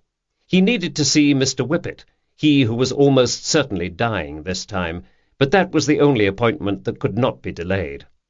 There was his routine visit to Mrs. Dorman, a very old lady who admitted to 90-something and kept what she called her anti-Taliban kit at the ready in a basket by her front door, batteries, distilled water, and the like.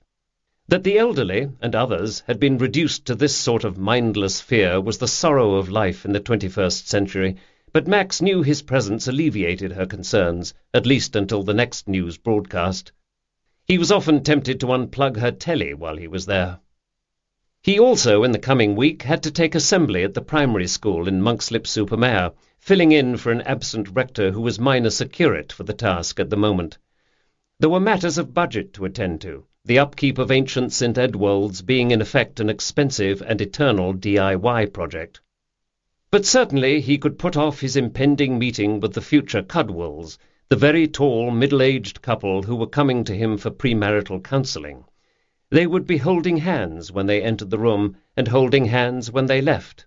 They would sit before him the whole time, holding hands like two very large children in a fairy tale. Presumably they uncoupled for meals or to get dressed, but he wouldn't have taken bets on it. So the ideally suited Cudwells could wait. Their coming to him was a formality only. Here was a new case, a wrong to be righted, a problem to be solved, a villain to be outwitted, a blight on the village to be eradicated. He'd admit it to no one but himself, but the pull of his former life remained strong, and he suspected it would never leave him entirely. The qualities his superiors had praised, in words that now sat encrypted somewhere on an MI5 server, words praising his dogged temperament, his fierce curiosity, his almost atavistic need to pursue justice, these qualities sprang, with a surge that was palpable, to the fore. He was the proverbial hound who had scented the fox. "Plenty of time," he told the policeman. Chapter 12. Legend. Max's life revolved around Sundays, as did the lives of all parish priests. A person could name a date of any month, the 19th, for example, and Max would instantly think, that will be 2 days after the Sunday. An occupational hazard, he imagined, like an accountant totting up figures without really having to think about it. This Sunday was unlike any other in his experience, of course.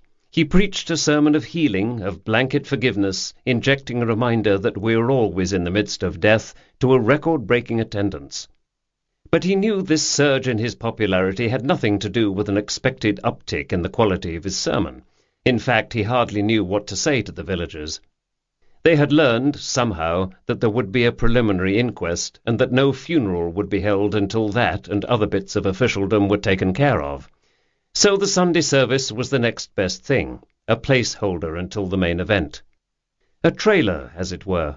Lydia, his usually competent young acolyte, seemed in particular to be nearly beside herself, lighting the altar candles with an air of distraction that risked setting her robe on fire. Looking out over the congregation, he saw that Tildy Ann Hooser was wearing a rhinestone tiara, dark sunglasses too large for her face, and a big buttoned red coat with stand-up collar. It was disconcerting, like having a tiny Audrey Hepburn in the audience. Her mother, as usual, sat oblivious to the fact that her other child, Tom, was systematically building an unsteady fortress of hymnals and prayer books that was close to collapse. It was Tildy Ann Audrey who made him stop, lowering the sunglasses only long enough to aim at her brother a lethal basilisk gaze. Despite the noise of the large crowds scuffling about in their seats, noticeably missing was Wanda's booming contralto voice during the singing, as the congregation bleated its way uncertainly through the hymns. Say what you might, Wanda was a leader in many ways, even if her voice tended to drown out everyone else. Max noticed all this as he struggled to focus on the service. People were here for comfort, he knew, as well as from curiosity. He prayed for the grace to allow the tone of his own voice to calm their fears. After the service would be the usual mingling in the churchyard, the weak sun struggling to warm the gathered faithful. He would normally have stood chatting amiably with the members of his congregation as they filed out of the church, stopping to greet him and comment on the sermon, the weather, the economy, the crops. More people here than last week, Max might think, with the part of his mind not engaged in swapping platitudes. This day, of course, was different. Max, braced as he was for the flood of curiosity on the day following Wanda's death, was almost amused by the varying attempts to hide, or not even bother to hide, avid interest, almost cruelly thwarted by his stern refusal to be drawn into conversation with the villagers about the only thing on their minds, the murder of Wanda Batten-Smythe. Since it was well known that Max had discovered the body, there were many eager attempts to glean facts that could be examined, polished up, and passed along to the next purveyor. Nether Monkslip was too small to sustain a newspaper of its own. In most weeks there was not enough news or even gossip to bother printing, and what there was could more efficiently be shared by word of mouth. The days following Wanda's demise would of course prove to be the exception. The Monkslip Supermare Globe and Bugle, a.k.a. UK Yesterday, as a visiting American wag had dubbed it, would have to print extra copies daily to keep up with demand. "Great sermon! By the way, I hear the police are paying you late-night visits," said Frank Cuthbert, author. Max smiled wanly. Was that meant as an accusation? Probably not. Cheated of their chance to speculate, Max dodged all attempts at sounding him out, subtle or otherwise, by saying the police had forbidden him to speak of the discovery of her body. They did the next best thing, and lingered for close to an hour, swapping theories with one another. Max quickly left them and went to change in the vestry. Then, sneaking with furtive steps out a side door, he went for a walk in the village. But it was hopeless. Whoever had not been in church waylaid him now. He noticed several strangers walking about, knocking on doors, plain-clothes policemen all, as well as a handful of uniforms. There must be a barber in Monkslip-super-Mare that all the policemen went to, so similar did the men look. There were other strangers in the village as well, some going door to door, others buttonholing people in the streets, lanes, and alleyways. Judging by their generally scruffy-looking demeanour, they were not police, unless they were police gone to cover as to be irretrievably lost to humanity. Going native, it was called. But no, Max recognized them from long experience as newspaper reporters. He saw that one of them was talking with Constable Mustile. Oh my, too late to warn Cotton. Damage done. As he watched, a van made its way down the High, a BBC logo painted on its sides, with giant receiving equipment affixed to the top. The Telly News had arrived. No. Max quickly set his feet in the direction of the path that led up to Hawk Crest, not wishing to be pinned down in the vicarage if he returned there, as he almost certainly would be. Thea would never forgive him if she knew he was headed for their special walking and exploring place, but he'd give her a good long outing later. He needed to be completely on his own. and the BBC van couldn't make it up the path.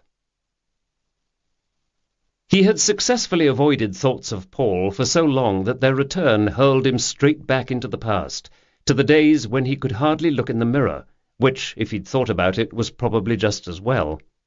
It had been obvious from the fit of his clothes that he was rapidly losing weight, and, despite all the sleep, he had felt more like something very old that had been excavated than someone who was well rested and ready to rejoin the human race. Officially, the working theory was that Paul had been killed by underlings wanting to impress the Russian, hoping for promotion if they caught his eye. Max knew there was little hope of catching such small, nameless, unimportant fish. On the 17th day, bored, mind blank and unable to focus even on a television show, let alone a book or crossword puzzle, he had gone for a walk in the park near his flat. His steps led him past a Thomas Cook shop, with its span of glossy posters in the window and its notices of cheap flights to Spain and Portugal. Hurry, only a few seats left at this price. He found himself walking in, fishing for the credit card in his wallet as he went, and signing up for the first poster that had actually caught his eye. Egypt, the letters written in some jagged typeface undoubtedly meant to suggest hieroglyphics, scrawled against a scene rendered in an Art Deco style, surely as if Hercule Poirot would be joining the party. Max was a seasoned traveller, or so he thought of himself, his father a career diplomat, another civil servant like himself. From a young age he had roamed the world with his parents, his mother being unwilling to deposit him in boarding schools except when it was completely unavoidable. He'd be left behind for safety's sake, while she followed his father to some remote posting or other, most often in Africa and later in the Far East. He thought later that his touristy trip to Egypt was perhaps an attempt to recreate that sense of adventure cushioned by the security, false or real, of Her Majesty's government having their backs at all times. His father's diplomacy seemed to him now a matter of repressing his deepest-held beliefs and feelings. He would hold it in all day, but some days, when he came home, would stop on the mat outside the front door and say, quite clearly, "That asshole!" never realizing Max could hear him from his room window above. Then his father would turn the handle and walk in, all smiles, to kiss Max's mother and inquire what was for dinner. It wasn't until much later, after his father's first stroke, that Max realized the stress this double life had been causing. It wasn't a lesson he had thought applicable to his own life. Adventuring as a young man, Max had gone on an ill-advised solo trip through Western Africa. The object had not been to frighten his parents, but of course it had done. At one of the worst points in the journey, in Equatorial Guinea, he had travelled from the island of Malabo to Bata on the mainland on a Ukrainian boat called Giblo.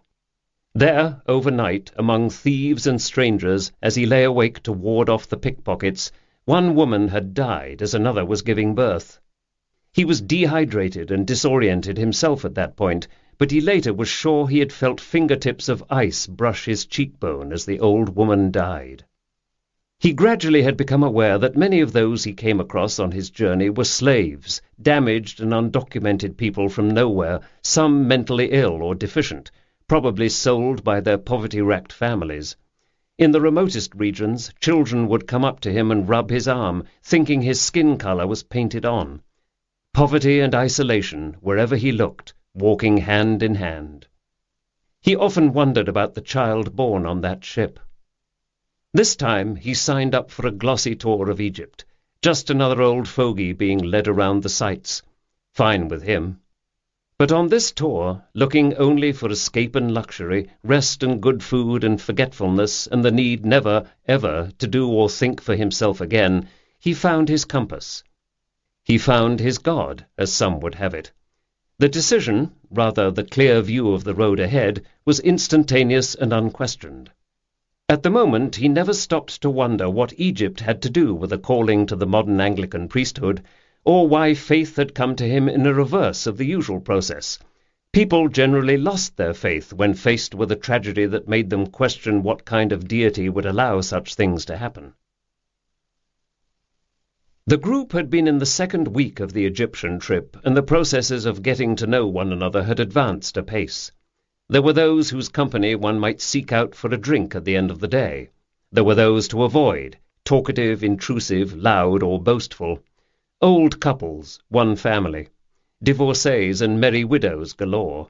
Again, he didn't want to have to think, and he revelled at first in this mindless freedom.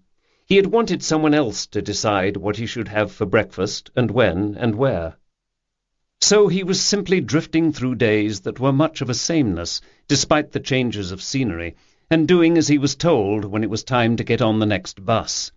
But his presence caused such a commentary among the single women and the older couples, why hadn't he realized how intrusive this would become, that he was already planning to leave the tour and strike out on his own when they came to Luxor.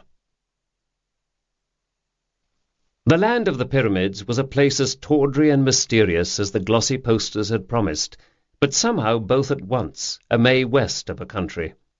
They had stopped for the day at the vast, badly ruined temple complex of Karnak, such a staple of Egyptian travel literature as to be required viewing, with only the Giza pyramids for real competition.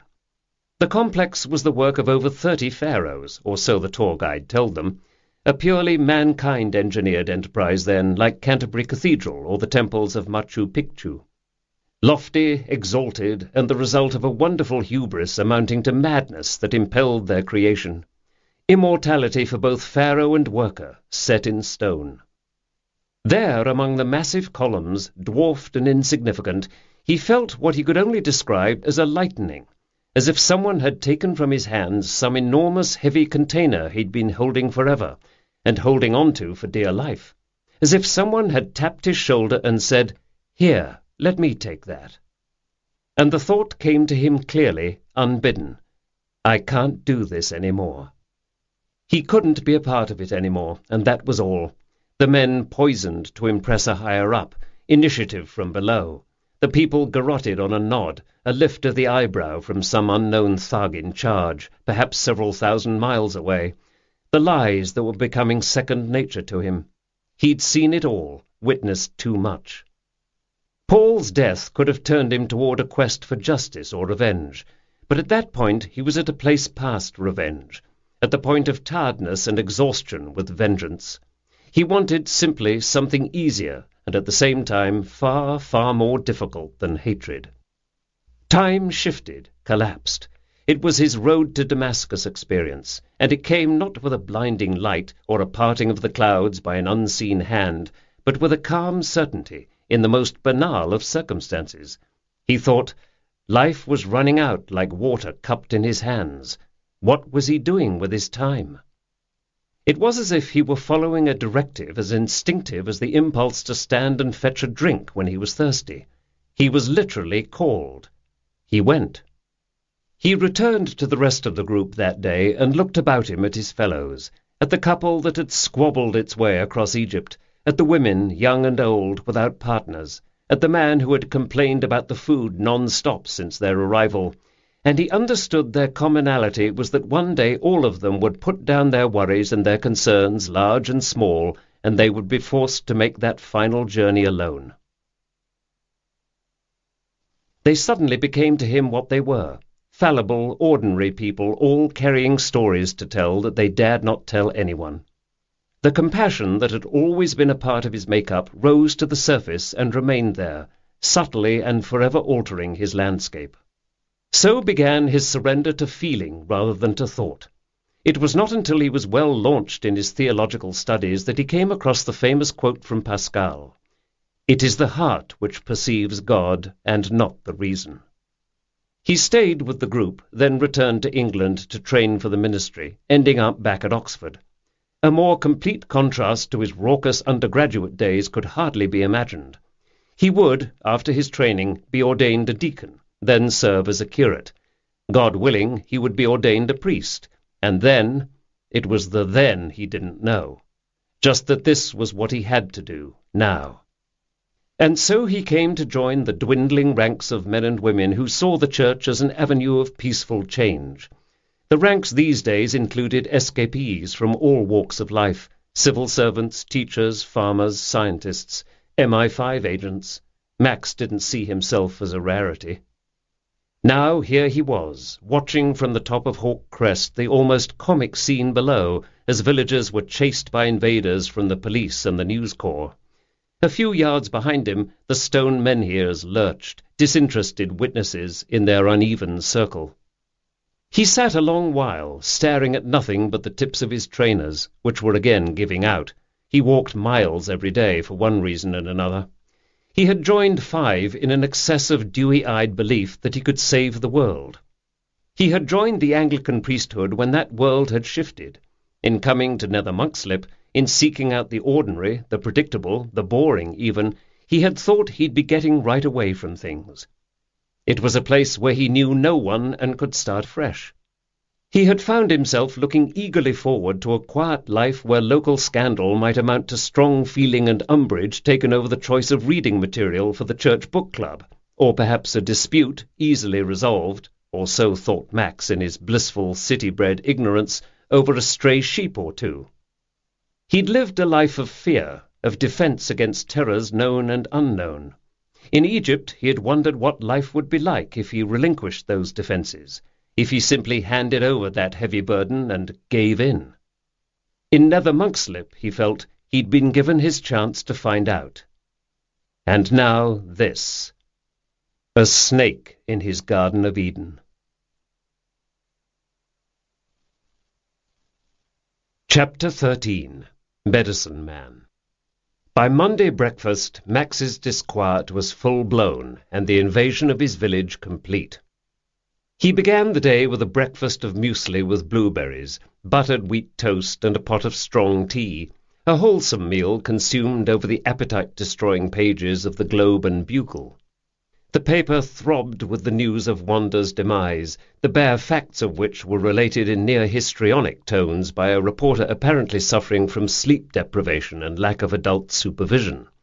Following in the great tradition of its big sisters in London, the paper managed to imply a great deal without actually saying a great deal at all.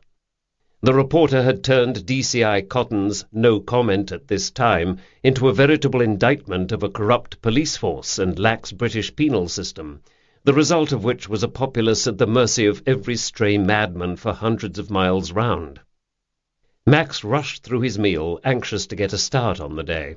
He had again had a hard time convincing Mrs. Hooser that the old-style sausages, bacon, eggs, mushrooms, kidneys, and tomatoes fry-up could not be consumed by mortal man every single day, not if he didn't want to demonstrate his mortality almost immediately. She considered that a strapping man such as himself would waste away on muesli, which she maintained was related to cat food. They had reached a détente of sorts on the subject, but Max felt it would not long last.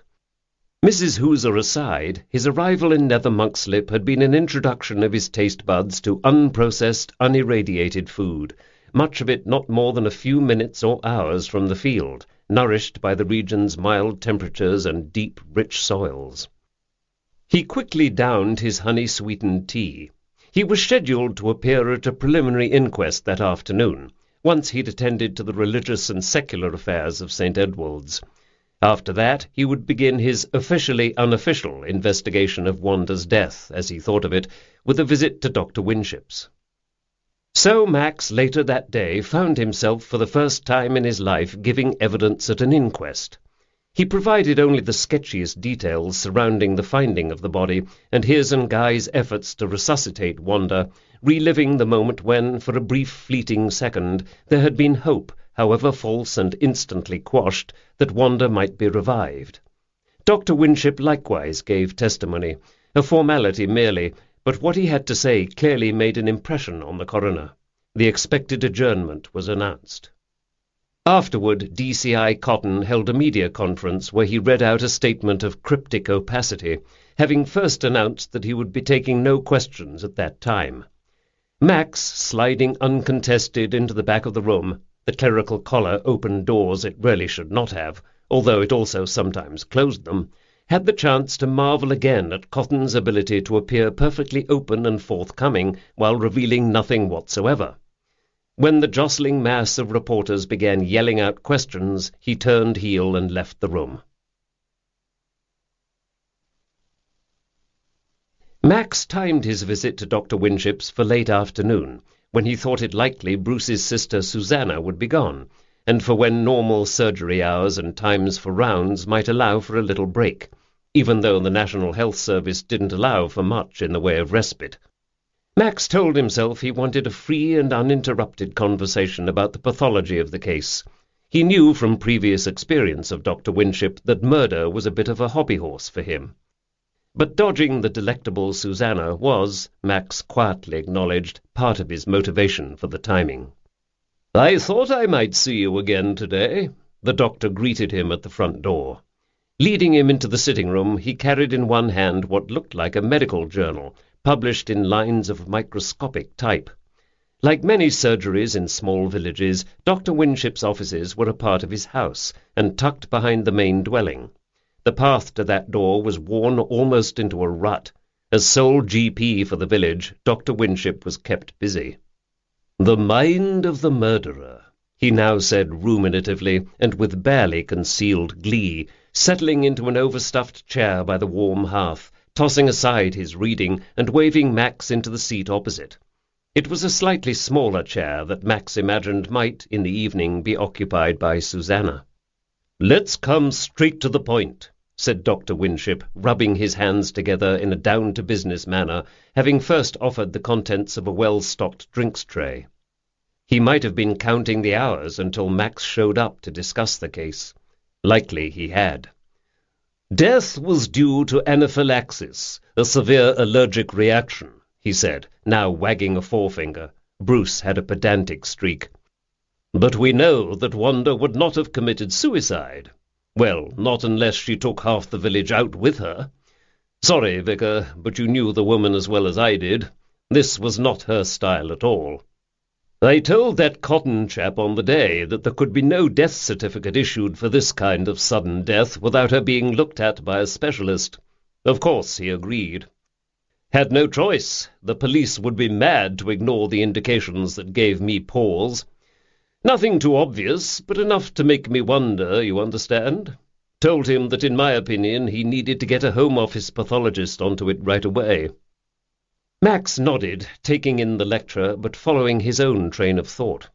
Many sins might be laid at Wanda's door, most having to do with pride, as most sins were, but suicide, he would certainly agree, wasn't among them. "You treated her?" he asked. Dr. Winship had not been many years in the village, and it was always possible Wanda was one of those who made the trek into Monksleep-super-Mare for medical treatment.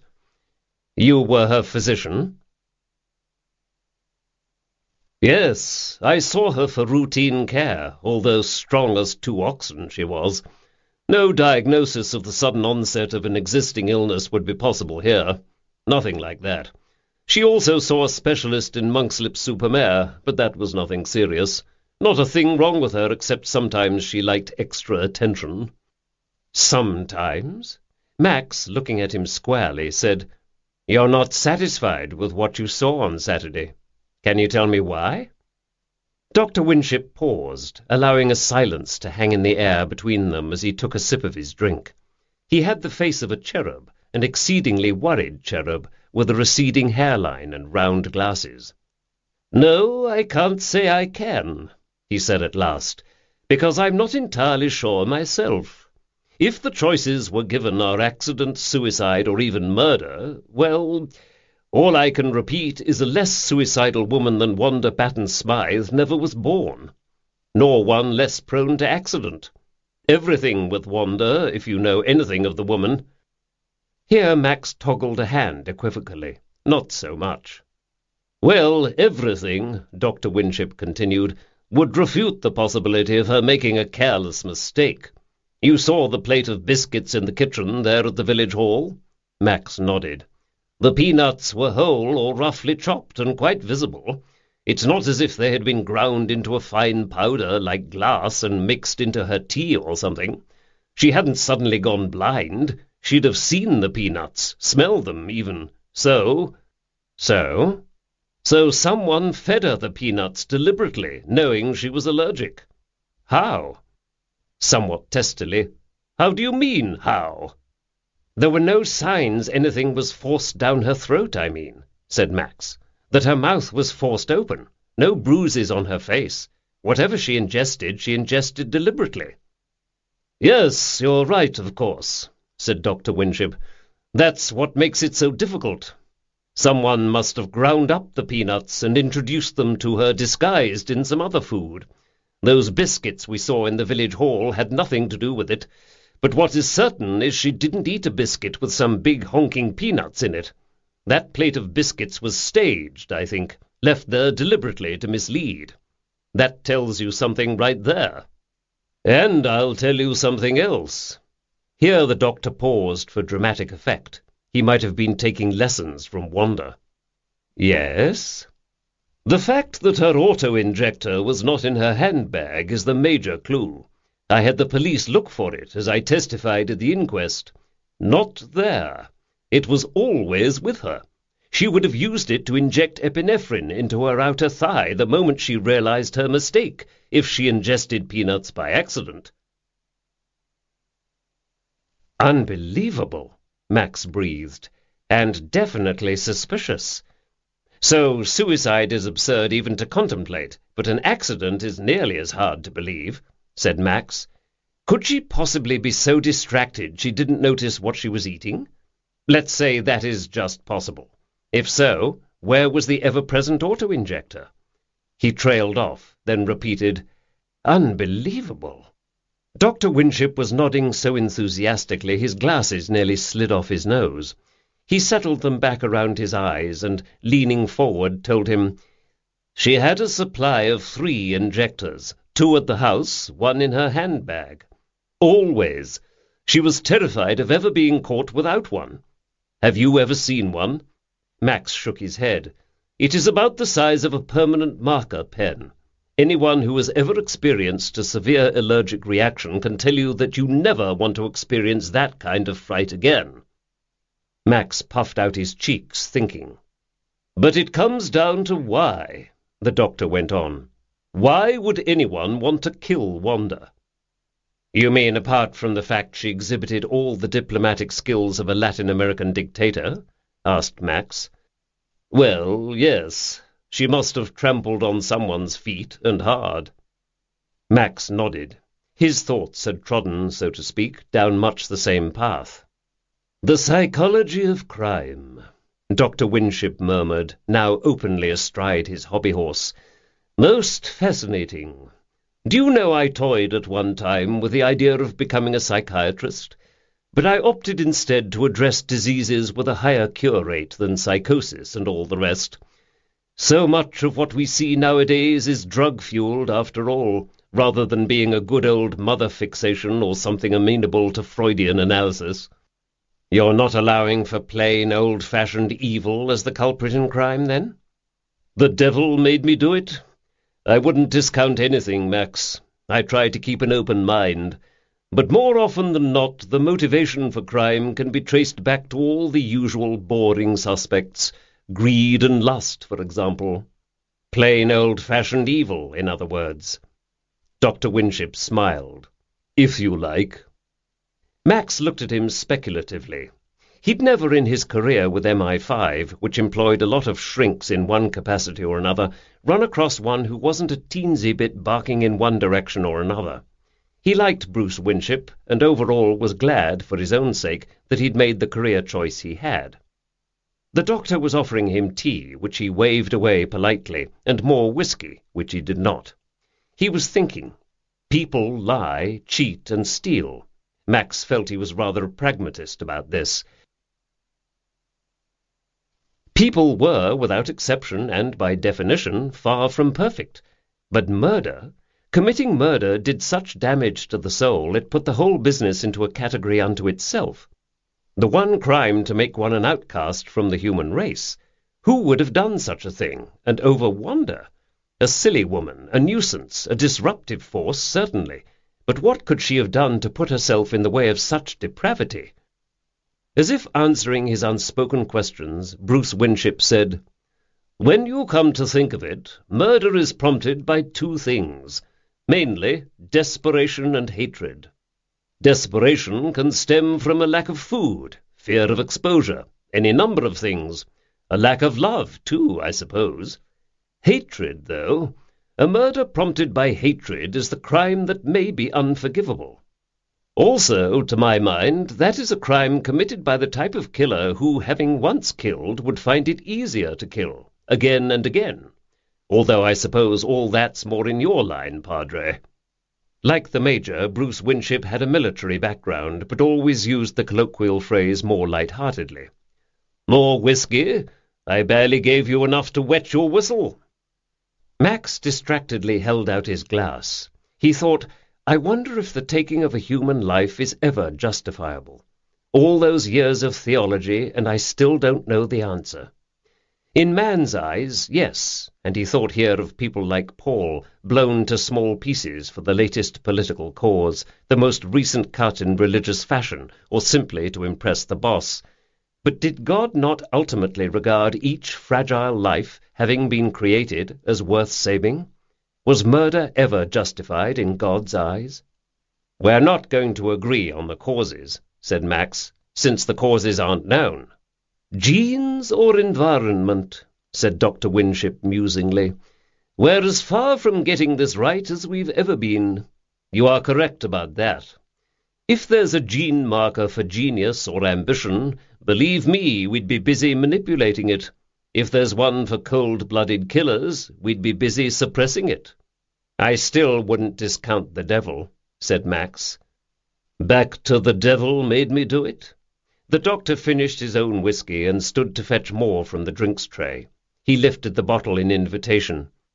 It can't be ruled out, said Max mildly, shaking his head. I prefer the scientific method. Dr. Winship poured another inch of the liquid into his glass and lifted it in a toast. The whiskey shone like liquid amber in the firelight. Each to his own. I'll say a big amen to that, said a sultry feminine voice. Susanna Winship stood in the doorway.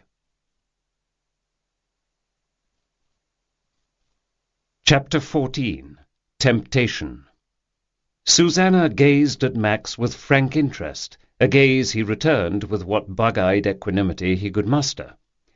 "I'll just go put the groceries away and join you," she said, indicating the shopping bags she held in each hand. Her brother having no objections, Max felt he could hardly protest. Returning minutes later, she sat down, shedding her cardigan in the somewhat overheated room to reveal a matching blue sweater. "What do you think of all this, Vicar?" she asked him, smiling through her lip gloss. "I can't begin to know how to think of it," he replied. "It's impossible for this to have happened here in Nether Monkslip, and yet it did." "Of course, it's nonsense to think this is connected with the fair nonsense," she said, adding, Max thought somewhat guiltily, "Isn't it?" "What exactly was that particular nonsense about?" asked Max. Although he thought he knew in general terms, it would be interesting to hear the specifics from someone who'd been in the forefront. "There was a screw-up over the order for the chairs. Oh, sorry, is it all right to say screw-up?" Max, having no idea, shrugged. Susanna crossed her legs, the firm, fleshy thighs encased in black tights. She was unquestionably an attractive woman. Feline features, eyes tilted, mouth with a curl at the corners, jaw coming nearly to a point on a triangular face. Thick, wavy hair the colour of Devon cream. She looked at Max, taking in his grey eyes and black hair, and all but purred. "Wanda, who had the heart and soul of a head girl, went on and on about it. I heard someone call her a cow during the last meeting, under her breath, of course." Here she adopted a self-deprecating grin, which showed her dimples to full effect. But whoever did it would never own up to it now, in light of subsequent events. A married attractive woman, he reminded himself. Max's first thoughts on hearing Susanna was separated from her husband, however, had been an unclerical blurt of Anglo-Saxon derivation, for which he immediately sent an apology heavenward.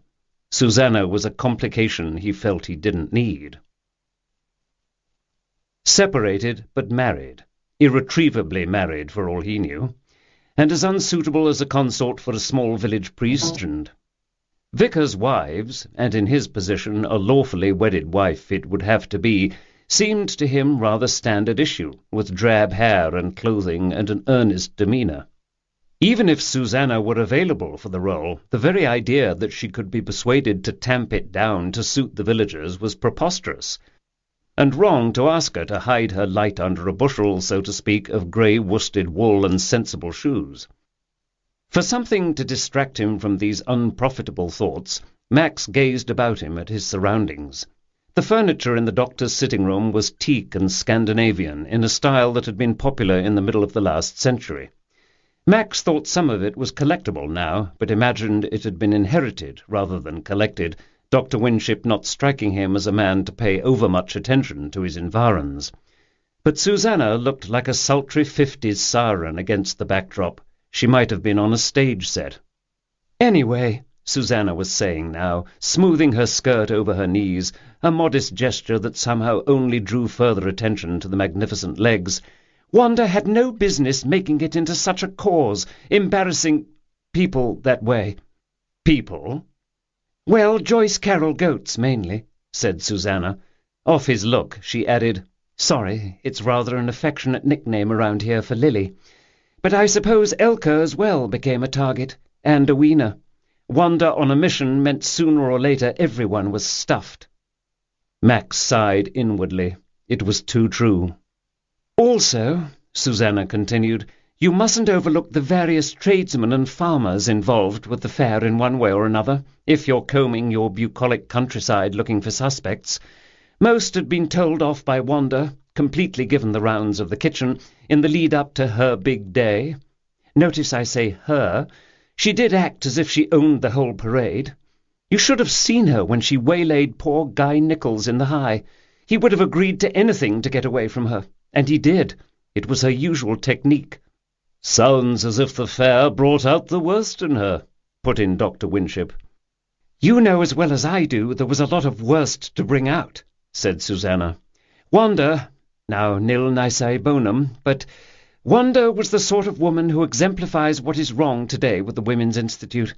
There's a WI in North Yorkshire offering its members pole dancing lessons. Now that's more like it, bringing the light of the 21st century into the stodgy WI.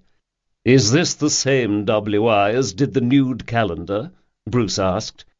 "No, this is actually a different one." "Makes one wonder what is going on in Yorkshire."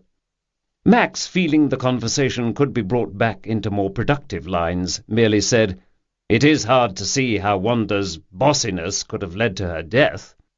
"You find it hard to see, do you? Well, you are a dear man. Wanda had a gift for the wounding remark. I was the recipient of more than one, before you ask." "Really? Such as—" "Such as what was I really doing in Nether Monkslip? Was I fleeing some scandal in London? Conjecture such as that." Her chocolate-brown eyes snapped dismissively. "Well, let me tell you, if I were the walking scandal of London, I'd like nothing better than to hang about and see how it all played out. Oh, and was Bruce really my brother?" Wanda would wonder aloud, eyes wide and aglow with malice. "You're joking," said Max, looking over at the doctor, who shrugged resignedly. "Not at all," said Susanna. "Is that outrageous or what? I suppose we should have threatened her with a solicitor or two, but I simply didn't care what Wanda thought, and if anyone believed her nonsense, well, so what? I told her more than once to go wax her you-know-what and leave me alone." Max, genuinely puzzled, asked, "Her flaws?" Susanna smiled. "No, not her flaws." Bruce, horrified, said, "Susanna!" She looked at her brother. "What?" "Anyway," she continued, "others were unable to develop the rhinoceros hide required for dealing with Wanda." "Lily, for example." "For example. But there were others. Our Lily is simply less able to hide it when the arrows hit home. Very highly strung, she is. Of course her uncle was barking, the one who left her the farm. People like Lily never learn to guard their expressions. Botox has taken care of that for so many nowadays."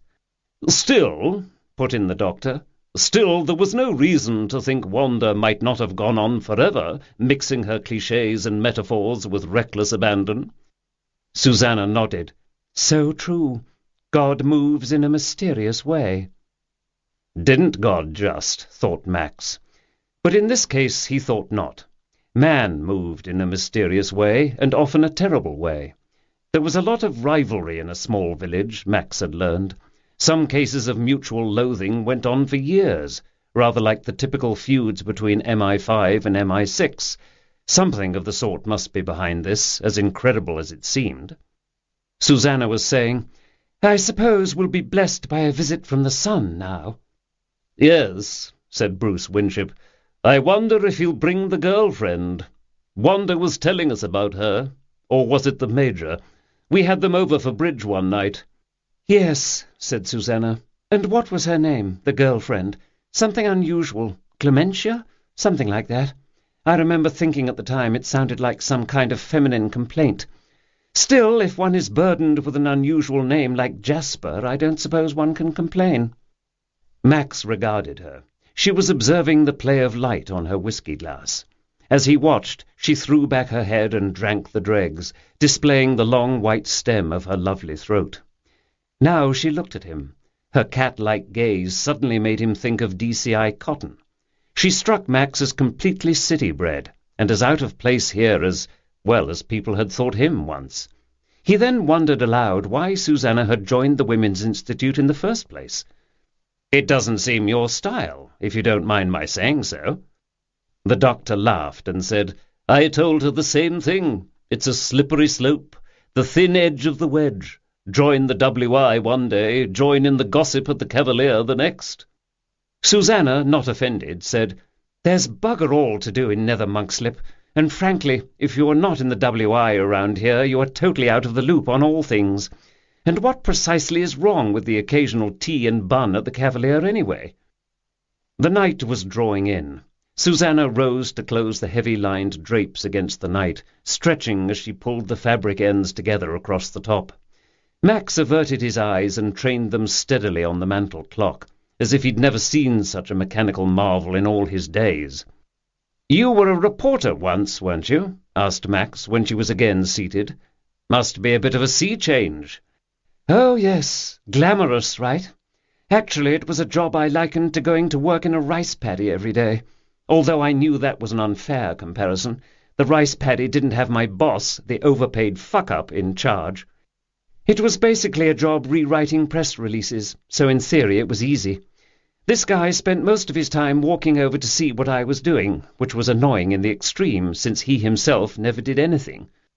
This seemed to be his full-time job, when he wasn't busy trying to look down the intern's dress, or mine, which explained, only partly, the content-free condition into which the paper had fallen may have had something to do with it, why the paper was in a constant state of financial crisis, until it folded, which was a mercy for its readers, if not the staff.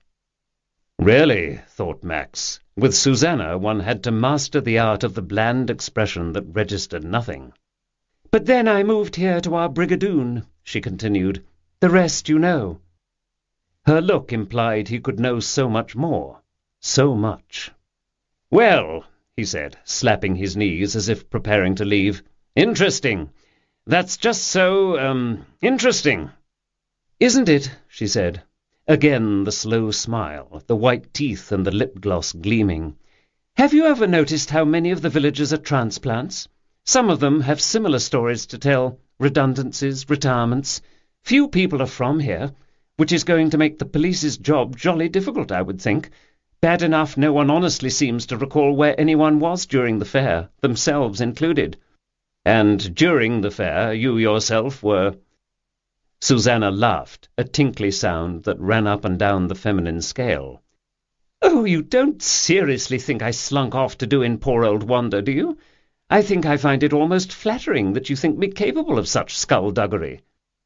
Seeing that her flirtatious manner was not being all that well received at the moment, she reined it in. "I did see Wanda here and there that morning, and mark my words, she was up to something, practically hugging herself with excitement at times. But mostly I was trapped behind a stall helping to sell children's clothing. Someone would have seen me," said Susanna, with the confidence of a woman people did tend to remember seeing. No alibi at all to speak of, then, thought Max. People, even men, couldn't have positively stared at her every second of the day. "And you?" he said to Bruce, more out of a sense of inclusive thoroughness than anything else. "Where was I? Well, you've got me dead to rights. Sorry, no pun intended. I was generally dog's body, here, there, and everywhere. I did see Wanda steaming around earlier, being officious with the hoi polloi, yet condescendingly gracious to any well-dressed visitors.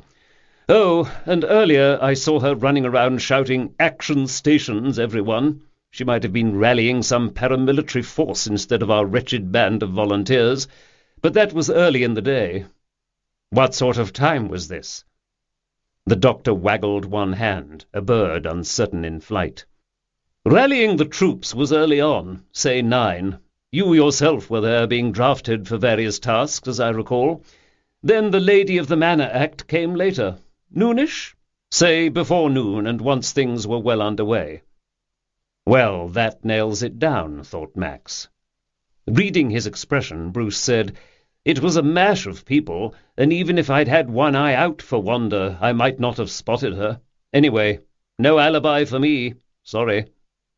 But he didn't look sorry. He looked like a man who didn't care one whit what anyone thought. A good quality to have, really, thought Max, to keep one from being at the mercy of the world. Or was it a dangerous one for a doctor? Chapter 15. The Baker. It was Monday night, following his visit with Bruce and Susanna Winship and the inquest of earlier in the day. Max, trying to relax, had been watching a BBC show on the Great Wall of China, back-to-back with a reprise of the Medici reign, a comparison which served to highlight both man's inhumanity to man as well as his endless inventiveness when it came to headgear. When the Medici show was over, the news came on. He had for years been unable to watch the world news without wondering what untold story lay behind it. The further he got from MI5, the more he was falling out of that loop. The adjourned inquest into Wanda's demise was given a brief summary which highlighted the role of the WI and tried inanely to draw a cause and effect along the lines of jam and scandal. Finally, the broadcasters wound up with a scolding little cautionary tale featuring Prince Harry doing his best to fill the royal party animal role vacated by Edward VII, Prince Margaret, and the Duchess of York. Another knock at the door. This time, somewhat to his surprise, it was Elka Garth who stood there. She was looking over her shoulder in a way that suggested she was worried about being observed. Nearly as soon as he opened the door, she barreled in. Max, following her into the study, did not have to guess at the cause of her visit. She declined anything stronger, so they talked for the next half-hour over a strong coffee that he prepared in the French press. Max took the occasion of fussing over cups and spoons to look at her. Grey threaded hair that cried out for a rinse or whatever it was women did to liven the colour.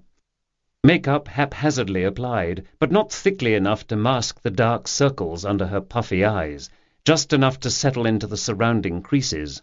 Her thick glasses magnified the sad effort at concealment, turning the creases into hills and gullies. The aging skin of her neck was starting to sag in origami folds. Strange how worry and guilt produced the same corrosive effect on people's faces. He of course knew the trouble she had with her son, that he was a constant worry and of little help or comfort. He also knew she was one of the hardest-working women in the village, juggling, in effect, 2 shops where one would have been a full-time job, as well as operating her online store, which he supposed counted as a 3rd shop. The village was becoming so high-tech, even St. Edward's had a website, but so far Max had firmly resisted all attempts to give the church a Twitter feed or a fan page on Facebook. Max had recruited a computer genius, aged 12, to build the site and put the Parish magazine online, and thereafter had induced him to remove the somewhat risque avatars he had created for the church wardens. Elka observed Max now out of those weary eyes that, though tired, held a spark of shrewdness. Seeing him sit back, still looking at her appraisingly, she launched right into the topic uppermost on her mind. "I couldn't be at the inquest today. I've business to attend to, as you know, and I wasn't summoned. But folk are saying it must be murder, or the police wouldn't be so interested. I want you to know, and I need you to understand. Whatever happened to Wanda, it had nothing to do with me." "All right," he said, thinking he'd taken that as a given, For now, since if Elke had wanted Wanda gone, it would be a huge risk to use a method that so clearly could be brought back to herself. "Has someone accused you?" he asked gently. "No, but Guy was in the Cavalier telling people how she looked when she was found. You know him, owns the French Revolution in Monkslip-super-Mare. Always reminds me of someone, some movie star or other. Anyway, it was allergic reaction, plain as day. My aunt had allergies like that, and we knew the symptoms. Swollen face and lips, choking. Everyone knew Wanda was that allergic to peanuts. I did too, which is why I was ever so careful to label things properly." Max raised his eyebrows and held his peace. Wanda had come into possession of a biscuit or other food that to her was purest poison. How had it happened? Finally he asked, "This was your usual role for Harvest Fair, wasn't it? The baked goods?" She nodded. "Me and a few others, mind. Baked goods, homemade-like, being popular on the day, especially with the kiddies, but with everyone, really. An excuse to go off the slimming regime for a bit." "So you brought along your goods on the day and displayed them for sale on a pre-designated table, is that right?" "That's right." "There were extras held in reserve?" "That's right." "And those were in—" She sighed. "They were in the village hall, in the kitchen. Along," she hastened to add, "with a lot of other cakes and scones and biscuits and things. There wasn't room to display it all, and we didn't want it all sitting in the sun for hours anyway. So—" "Was there anything that identified your contributions from anyone else's?" "The biscuits came in boxes that I use in my shop for bulk orders, but some I had put on paper plates covered in cling film." "No way to differentiate them, then?" "Not really, no. I would say that my goods were better than the average contribution, but I would say that, wouldn't I?" For the first time since she'd entered the room, a trace of a smile appeared on the usually friendly face. Max regarded her, trying to frame the next question. Finally he said, "Were you surprised by her death?" She caught him off guard by saying, "No, not really. You were expecting me to say I'd never been so shocked, weren't you? But somehow with Wanda, the wonder always was that she'd managed to live as long as she had." "Does that mean you have ideas about who did this?" "No, and that's the other side of the same coin. Who would actually do this? Want to do it, yes. Think about or plan to do it even, sure. But actually kill her? Impossible to imagine." "You had your own issues with her." Max let the unspoken part of the sentence hang in the air. "You can't be serious." Elke twisted her features into an expression of distaste. "Everyone had issues with Wanda, but no one would kill her." It was clearly a subject on which her mind was made up, and no mere facts were going to shift her. "What exactly was the issue you had?" Max asked. He indicated the coffee pot for a refill. She shook her head. "I'll be up half the night as it is," she said. "Not that that's anything unusual." Max took a stab at what he guessed was the issue. "Something to do with your son, was it? With Clayton?" It was not really a question. Clayton was the dearest thing to her heart, and the cause for much of its heartache. She pursed her lips, reliving the grievance. "It was just... Father, it was simply the attitude of superiority. Her son, such a high flyer. Clayton, well, he's a success in his own lights. He's reliable, well, mostly.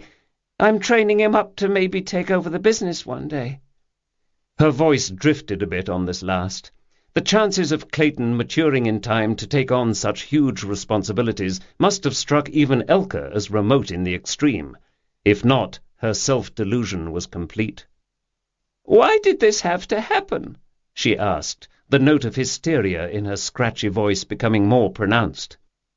For the first time Max wondered, could Clayton have finally gotten his act together long enough to commit murder? Perhaps in some misguided attempt to become the protector his mother so clearly needed at last? The look in Elke's eyes suddenly made him realize this thought had occurred to her as well. Chapter 16. The Major. The following day, at nearly the end of September, was Michaelmas, the feast of St. Michael the Archangel. It was 3 days since the death of Wanda Batten Smythe. Max felt it was time to pay his formal respects to her spouse, the Major. Max had telephoned soon after the tragedy to offer his assistance, but as was usual in these cases, the Major didn't even know yet what kind of help he would be needing. Max knew a follow-up call in person was in order. His visit had an official investigatory tinge to it as well. He'd run into DCI Cotton on the High Street quite early that morning, almost literally run into, he on his morning run with Thea, and Cotton clearly engaged on his own keep-fit scheme. Knowing their conversation would be closely observed by anyone awake at that hour, they'd only taken time for a hushed consultation regarding Wanda's death, looking airily about them the while as if commenting on the weather. "I've kept one ear to the ground as promised, but there's nothing I can tell you as yet," Max said. That was literally true. He decided, for reasons of his own, to say nothing of Elka's visit last night. Why point the police in the direction of Clayton when there was nothing but his mother's worry as an indicator of his guilt? "No new developments this end," Cotton had told him in his turn. "There's an undisputed lack of grief, except in the case of the husband, and his grief seems to be genuine. I'd say he's lost without her." "That's a typical reaction," Max had replied. "Men don't realize how much their wives fill a void in their lives until they're left on their own. Many come near starving to death, for one thing. I'll be stopping in to check on him." "I was hoping you'd say that. Try to see if he's remembered anything that could help our investigation. Something he might more easily recall for you than when talking with me. I seem to make some people nervous." He smiled a devilish smile that made Max understand how people might clam up around him. So a few hours later, having taken service and otherwise fulfilled his morning parish duties, Max stood at the door of Morning Glory Cottage and gave a tug on the old-fashioned bell-pull. After quite a long wait, during which he had time to fully appreciate the tribute to Gothic architecture in the plate tracery windows overhead, windows perhaps more suited to a cathedral, the heavy door of the opulent bungalow was opened, and Max was admitted into a varnished hall worthy of a small stately home. The Major, as he was always called, few could remember his real name, which was Montague, gave the clear impression of a man pottering around in the absence of his wife, quite lost, like a child handed a grocery shopping list and sent off alone to Sainsbury's. He hadn't a clue where to start and was looking for oranges, metaphorically speaking, in the bread aisle.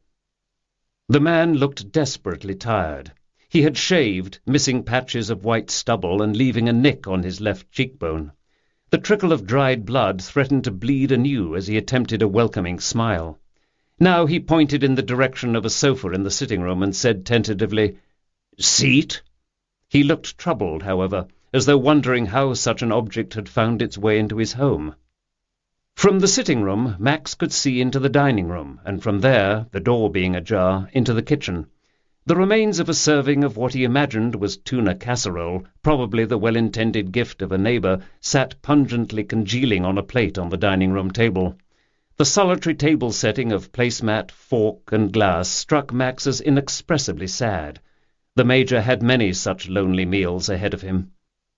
"Would you like something?" asked the Major hesitantly, waving a hand in the direction of the kitchen. "To drink, perhaps?" He paused, as if trying to remember the universe of beverages deemed fit for human consumption. "Tea?" he finally hazarded, a game-show contestant desperate to beat the odds of a wrong answer. "No, thank you," Max started to say, then suddenly realized what the Major needed might be exactly that British panacea. "Only if you'll let me make it. Actually, I'd love a cup. I'll just put the kettle on, shall I?" The Major buying into this fabrication, Max had already had 3 cups that day during home visits. The next few minutes were spent in trying to sort out the location of the tea caddy, the kettle, the water, and the various other essential ingredients and implements, all of which seemed to mystify the Major. It was as if he'd never been in his own kitchen before. Indeed, Max thought it likely Wanda was one of those women who forbade men entree into their exclusive domain, on the grounds of man's innate clod-hopping destructiveness in the presence of glassware and china. Kettle on the boil, Max began the washing up, first depositing the casserole remains in the bin.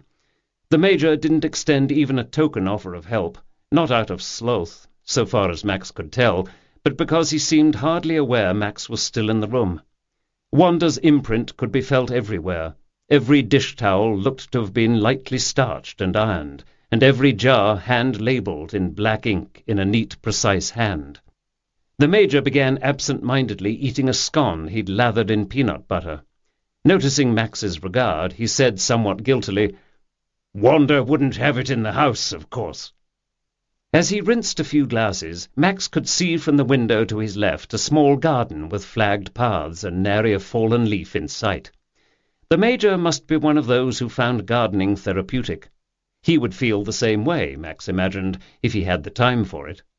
The garden at the vicarage would soon wear a carpet of wet and dangerously slippy leaves if someone didn't see to it soon. Max had let it slide, and Morris, who usually saw to such things for him, had not been much in evidence during the past week. The tea-kettle screeched to announce that the water was boiling. Max found some cake in a tin, and putting one slice on a plate for the Major, arranged all the tea paraphernalia on a tray to take into the sitting-room.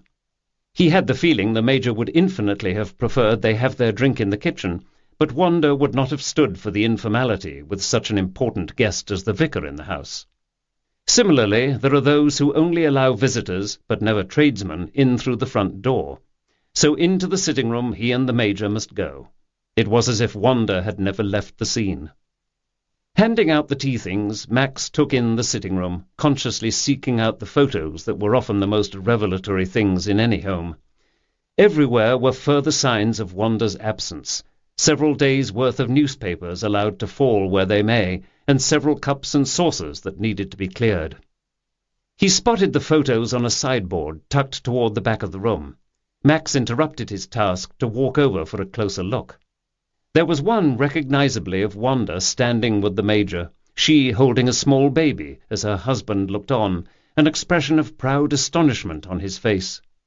Max was himself astonished to see how lovely Wanda had been, before lines of dissatisfaction had etched themselves into her face. There was a more recent photo of two more elderly people, grandparents on one side or the other more than likely. A picture taken at the seaside, with the Major looking fit and youthful and holding a small boy by the hand.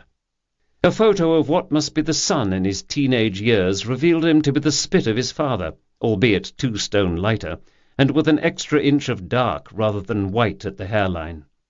The same dark eyes, with perhaps a whit more of resolve in them, gazed out of the photo, and presumably the boy's complexion was pale rather than grey. It was a black-and-white photo. Any resemblance to Wanda was not in evidence. "I've forgotten the sugar," Max told the Major. This wasn't true, he had forgotten it on purpose, but he wanted a chance to inspect the room unobserved. Dutifully the Major trotted out on this specious errand. Max looked at some of the photos more closely, then looked about him, taking in the dull and utterly respectable decor.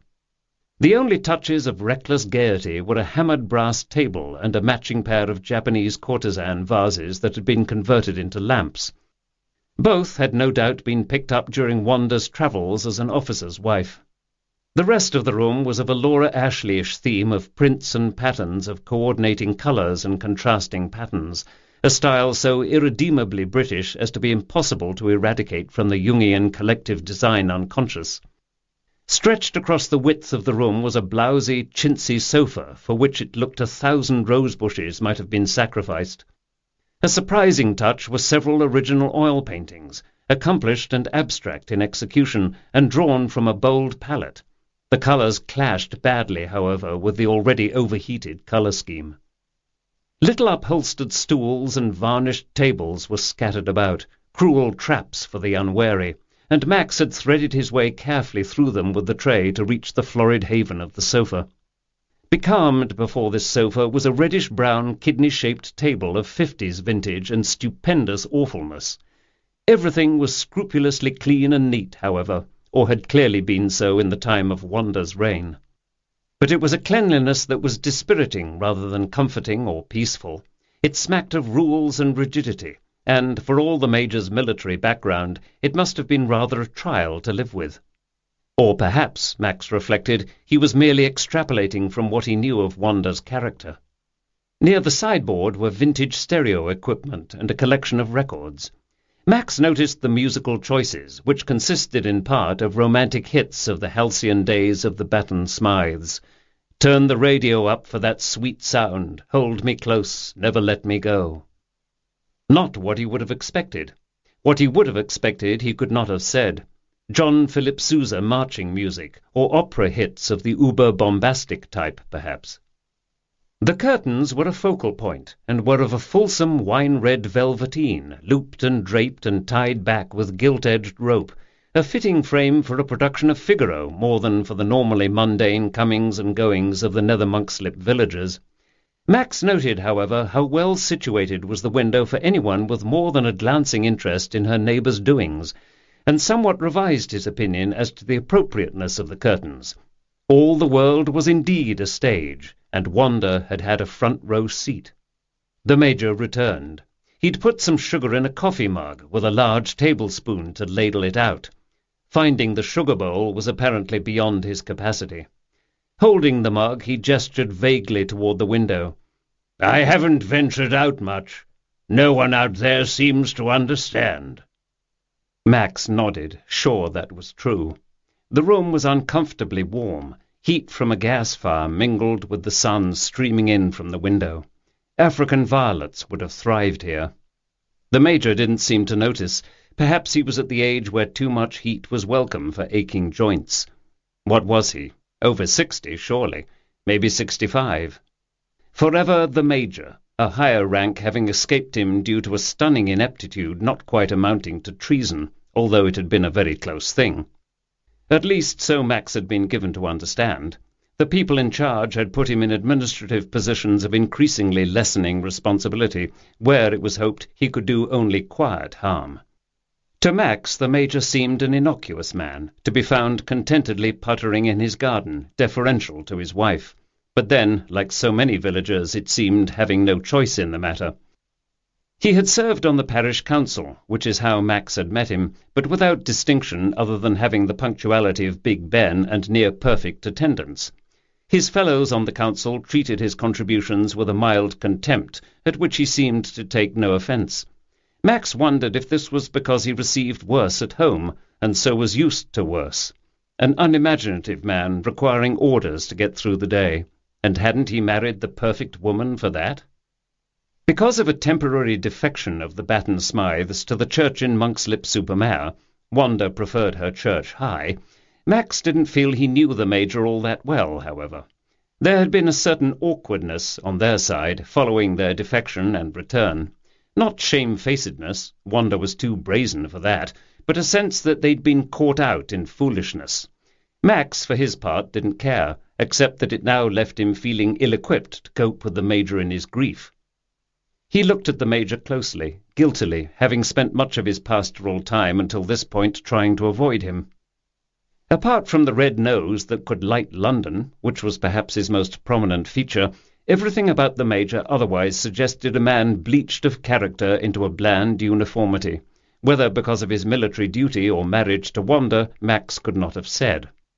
His other distinctive characteristic was a walrus moustache designed for twirling, each hair neatly marshalled into line. It was an embellishment of such luxuriant glossy precision one could not help but be reminded of the famed little Belgian detective. His bushy white eyebrows normally were shellacked to within an inch of their lives into a roguish updo. As a result, he perpetually looked happy and smiling, as if someone had just handed him a prize. Today, however, the moustache drooped, and the eyebrows, freed of their usual constraint, veered wildly off in all directions. Max spooned a mountain of sugar into his tea and said quietly, "What can you tell me, Major, about your wife and what she was doing that day? Do you have any views on what led her to the village hall?" Here the Major thought, and thought hard. "That inspector chap asked me the same thing, more or less. Well, she was president of the Women's Institute, of course." Yes, we know that." Max smiled encouragingly as the Major engaged the gears. "She was, of course, a presence in the village, an important one, and thus expected to lead in the area of charity work and so on and so forth." "And in her personal life? Would you say she was happy?" The Major looked perplexed, as if Max had asked him to estimate the square footage of Istanbul. Yes, I would say so. Yes, definitely. Wanda's mother died last year, as you know. It was only to be expected. The poor old thing was 90 and had been fading for some time. But Wanda took it hard for a while. Quite naturally. They were close. Yes, quite. In fact, Max had forgotten. Given the average age of his parishioners and the nature of his calling, he heard quite often of a parishioner's losing one parent or another. It was difficult to keep so many passings straight in his memory. Max saw that a beautiful Persian cat had entered the room as they talked and sat on a deeply cushioned chair in the corner. Clearly it was her chair. She gazed with regal, cross-eyed contempt on the conversation, no doubt wondering how far the death of her mistress would go toward interrupting prompt meal-times at Casa Batten Smythe. She had no enemies? Max asked the Major. Softly here. Max had little solid reason for his question, still less reason to upset the man unnecessarily. Enemies? Repeated Major Batten Smythe bleakly. Enemies? Why, Wanda was one of the most beloved of women. The very milk of human kindness flowed. Catching Max's mild and unintentional look of scepticism, quickly suppressed as it was, the Major said, "Oh, Wanda had standards, and people who won't or can't toe the mark may have resented having that brought up to them." "I'll just bet." "But anything like a real enemy? Impossible." Warming to his theme, the Major added, "She was a woman of great passions, Padre, firm in her beliefs, unstoppable." His voice broke on the last word. Max, who felt there were many in the village who could testify to that, except that someone had finally stopped her, merely said, "A woman in a million, Major." The Major nodded. "Stood by her principles. That was Wanda's way. When she felt the hairdresser here in the village was overcharging for her hair treatments, she began going into Monkslip-super-Mare instead." Thank heaven, thought Max, that we still have people willing to take a firm stand on the important issues. But he gave the Major a wan, approving smile. The Major suddenly burst out, banging one fist on the arm of his chair, making the cat jump. "How in Hades did this happen? How in Hades? Oh, beg pardon for the language, Padre." Max, whose everyday vocabulary and that of his colleagues in his former MI5 life could have scorched the earth, waved his hands munificently. "Full of life she was. Here we were, in the middle of planning a catered dinner party. She so loved to entertain in style. She loved people so. And who will there be to entertain the carol singers at Christmas? Think of the loss to the village." Max imagined this was the biggest benefit of matrimony, to have someone who admired you without qualification, who made your slightest charitable impulse into a sacrifice of Mother Teresan proportions. Wanda was a subject which the Major would never be able to see in an undistorted way. That much was clear. Max asked a different sort of question now. "When did you first meet your wife?" "We were both in the army, didn't you know? She was quite a different person in those days," the Major told Max. "Softer, perhaps. Always rather straightforward in her thinking, of course. But Jasper's growing up and leaving, it changed her. It was a normal process, of course, but it changed her completely. Empty nest, what? It was from that point, as I saw it, that the need for control crept in." Max waited quietly. He judged it not the time for further questions. The man would come to it in his own time and in his own way. "We were happy here. Sometimes we forgot we were happy. All married couples do. But we were happy here."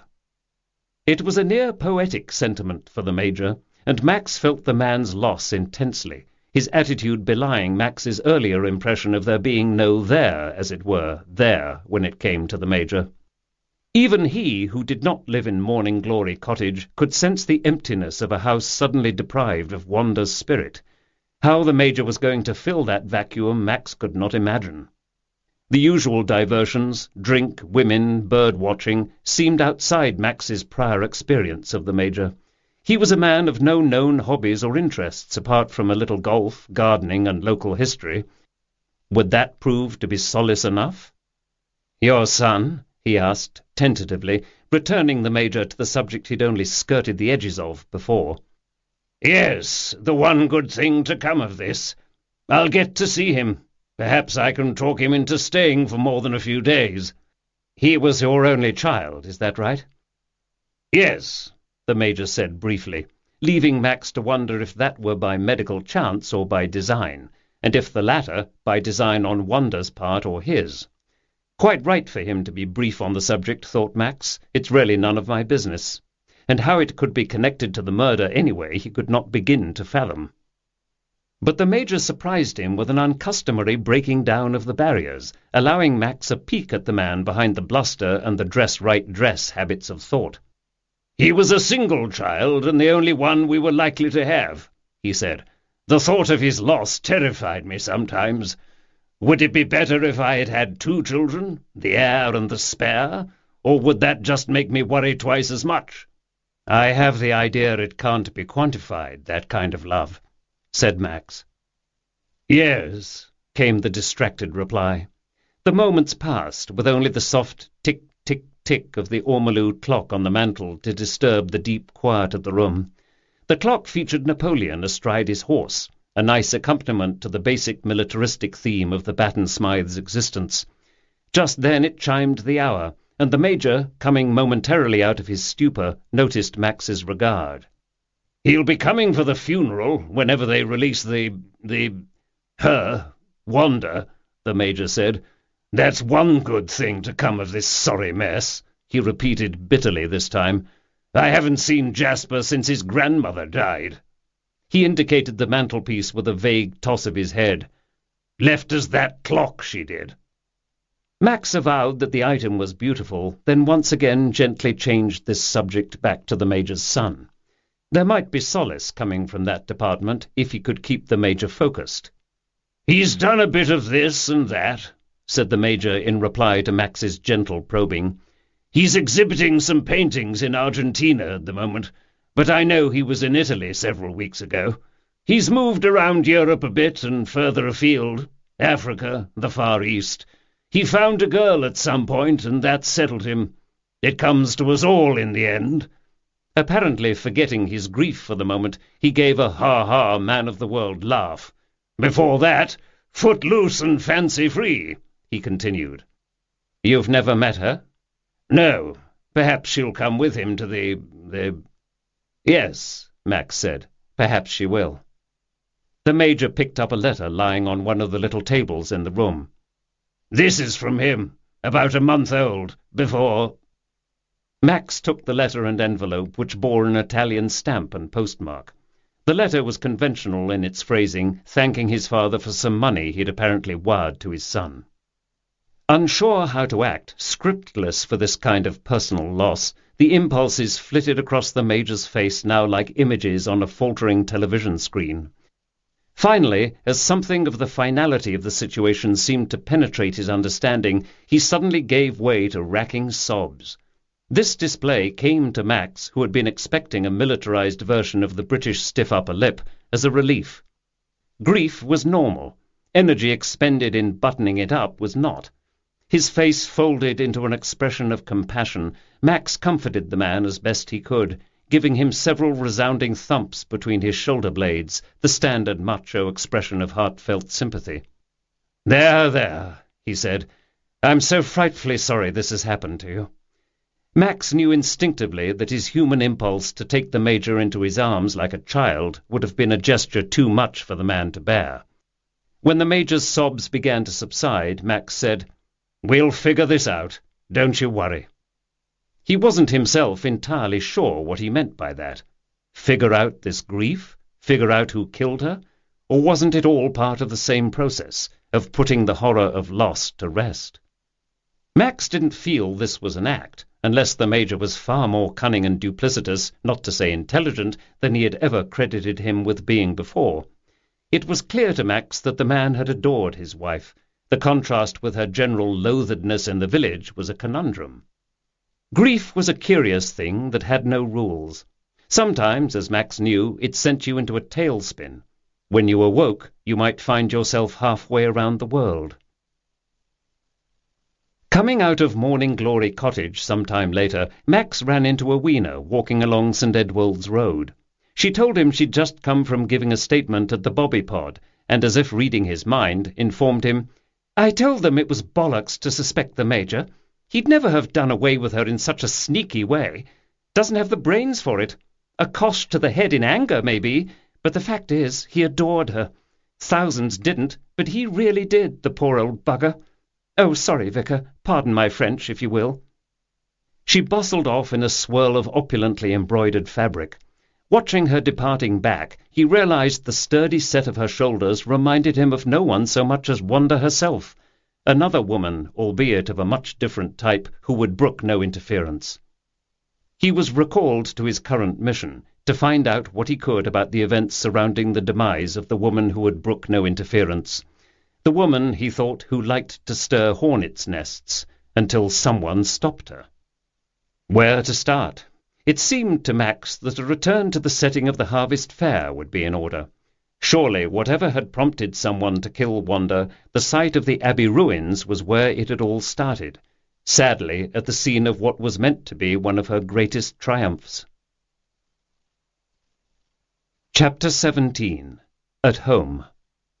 The death of Wanda Batten Smythe affected everyone in the village, some more than others. Lily Iverson, expecting to feel something like relief, found her life surprisingly unchanged. There was always something to worry about after all. Wanda was just one less thing. Lily lived just outside the village proper in a farmhouse she'd inherited from her uncle, an old farmhouse fallen into disrepair that she had proceeded, in nearly miraculous fashion, to rescue from ruin. The ground floor, where she sat watching the news, was really one large room, with a kitchen occupying one end. At the other end she'd marked out a large living area with a colourful rug, a sectional sofa, a large square coffee table, and a refectory table she used as both dining table and desk. A typical man of his generation, Lily's uncle had taken one look at her knobby-kneed, wiry-haired self, aged 12, and privately predicted she would never marry unless a female-targeting plague killed off every other woman on the planet. Untypically of a man of his generation, he felt no contempt for a woman of single status, and set out to ensure she would at least have a roof over her head for her lifetime. That the roof in question leaked sporadically did not detract from the kind intent behind the bequest. Lily gradually had turned the ramshackle farmhouse into something resembling a cosy and welcoming home, in the hours not filled to capacity by her burgeoning business. She had paved the narrow dirt track leading to the building, replaced mean little windows with larger ones to allow the sun to spill onto the old wooden floorboards, and generally applied a coat of paint to everything until the whole place shone like a showcase. Upstairs were 2 bedrooms, one holding Lily's double but virginal bed, headed by a brass Victorian bedstead purchased from Noah's Ark. The other held a double walnut bed for guests that never arrived. Lily's uncle, long a widower, had been her last living relative, and she had few ties to her old life in London. Both beds were covered in knitted bedclothes of colourful and wondrous design, and appliqued with flowers and animals, starbursts and sunbursts. Between the rooms, down a narrow hallway, Lily had had installed a bathroom gleaming with modern fittings. When she had arrived, the only convenience had been an outhouse, the only source of water an old hand-pump at the kitchen's stone sink. Between the kitchen and living area on the ground floor, where Lily spent much of her days, were an old spinning wheel and a loom she had found in the attic, objects that had once belonged to her aunt. Necessity being the mother of discovery, for Lily had been underemployed most of her life, and even living rent-free she needed spending money, in playing around with the equipment, Lily had come to realize that her real talent was to take wool and make from it uniquely beautiful creations in a riot of design and frill and color. Originally, she had begun by purchasing wool from a neighbor's farm, spinning and dyeing the wool herself. Then she became particular about which sheep the wool came from, ascribing to the lambs as they grew different personalities and traits, and from there it had been a short step to buying the sheep themselves, complete artistic control. She began labeling every new sweater design with a sheep's name. The dolly model was so popular, especially in lavender, she could barely keep it in stock. A boutique in Nether Monkslip had begun carrying her work. Now Lily's creations and the licenses to reproduce them were much in demand. Clothing and home furnishing boutiques in London, Paris and Milan carried her designs. She also sold a great many to select customers over the internet. More than enough to have moved into one of the fine Georgian houses in the village, for on occasion Lily felt her isolation keenly, but then where would she keep the sheep? And she was already looking into raising goats too. It was her isolation behind a gnarl of hedgerows that made her membership in the Women's Institute so important to her. Dolly and Co. were her friends, but sometimes one needed human contact, and the threat that Wanda posed, all unawares, by her sheer awfulness, was a threat that the timid, such as Lily, felt keenly. But apart from that isolation, Lily was happy. For Lily. The care and feeding of the sheep was ridiculously satisfying, probably because they made so few demands and were unconditionally glad to see her. She even liked the smell of the well-ventilated barn, which she kept so spotless and filled with sweet-smelling hay and straw bedding that it was hard to believe farm animals were anywhere nearby. She had the outlet for creativity in her design work, the work itself, and the reward of running a successful business. These things, most days, were enough. She tried not to remember or dwell on the other days. For Lily had always been an anxious, highly strung personality, her mind like a channel tuned permanently to the emergency frequency. For many years she had been nearly anorexic, not because she feared gaining weight, but because she feared food. Everything was potentially contaminating, everything a potential health threat. If she couldn't boil it herself, she didn't eat it. Since her inheritance of the farmhouse, with its promise of fundamental security, however, many of these symptoms, as her uncle had hoped, had gone into remission. But she remained the type of precise, neatly hemmed woman who would run her recyclable tins and bottles through the dishwasher before throwing them away. Turning off the telly and taking her empty plate and glass into the kitchen, she started to do this now, having emptied a container of mushy peas in preparing her meal. Then, catching herself, for she had sworn to try to loosen up, just a bit, she decided, just this once, to go wild. In a what-the-fuck gesture, she merely rinsed the tin in hot water for several minutes before tossing it into the recycle bin. Half an hour later she came back, retrieved the tin, and put it in the dishwasher. Susanna Winship was in her bedroom at her brother's house, touching up her French manicure while planning what to cook for their dinner. She and her brother had quickly fallen into stereotypical, sexually assigned household roles, but Susanna didn't mind. Bruce was providing her a refuge, rent-free, while she sorted through the worst financial debris of going through a divorce. There didn't seem to be a lot of emotional debris. Her ex had been a faithless jerk, and that was that as far as Susanna was concerned. If her presence in Nether Monkslip meant her brother got 3 square meals a day and unobtrusive, mildly entertaining company, she considered it a fair trade. She had begun helping him keep the books of his practice balanced as well. Being a doctor was 90% paperwork these days, it seemed. What she was going to do in the future wasn't certain, but for now this life suited her perfectly well, except for occasional tiny glimmers of boredom in the late afternoons. What a pity the vicar didn't seem to be taking the bait. It really was too bad, she thought, how Wanda had taken over the show at the Women's Institute. Of course, all that had changed now, and not a moment too soon, in Susanna's estimation. Susanna had a wide competitive streak that had served her well in the thrust and parry of London life. While overall she was finding Nether Monkslip a blessed relief, she also had a vague sense of something missing, of mental muscles gone too long unused. The WI was chicken feed, of course, but it was what was available. Susanna had enough self-awareness to realize that she didn't care much of a toss about the WI. The real fun would be in seizing the reins now that Wanda had been sent to her reward. In a way, she was sorry to have been cheated of seeing the look of outrage as Wanda was toppled from her throne at last. It was petty. It was small of her. It was the reality of life in town and village, Susanna reminded herself. Hard cheese, if you don't like it, as her mother might have said. Susanna stood, straightening her long, lithesome figure and throwing back her stretched and aerobicized shoulders. She had the carriage of someone trained to the stage, and she tended to make an entrance rather than simply walk into a room like a normal human being. It was a training that came more from knowing that every male eye followed her every move than from time spent trotting the boards, although she had done a fair amount of that in her college days. Today she wore a short black wool skirt with a crisp white shirt. Around her neck was a frilly grey scarf of gossamer-like wool, one of Lily's creations. It was decorated at the ends with clusters of tiny cockle-shells that rattled gently as they shifted across the vast expanse of Susanna's chest.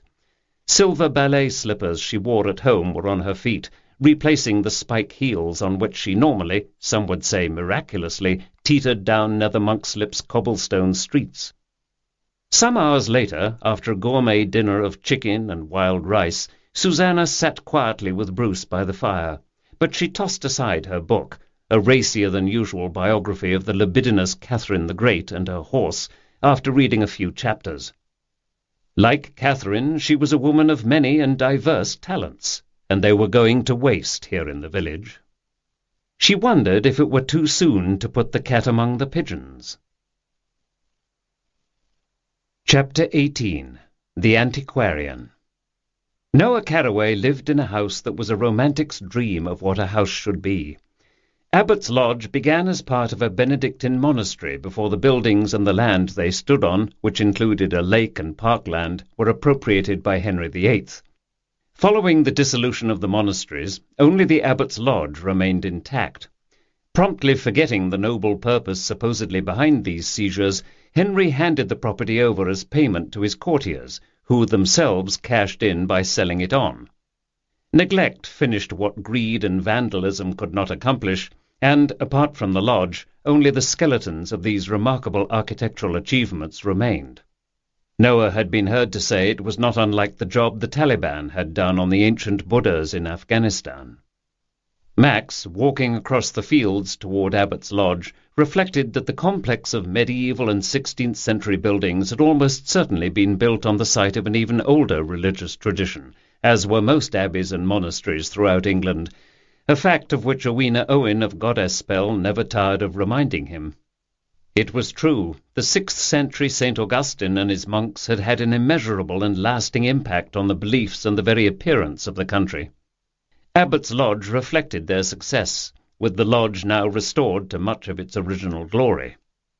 It helped, as was always the case when indulging romantic architectural fantasies, that Noah seemed to have endless supplies of money. Noah's Ark Antiques of Nether Monkslip was viewed by many as a front, a rich man's hobby, and Noah himself merely a dilettante, for the shop was closed more often than it was open. The "Open by Appointment" sign on the door was felt by many to be disingenuous at best, as the telephone number to which the visitor was referred generally went unanswered.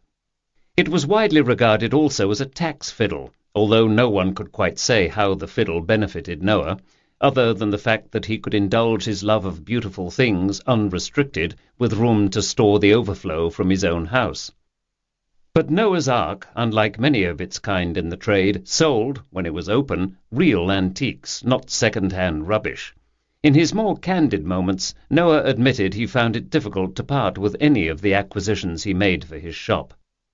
Max, who had called ahead, now went around to the back of Abbott's Lodge, as he knew was customary.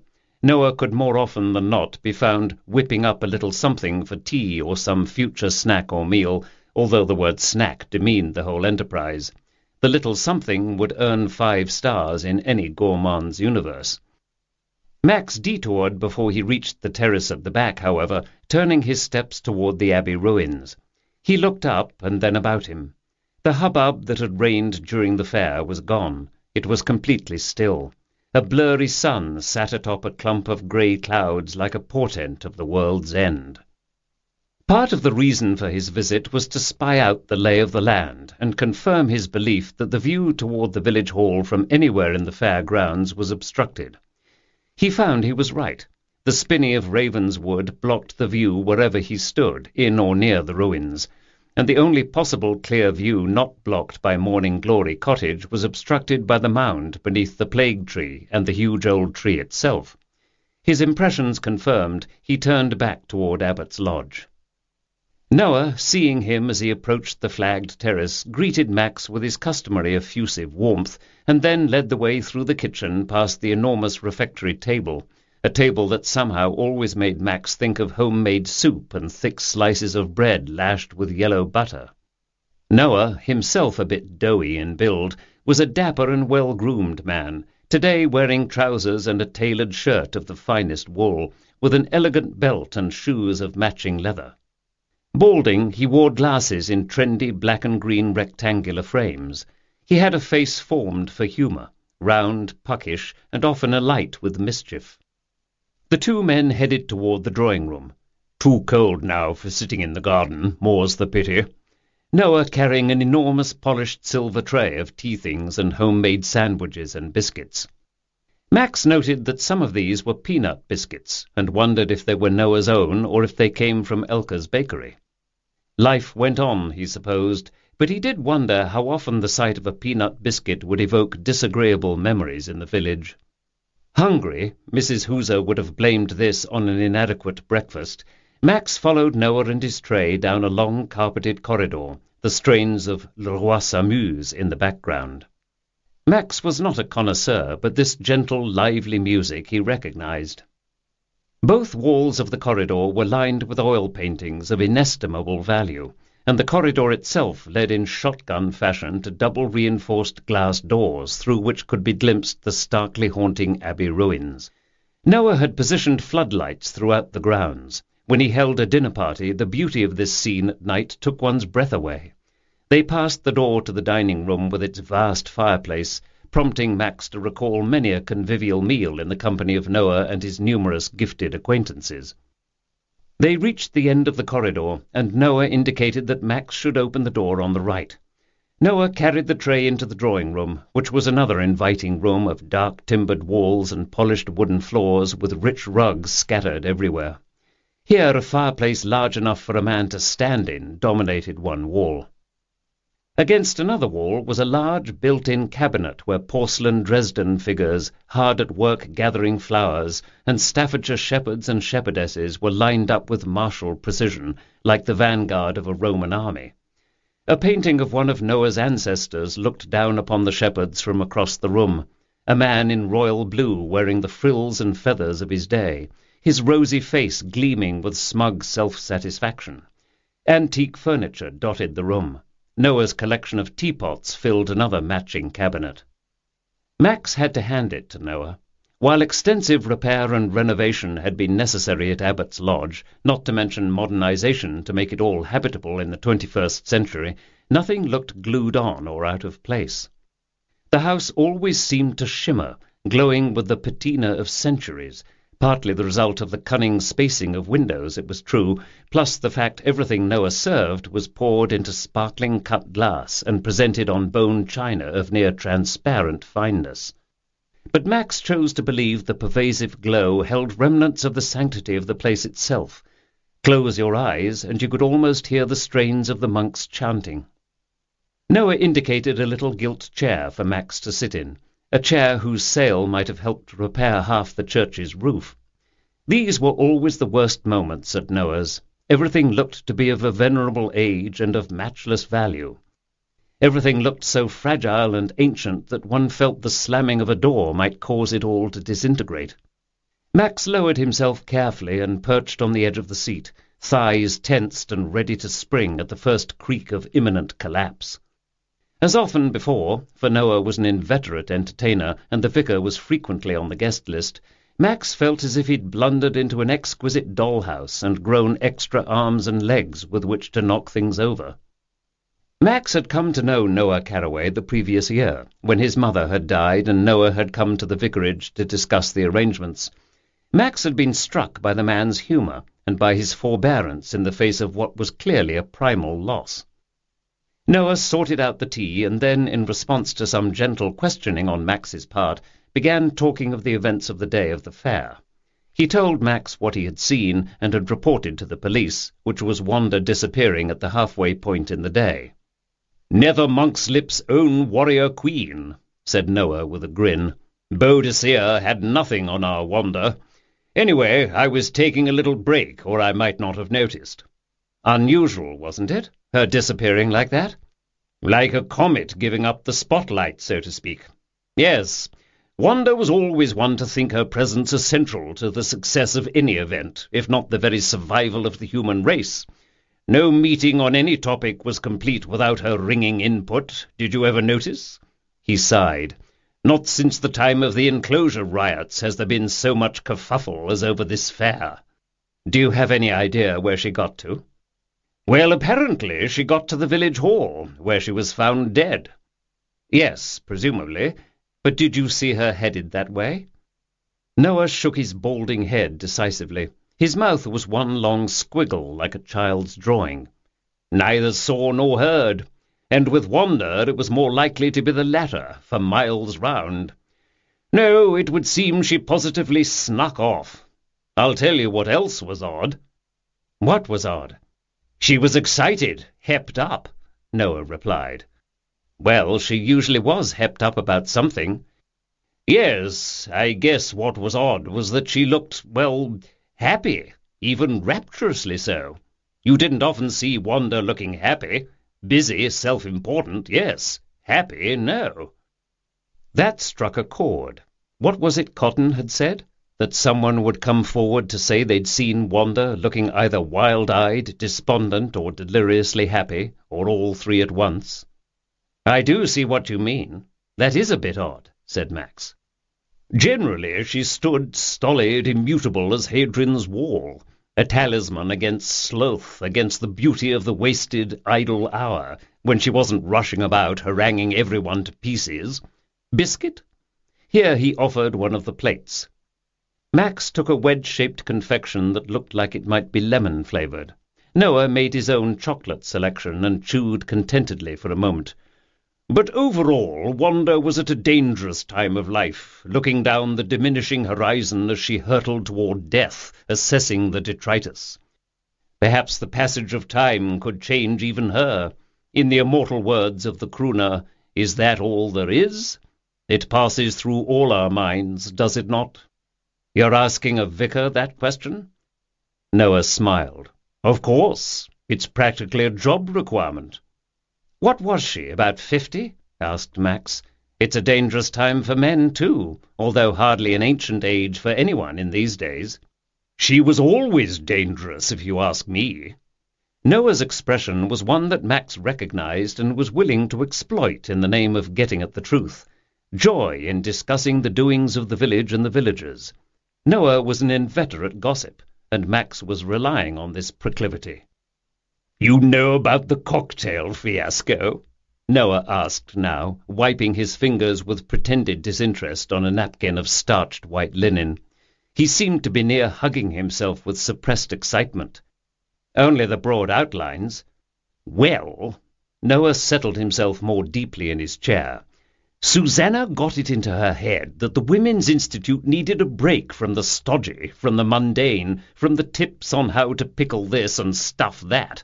So Susanna suggested they all get pickled with a course on how to mix cocktails. Not really, of course, but that was the result. They had a mixologist come in to demonstrate. Wanda never let her or anyone else within earshot forget it. They sampled the mixologist's wares, I gather. For hours, drunk as lords they were. In some cases search parties were sent out. Mrs. Bandy was found asleep hours later on Hawk Crest, much the worse for wear. And Wanda blamed Susanna. Didn't she just? How well did you know Wanda? Max asked. For example, where was she from originally? Why, do you know, that I couldn't say, really. Almost no one here is from here. I've been here yonks, but the oldest villagers consider me one of the young upstarts who've invaded their tranquil village. Noah, in his 40s, waggled his fingers in quotation marks on the word young. But as for the rest of us, the newcomers, we've all just come to respect your right to have come from wherever you want, or at least we don't question that right. Odd when you come to think of it. I want to say she began life in Yorkshire, but I can't think why. She had a trace of an accent, perhaps, but carefully ironed out. She'd catch herself just in time, saying nout for nothing, and dropping an H, saying instead of her, That kind of thing. Carefully husbanding his expression to have his question received as neutral, Max said, "You got along well with her, didn't you?" The look of surprised outrage on Noah's face was almost comical. "Do you know anyone who got along with her?" he demanded. "Apart from the Major, no." "Do you think that's genuine?" Noah asked, then answered his own question. "I suppose when two people have been in harness together that long, it's a shock to lose the familiarity, if nothing else." "Did you," Max repeated, "get along with her?"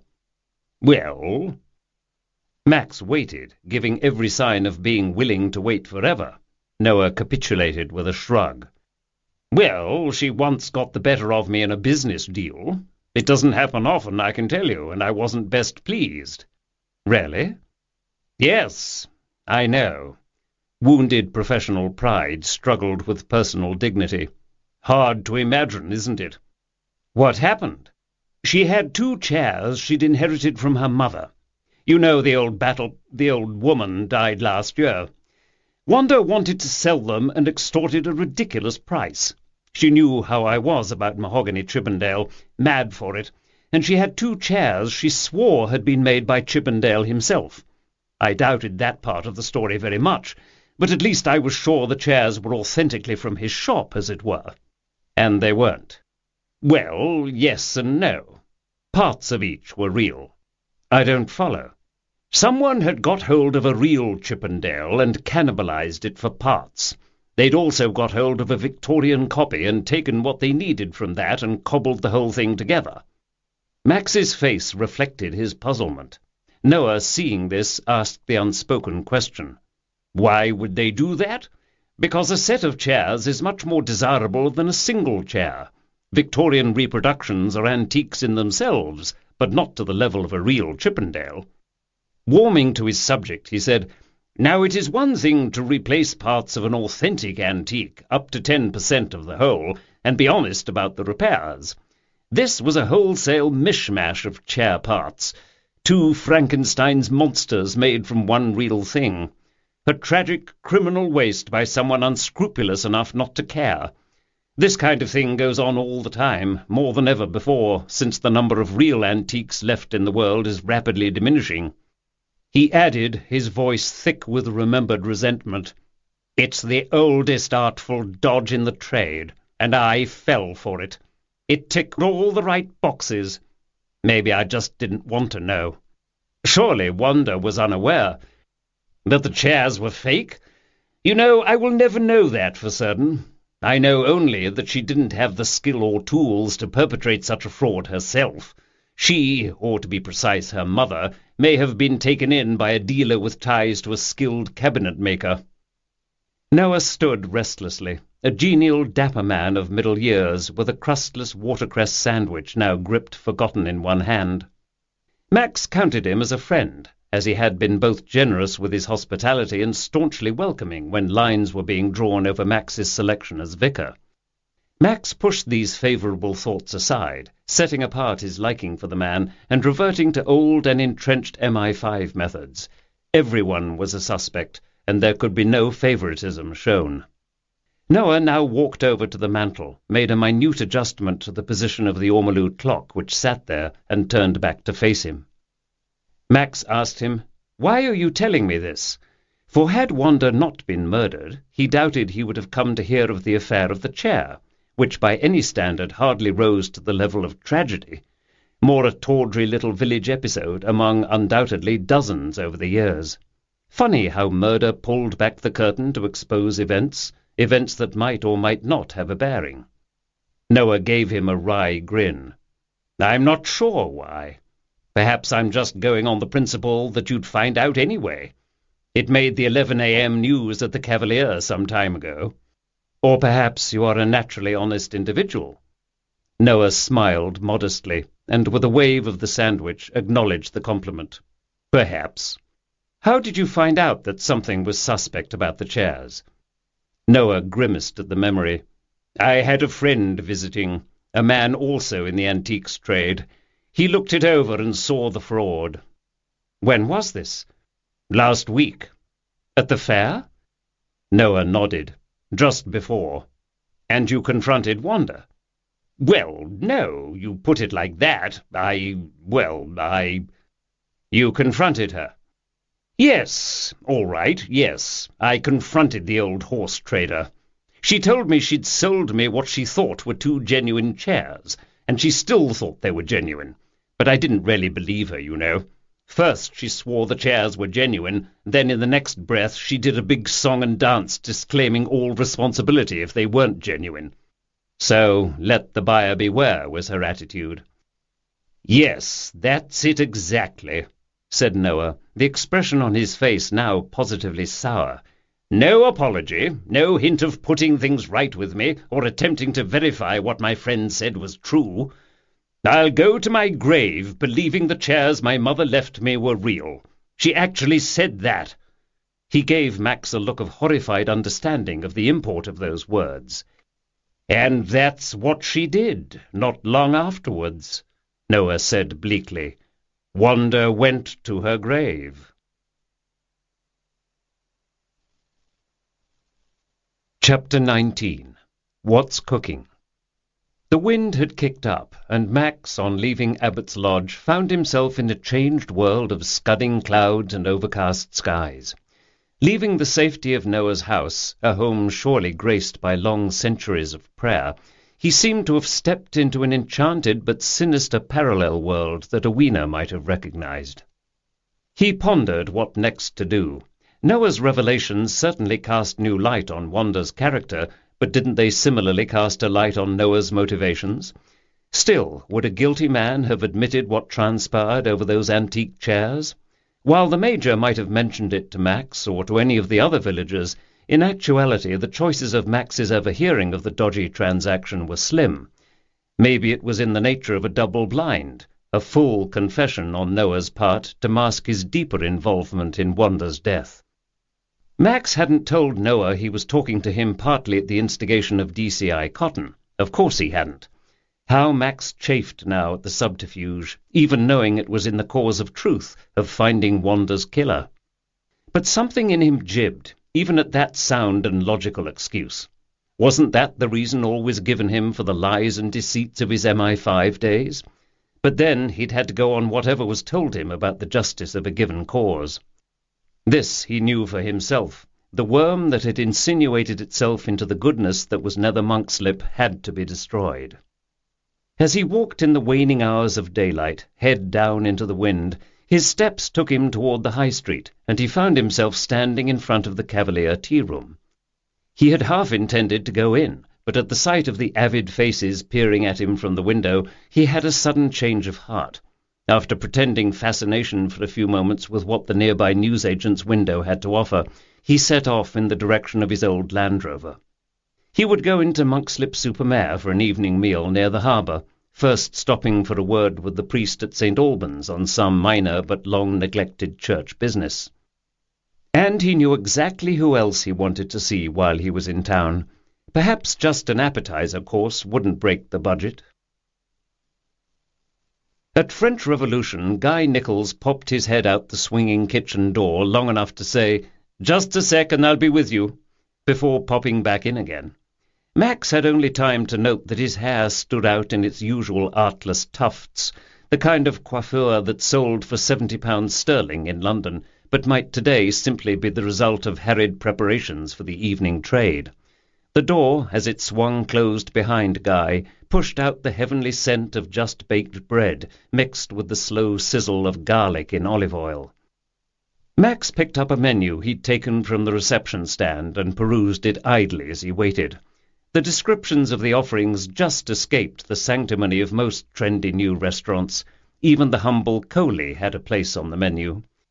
His eye caught on the lobster risotto starter, flavoured with basil and orange, the main course turbot with tartar sauce and peas, and the honey and whiskey parfait to finish, although the chocolate mousse with black cherries ran a close second. He heaved a wistful sigh, even though tea at Noah's amounted to a full meal of Edwardian proportions. Everything sounded delicious, even the standard warnings about allergies and consuming raw food at the bottom of the page. If the food was as good as it sounded, French Revolution was in for a good run. Perhaps he'd find a special occasion to dine here one day. Guy eventually emerged from the kitchen, wearing black and white checkered chef's pants and a white cotton chef's jacket, meticulously starched and ironed.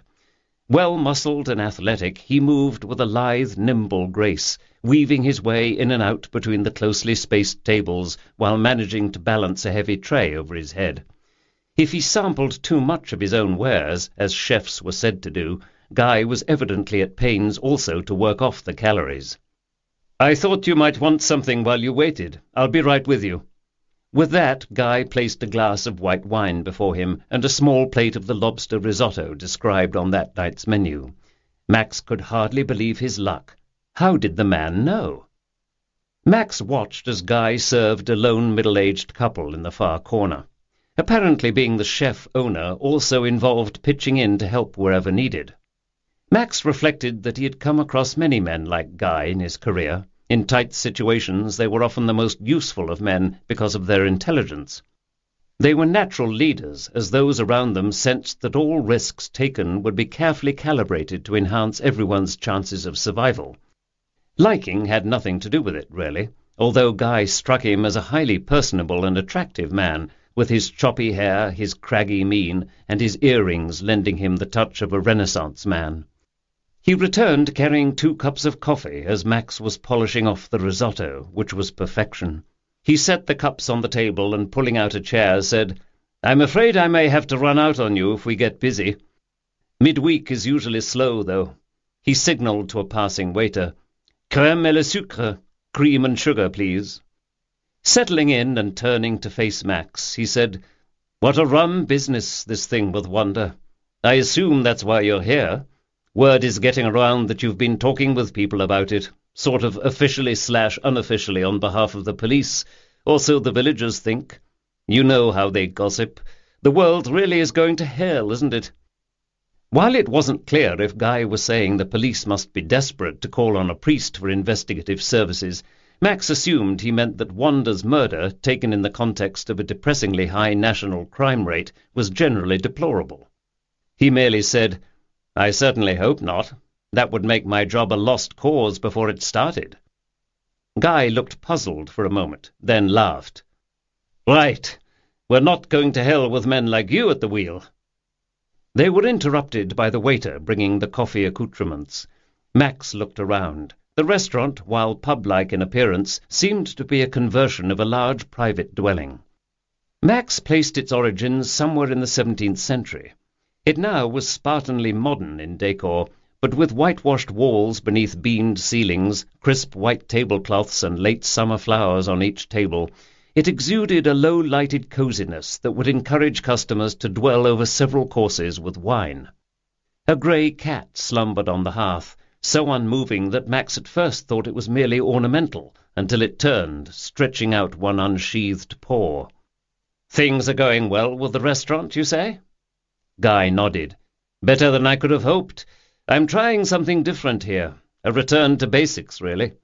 I wasn't sure it would fly, but I knew in this economy fancy restaurants were failing left and right. It must make a change from Paris." A nearby waiter, apparently unused to juggling heavy trays, had caught his eye. Guy watched until he was safely inside the swinging door into the kitchen. "I bought the place from old man Gardner, who was retiring," he said, returning his attention to Max. "He'd done the work long ago of converting the kitchen area and installing the equipment. That's usually the worst part of a conversion anyway. It was the menu and the seating areas that I had to build from scratch. I was a pâtissier in my former life, but I got fed up with the whole Michelin-starred restaurant scene. Far too much pressure there to keep chasing after the brass ring that is always that much out of reach." He held up thumb and finger, an inch apart, to demonstrate. Another burnout case like me, thought Max. But in a different way from me. At least he didn't imagine people were killed when a soufflé fell, although he had heard of people taking their own lives over a Michelin star. "I saved up enough to travel around and regain my sanity," Guy was saying. He offered the cream and sugar to Max, who refused. Then he flavoured his own coffee with minute servings of each. "I spent some time in Mumbai and a few other places, but then I returned to Europe. This time I worked at a cave à manger, a wine bar. The new generation wants something more casual, basic wholesome food, less expensive. The recession changed everything, but this trend started even before. Guy warmed to his theme. Before, we had God knows what style. I mean fuck fusion cooking. Oh, excuse me, Father. Reverend. I meant no disrespect. Anyway, food has all these fads, you see, and once everyone is through running around experimenting and being arty-farty, what you are left with is a populace desperate for a nicely cooked rare steak with 2 veg. That's what I aim to provide, only better than anything anyone in Monkslip-super-Mare has ever tasted. You will see if we haven't driven Jeanne d'Arc out of business by the end of next year. Max noted for the first time the rings of exhaustion under the other man's eyes. It's hard work, I know, the restaurant life. That's why I always overtip, Max told him. It was true. He always emptied his wallet over waiters, especially young people, because he was so thrilled to see them employed, regardless of the service, so long as it wasn't rude service. Guy smiled. That plate was on the house, no worries. Tell your friends, though. Actually, a mention from the pulpit wouldn't hurt. That earned him a small chuckle. Max, turning the conversation, asked, Did you notice Wanda in particular during the fair that morning? Guy laughed, and Max was struck anew by his youthful handsomeness. He had to be over 40, but the force of life was strong in him, taking years away, even with the fine etching of wrinkles and those dark circles beginning to appear under his eyes. Here was a man fully engaged in his world. Notice her? Well, no more than you did, I dare say. Doing the dance of the sugar-plum fairy she was not. I don't think Wanda had quiet days like most folk. I hid in the marquee all morning, surrounded by a wall of people, and didn't emerge until I ran into you on your way to the village hall. Did she look happy to you? I guess so. Happy for her. Max considered this slowly. Just then an attractive blonde waitress walked by. Not too subtly, Guy gave her a wink, then followed her surging, hip-swaying progress with his eyes. The incident seemed to prompt his next remark. Damned attractive woman, that Susanna Winship. She's got her sights set on you, my good man. Or didn't you notice? Max shot him a warning grimace and changed the subject.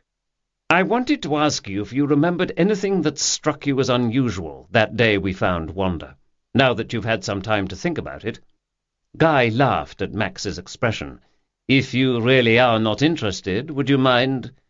If you asked Susanna out? Of course not. Brilliant! Now, about Wanda that day. I've thought about it quite a lot, and I've come up with nothing that seemed, I don't know, that suggested she was headed for disaster. Do you have any theories? None, said Max flatly. I was knocked for 6 when we found her, said Guy. Just unbelievable, isn't it? That seems to be the general reaction, but we'll have to start believing it if the killer is going to be caught. Guy shook his head.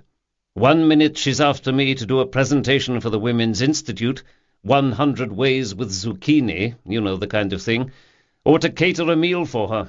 Of course, she wanted my services practically for free, and then the next minute, it seems, she's gone. It really makes you think, doesn't it? That was your only extended contact with her? Just about. Of course, I got dragged into donating to the fair. No one was immune. But it was for charity, so no one really complained. Not really. Max said, Wanda came into Monkslip-super-Mare periodically.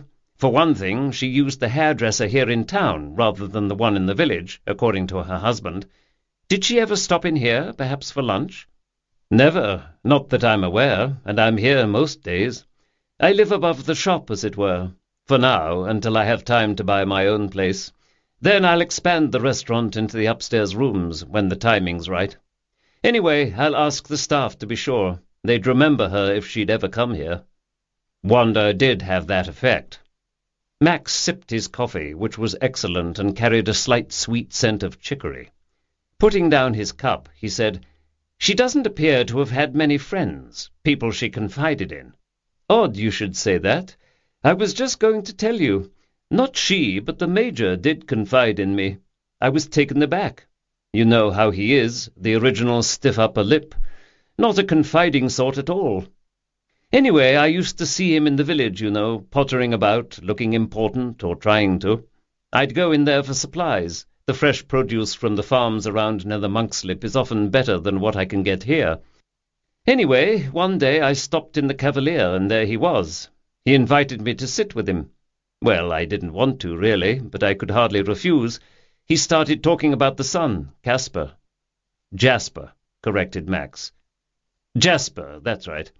Well, I gathered Jasper was trying to find himself, and the Major was worried about the length of time it was taking. Many of that generation are, said Max. Trying to find themselves, I mean. More so than at any other time in history, is my impression. Guy laughed. Well, if what the Major said was true, he wasn't trying to find himself through any sort of paid job. The whole time he lived in Nether Monkslip, after he finished school, he wasn't looking for work, which I gather was the problem for Wanda. Well, all the evidence suggested he wasn't looking, drawing and painting all day instead. I guess she didn't see that as work, so Wanda chucked him out one night, and who can blame her?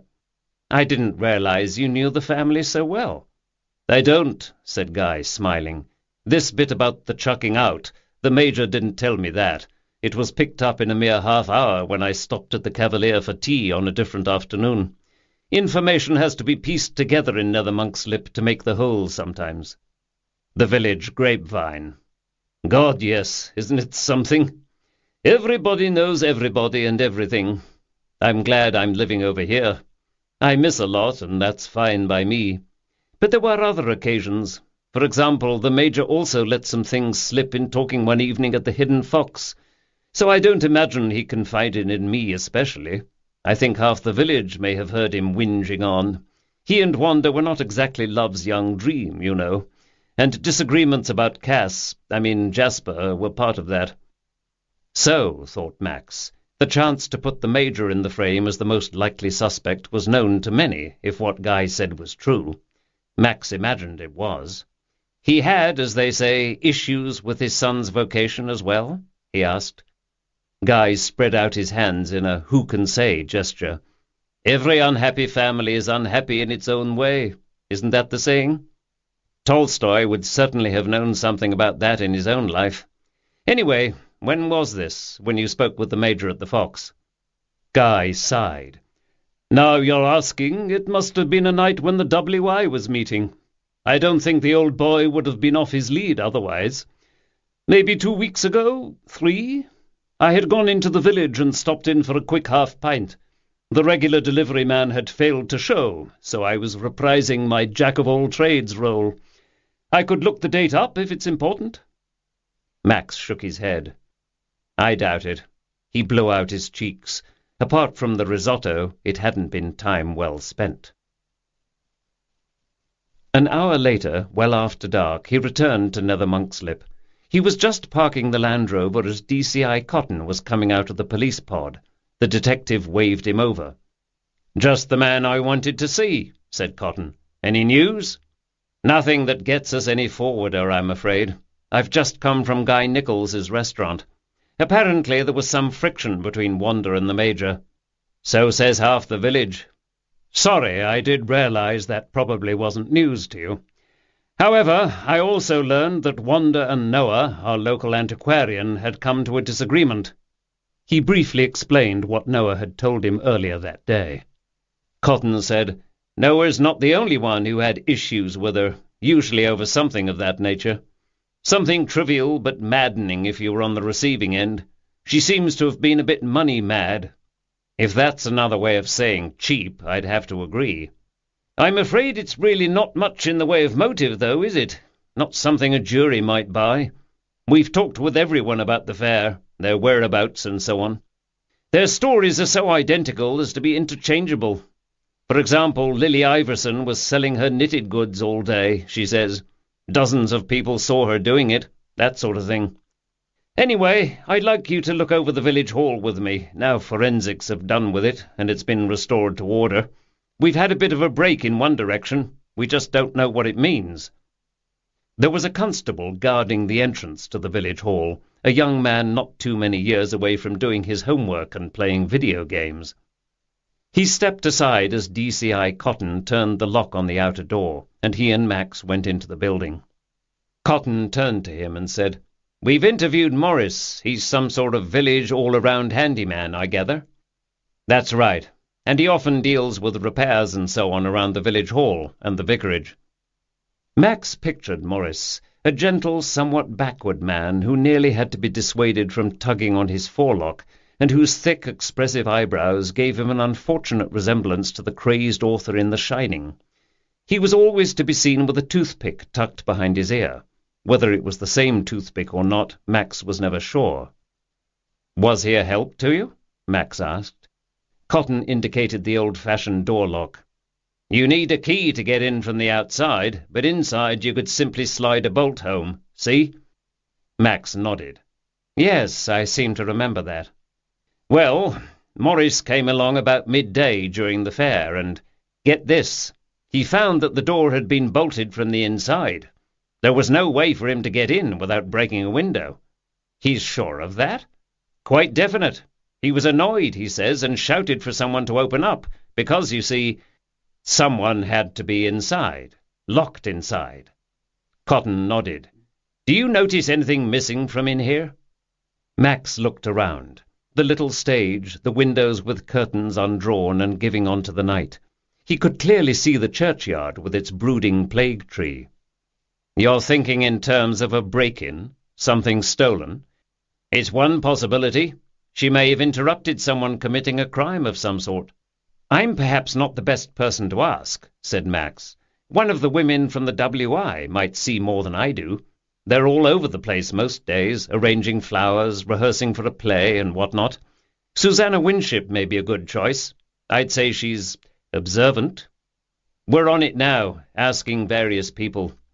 One other thing. Do you know an elderly woman named Miss Pitchford?" "Everyone knows Miss Pitchford. She taught school. I gather she taught half the village. She's been retired for years. Knows everyone, and everything about everyone. Well, Miss Pitchford told one of my men she actually saw Wanda just before noon, walking, so Miss Pitchford thinks now, who knows if it's hindsight, but walking, she says, toward the village hall. She was rummaging in her handbag, says Miss Pitchford, and muttering something like, 'Key?' or, as she thinks, 'Oh, key?'" Max wondered, would anyone say, "Oh, key?" as in, "Hello, key?" Possible, but odd. "Could she have been saying okay?" he asked aloud. He frowned in frustration. The information got them no further. "We thought of that possibility too," Cotton told him. "Of course, her hearing, at that age, it might not be at its sharpest.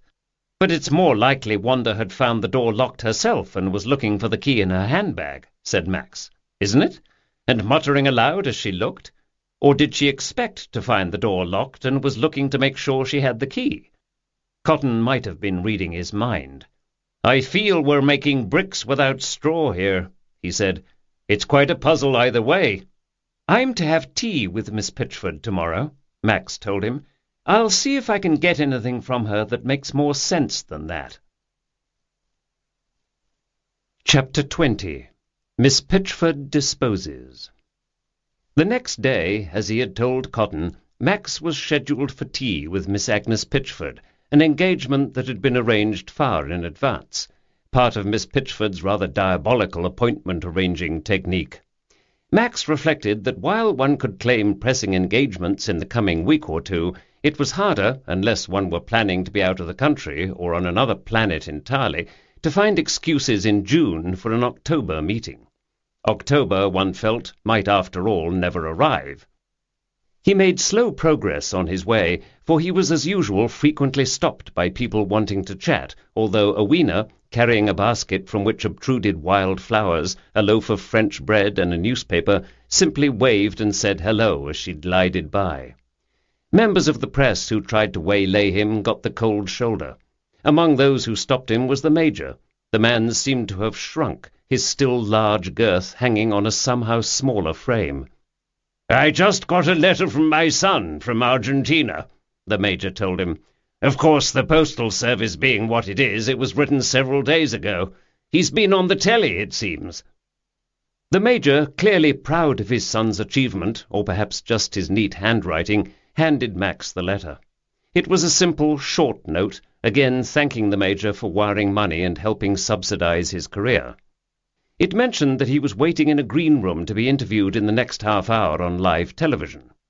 He had included a clipping from the local paper about an art show held the day before, complete with a photo showing the young artist standing in front of one of his vigorous abstract creations. Max, looking at the envelope, noticed that by a terrible coincidence it was postmarked the day Wanda died. "You always understood my art, Dad." That struck Max as unlikely in the extreme, but it was a nice bread-and-butter note just the same. The letter was signed Jasper and finished with XOX, symbols for hugs and kisses. The letter put Max in mind of the long-suffering Theo, brother of Vincent van Gogh, who had kept the genius alive for so many years. Max had often thought Van Gogh's suicide had much to do with Theo's increasingly turning away from Vincent toward his new young family and adult concerns. That the Major, however, continued to support and care about his son was evident from his pleasure as he reread the letter, then tucked it carefully in his jacket pocket. But his face fell into sombre folds as he said, "Needed to talk with you, Padre." Max had been told by Mrs. Hooser that the Major had called in at the vicarage while Max had been out on an early walk with Thea. Now the Major said, his voice lowered and his eyes looking left and right to see who might overhear, "It's all so awkward.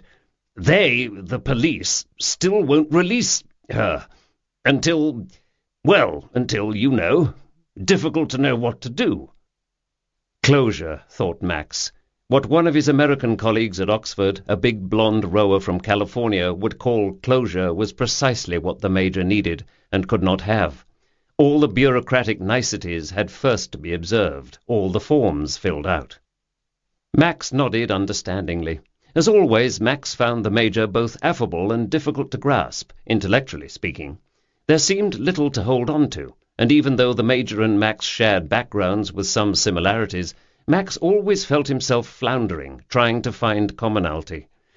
It wasn't as if the man left one with a sense of depths left unplumbed.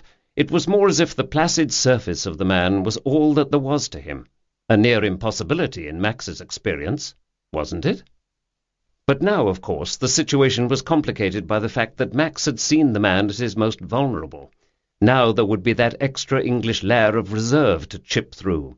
Someone of the Major's background and breeding might feel that some position had been lost and would need to be reasserted. Max was not disappointed in his guess. The Major now put on a show of hearty bluffness that wouldn't have fooled a child, and said, eyes stark with loss, "What can't be cured must be endured." Just then Lily Iverson crossed the street to greet them. She wore a heavy fawn woolen coat wrapped tightly against the chill of the day. Her small face peered up at them in turn, beautifully framed by another of her scarves, this one in a fluffy yarn the colour of apricots.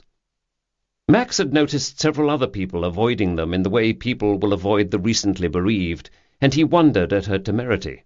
The normally retiring Lily placed a hand briefly on the Major's arm and said, "I am so sorry for your loss. I saw her at the dentist all the time, it seemed. It's so hard to take in what's happened." She gave him a small, sad smile. Sunlight glinted briefly off her braces.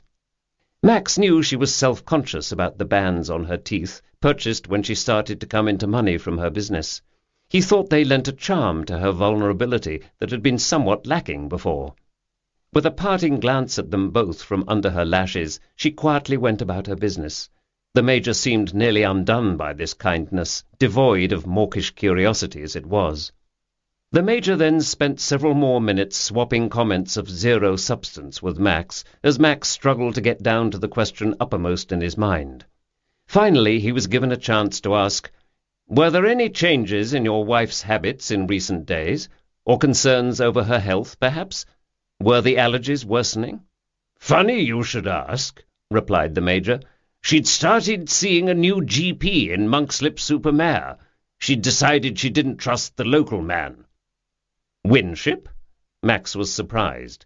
It was not the done thing to switch doctors in a small place like this, especially if one weren't in urgent need of a specialist.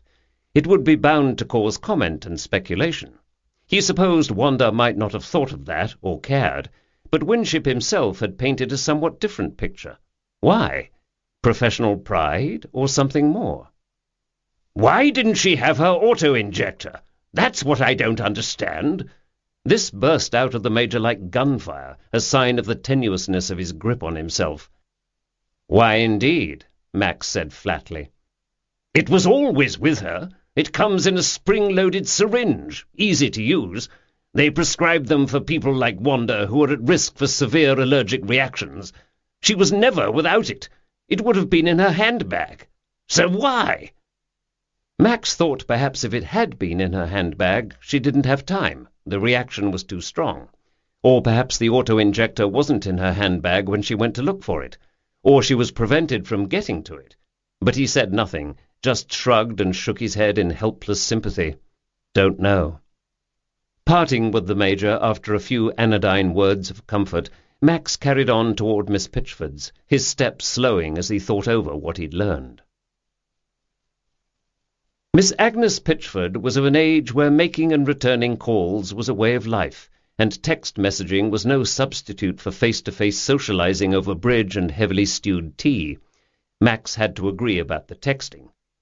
He ambled over to the tiny cottage on River Lane, feeling, as always, as he gently pushed open the gate into the immaculate front garden, like a giant who had stumbled upon a miniature land where fairies might be found living under toadstools, and a cat might wander by and wish him a good day. The river churned softly nearby, foaming its way to the sea. Autumn was clearly re-establishing its stronghold in the southwest region, the landscape blurred by a gentle mist in the mornings, but the haze later dissolved to reveal a sky of constable blue.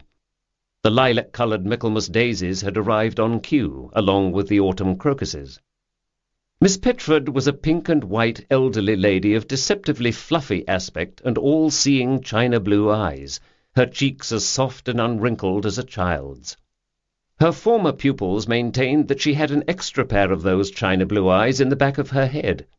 She wore the white hair on that all-seeing head in a style Max thought might be called marcelled, without quite knowing how on earth he knew the word or what he meant by it. But he had seen similar elaborate waves and curly swooshes on the heads of film stars of the 20s or 30s. Her clothes were immaculate but old and old-fashioned, her dress frilly at the neck and with a long skirt nearly covering her calves, which were encased in thick orthopedic stockings the colour of poached salmon. On her feet she wore lace-up brogues, polished but of ancient vintage. He saw that she had missed a button on her cardigan, or perhaps a button was missing altogether. In anyone else, this would be a sign of mild forgetfulness. In the fastidious Miss Pitchford, it was a clear measure of her distress, bordering on incipient madness, although excitement would have been the better chosen word. Together they scooched past the hall-stand and into the sitting-room, where they were subsumed into the type of decorating scheme designed to defy winter by blooming all year long. There was a certain bold dreadfulness to the scheme that was, as with the decor at Wanda Batten Smythe's, a stirring reminder that, come what may, there would always be an England. Wallpaper fought with cretonne for floral dominance, Laura Ashley versus William Morris in a duel to the death. Gimcracks and gewgaws adorned every available surface, many of them probably gifts from a grateful, or not, student populace. Most items had the look of having been chosen to please a somewhat elderly lady of presumably sentimental inclination. With all the newspapers and periodicals scattered about, Max felt as if he'd stumbled into an Edwardian reading room, or a stage set for an instructive Victorian entertainment. A cat jumped onto the back of Miss Pitchford's overstuffed chair, then peered over her mistress's shoulder to appraise the visitor with that look of distant yet apoplectic contempt only cats manage to achieve. Max found himself engaged in a brief staring contest, which of course he could never win, the cat's baleful glitter never faltering, its hard heart never softening. Max, uneasy, what was it about these creatures that made them so self-possessed, dragged his gaze over to Miss Pitchford's more benign but no less all-encompassing gaze. Max knew what the topic of their discussion eventually would be. There was no other current topic in Nethermonkslip. Without leaving her house, Miss Pitchford seemed to know most of what went on in the village, what had gone on, and what was likely to go on after she had passed to her Snoopy reward. So over tea, a complicated business that would put a Japanese tea ceremony in a geisha house to shame, he got Miss Pitchford to tell him what she knew of the Batten Smythe family. Since Miss Pitchford's goal was to pry information from the vicar, their goals were not at first in sync. First forcing upon him little plates of sandwiches and cakes and peering at him over the rim of a Crown Derby cup before taking a delicate sip of Earl Grey, she said, with a beguiling smile that would have fooled no one, "Always such a pleasure to talk with a real man of the world." Oh, Lord, wondered Max, what does she want now? Something to do with the flower rota, no doubt.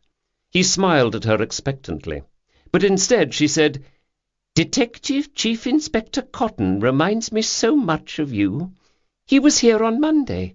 I insisted on speaking to the man in charge, and I was not going to be seen going into that horrible little pod thing." Max decided an ambush might be best, otherwise Miss Pitchford and the point might never meet. "DCI Cotton tells me you saw Wanda," he said, "and that she was muttering something." "Lovely to know you have his confidence. Yes, that is correct. She was looking through her handbag for her key." "You're quite certain she said key?" Her teaspoon clattered slightly against the bone china saucer. "There is nothing wrong with my hearing, Vicar," she said firmly. True or not, that ended that for now. Max decided to try angling in from another direction. "Did you know Wanda and the Major's son?" Rather sharply. "Of course I did. I was his teacher, wasn't I?" Max felt almost as if she might rap his knuckles if a ruler were to hand. "A wild, dreamy child he was, too. Quite talented." "The Major did mention Jasper's girlfriend the other day. I gather he felt she might be a stabilizing influence." Miss Pitchford raised one pale eyebrow with schoolmistressy scepticism, a look that said, "You might very well think that." But instead she said, "How very interesting." Her cheeks flushed a slightly darker shade of rosy pink at the extremely vague sexual reference, and her cup clinked faintly as she set it back on its saucer. Miss Pitchford, for all her hardened campaigner experience with the young and their hormones, was rather like that, thought Max. "More tea, Vicar?" There was a pause while Miss Pitchford fussed about some more with the tea and the sugar bowl. Then she sat back in her chair and went on. "Jasper. The thing about Jasper was that he was like a foundling child, so creative and artistic, so driven to create. Does that sound to you like either of his parents?" Max had to admit it did not. "Mind you, I'm not suggesting anything in the way of improper carryings-on. No, indeed. Jasper was the natural child of the Batten Smythes, I'm certain of that. I simply mean that it is so interesting to see a child grow up to be so different from its parents. One wonders, you know." "Shakespeare was a glover's son, they say." "There you are," she replied, clapping the flat of her hand against the chair-arm, as if that settled the matter conclusively. Absurdly pleased, Max felt as if he'd been given a gold star for the correct answer. "Jasper was more inclined to oil and watercolour painting than to poetry, but the principle's the same, you see." Max, recalling the paintings on the walls of the Batten Smythe sitting-room, felt certain now that they were Jasper's. He'd have to ask, or go in for a closer look at the signature next time he was at the house. "You say he was wild." Max spoke quietly, and yet Agnes Pitchford seemed to sense something forbidding about the man who sat before her. Her next words were spoken tentatively, as if examined with great care before being released into the room. "Yes, the wanderlust showed up early. He loved picture books, you know, travel books. France, Italy, Peking, Sofia. Bombay was a favourite. Of course he had the usual problems of a youth living in a small village or on a remote farmstead. It is isolating for youngsters, and for those who have some difficulty making friends. Well, for them there can be special problems to overcome. I think the other children found Jasper a bit of a wet fish. Is that expression still used?" Max nodded. That is why programs like the Young Farmers' Clubs are such a blessing, she added brightly. Brings them all together so they can mix. I remember he made friends with young Larry Hawker. His parents kept the summer farm outside the village until they sold up and moved away. Couldn't make a go of it. There was a pointed emphasis to her words. Max wondered if she was indicating that a farmer's son was slumming it for Jasper. So, Vicar, what exactly have you learned from the police? Max dodged the bullet as best he could. It is difficult to know, he said. Most people are accounted for, if only somewhat accounted for. They were manning the stalls or browsing around the stalls or trying the tests of strength or simply sampling the food. This was greeted with a puzzled stare. The what, dear? The food. I thought you said the mood. Well, not quite all, said Miss Pitchford demurely. What do you mean? Well, it's just that I— Go on, Max said flatly, keeping the eagerness from his voice and hoping it didn't show on his face. It's just that I wanted to buy a knitted tea cosy, one of those designed to look like a head of lettuce, so clever, but no one was at Lily's stall. There was a handwritten sign propped up there that read, "Back in 10 minutes." However, that's just one example of someone who was not where she was expected to be the whole time, she added. I'm sure there were a few others. Max sighed. He was sure there were. You yourself were at the fair all day? Most of it, she replied, not apparently offended by the hidden question as to her own whereabouts. Even though Saturday's normally my baking day. One has to make allowances for a special event like Harvest Fair. I did my baking the day before, on cleaning day, she added, to clarify this difficult point for him.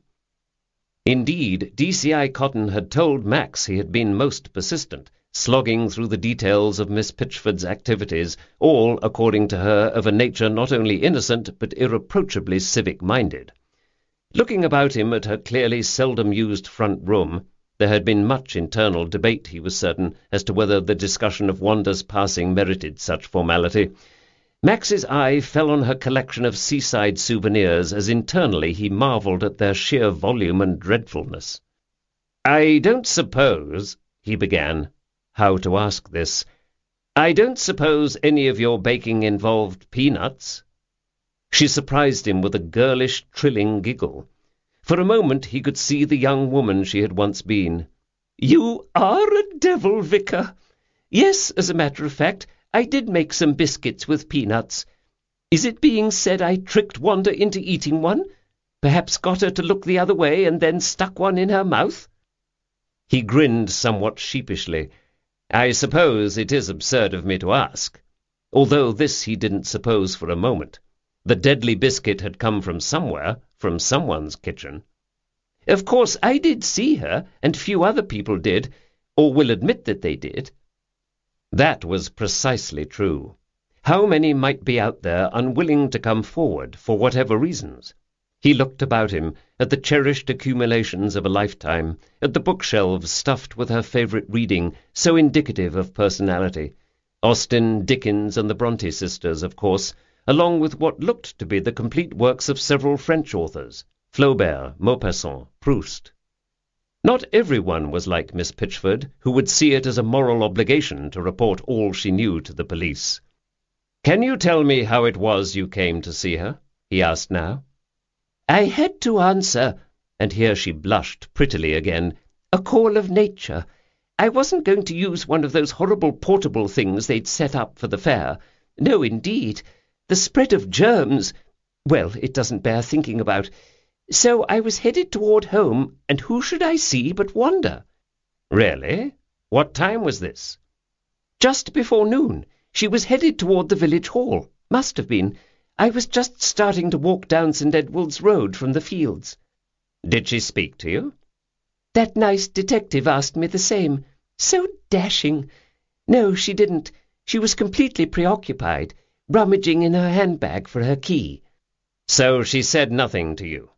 "No, she was just muttering about her key." "How did she look?" "The same as always, but rather flushed and flustered. She didn't even see me, I'm certain of it, and I didn't want to see her, if you know what I mean.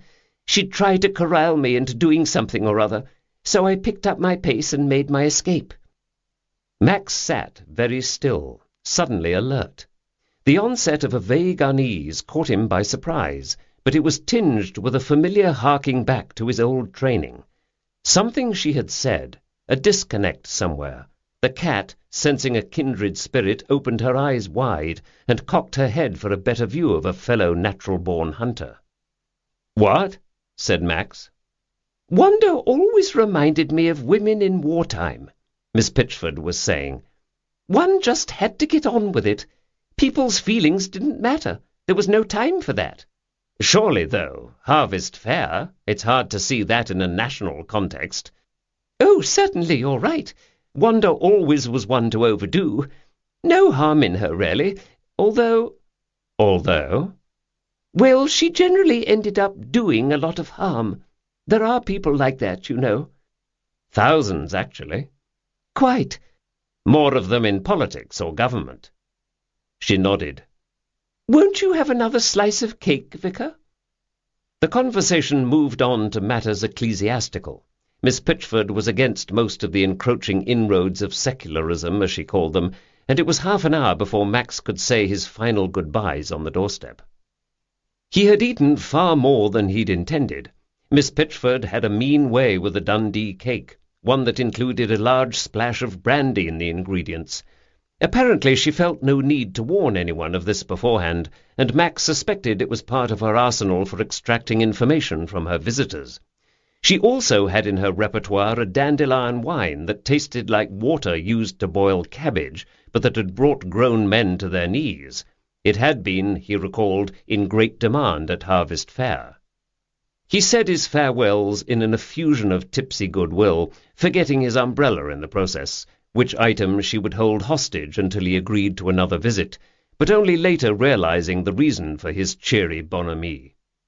He had the niggling sense that one or two interesting points had emerged from the conversation, but for the moment what they could be, and whether they got him any further, he couldn't have said. But something the redoubtable Miss Pitchford had told him didn't match what he felt he knew to be true. Miss Pitchford stood and fondly watched Max make his moseying way in the general direction of the vicarage. She was essentially an observer, a village spy whose coin of exchange was information. She would have been most at home in Elizabethan England, employed, like Chris Marlowe, in skullduggerous affairs of state. Nether Monkslip, she had often thought regretfully, in an unconscious echo of the thoughts of Wanda Batten Smythe, offered too small a canvas for the full display of her talents. The woman who ran the newsagents fondly believed she was the hub at the spoke of village information. Miss Pitchford was magnanimous in letting her think so. Usually Miss Pitchford was content to wait like a hatchling for titbits of data and gossip to be delivered to her chintzy, slip-covered nest, but this was too much excitement to be contained. Feet on the ground, that was what was called for. Setting her felt hat atop her head and throwing on her cape, grabbing her shopping basket to disguise her true intent, she set out for the village at the brisk pace of a woman half her age. Not knowing, she often thought, was the worst, and this was far beyond the usual parish pump type of event. She'd pick up both word of mouth and a few papers at the newsagent's, and some milk while she was at it. Nether Monkslip being in the national news didn't happen every day, after all. It was one for the scrapbooks, she thought. It certainly was. Chapter 21. Goddess Spell. Another Sunday had arrived, passing without incident, unless one counted the religious revival that had gripped Nether Monkslip. Attendance at St. Edward's continued to break records. Now, tired from a long week in the village spotlight, Max was nearly late for drinks at 7, dinner at 8. This time it was an invitation of short standing from Awena Owen. When she had telephoned him earlier at the vicarage, she was clearly in search of information. Max was happy to oblige, since he hoped for information from Awena in exchange, much as he had done with Miss Pitchford. An added inducement, however, was that Awena was an excellent, adventurous cook, and Max was always grateful for a reprieve from Mrs. Hooser's cholesterol-laden idea of what constituted a proper British meal. It helped that he'd dined at Awena's on several occasions in the past, without its giving rise to scandal. Her solid reputation in the village was such that even the villagers saw no reason for pointed comment on these unchaperoned meetings. But in the early days of his arrival in the village, he'd been a hard sell, rejecting her invitations less because of concerns about his reputation or hers, but from a fear the menu would consist of something made only of beans. Perhaps legumes ground into a fine paste, moulded and artfully painted to resemble a rack of lamb. "No, no," he'd murmured, hoping he did not sound as deeply wary as he felt. "I have things at the vicarage, things to eat." "Like what?" Awena demanded. Like what? That was quite a good question, actually, he'd realized. Normally, Mrs. Hooser would leave him some mystery odds and ends wrapped in foil to reheat in the oven. He had even been known to whip up some beans on toast for himself, but his larder had been unusually empty at the time, the housekeeper distracted by an outbreak of measles in the Hooser household. Mouldy bread loomed large in his gastronomic future. Awena had said, "Come on, I'm quite a good cook if I say it myself, and you look like you could use a good meal." With her usual uncanny ability to intuit the truth of a situation, she said, "I doubt Mrs. Hooser, for all her good intentions and in the best of circumstances, is much of a chef." And so she had surprised him, seduced him even, into a rustic way of eating that would have astounded his friends from his gluttonous gourmet life in London. He was a carnivore, as Awena was not, but she had demonstrated to his admiring satisfaction that she gave up nothing in the way of flavour by her diet. That night, long ago, seeing his look as she brought out the main course, a pasta dish made with spinach, goat cheese, and pine nuts, she had said, "I know what you were thinking. It would be a meal of roots and shrubs, or, at best, berries and stinging nettles, all gathered at the full of the moon. Which it happens to be tonight, a full moon. No nettles, however." He smiled self-consciously. "Something like that. Sorry." "No need to be sorry. People don't half think the most absurd kind of rot about people of my persuasion. I'm quite used to it, actually." Tonight he walked the few minutes to her house under grey clouds as a cool breeze played at his back. The moon was again full, appearing intermittently as the clouds shredded and regrouped. Leaded glass windows lined either side of Awena's door, where she had hung an intricately woven wreath of grasses, leaves, and ribbons to celebrate the season of harvest. The wreath surrounded a brass door-knocker, representing the face of a Celtic warrior goddess. Awena's own face appeared in one of the door windows as she checked to see who it was before opening. This was new behaviour, and undoubtedly a reaction to the recent murder. His heart sank to realize how much Wanda's death had changed things. Awena herself could only be described as an earthy type of woman, and past experience of her had shown Max that for all her otherworldly preoccupations, she had a healthy skeptical streak. He imagined that running a business as successful as Goddess Spell required ballast to stabilize her clearly genuine preoccupation with the well-being of her soul. Today she was looking particularly priestessy in a robe of deep saffron colour, gathered at the waist by a belt of red beads, the usual high-waisted style she wore to accentuate her buxom figure. Her dark hair was held back by a matching band that caught the light as she moved. She had a slow walk, as if perpetually on pilgrimage. She might have been starring in a singularly campy revival of the Phoenician women. Her face was, as usual, devoid of makeup, not that she needed to enhance the creamy English rose complexion. Her plump, rosy cheeks, red lips, and blue eyes were striking left as they were. He handed her the wine he'd brought as a gift, and she showed him into the sitting-room, a space she'd filled with good-quality furniture with clean, modern lines and upholstered in cheerful patterns and colours. The art was Art Deco by way of China and India, the walls hung with bright woven tapestries and the floors thick with beautiful rugs. Max had the idea that Noah might have given his eye teeth for just one of the rugs. All in all, the place was an unusual but pleasing mixture of Spartan ethos and homey charm. She left him to fetch the before-dinner drinks, soon returning from the kitchen with a lacquered tray, her voluminous dress billowing out behind her. The tray held bottles of homemade Hawthorn wine, a specialty of hers, and a wine from Montepulciano, not from Madame Cuthbert's shop then, for Madame recognized no other wine than French. Max had thought he'd never see the day, but he found himself choosing the hawthorn wine. "Dinner will be ready in a few minutes," she told him. He knew from previous visits there was an atrium at the back of the house that she had turned into a sort of prayer space, filled with luxuriant green plants, a small tinkly fountain, and an altar of sorts on which candles, flowers, seashells, and polished stones were arranged. The room smelled of incense and the oils that she used in whatever rituals she performed as part of her prayer and meditation. She had explained to him that the objects in the room, the incense, candles, the fountain, and the plants, were there to represent air, fire, water, and earth. The Anglican Church stretched wide to embrace all points of view, but Max had wondered if it would reach to encompass Awena's gently wacky world-view, a view that included all manner of things that went bump in the night. Taking in the beautiful and peaceful atrium, he had expressed his skepticism, but politely, a skepticism both inbred and reinforced by the orthodoxy of his theological training. Awena had merely turned to him and quoted, "It is the heart which perceives God and not the reason. That's Pascal, if you didn't know." He had been struck by her calm assurance as she went on that night to talk of something she called Ramanta, a method of finding omens by surrendering the self to nature, a listening to the heart in stillness until a sign was revealed. "I suppose much like the monks that used to live on Noah's property," he had said. "What do you mean, used to?" she asked him. She had been smiling, but a seriousness underlay her words. "Just wait until Halloween. If ever a place was haunted, it's the Abbey ruins. I don't know how Noah gets any sleep." Despite this kind of thing, or because of it, of all the people in the village, he had come closest to unguarded friendship with Awena.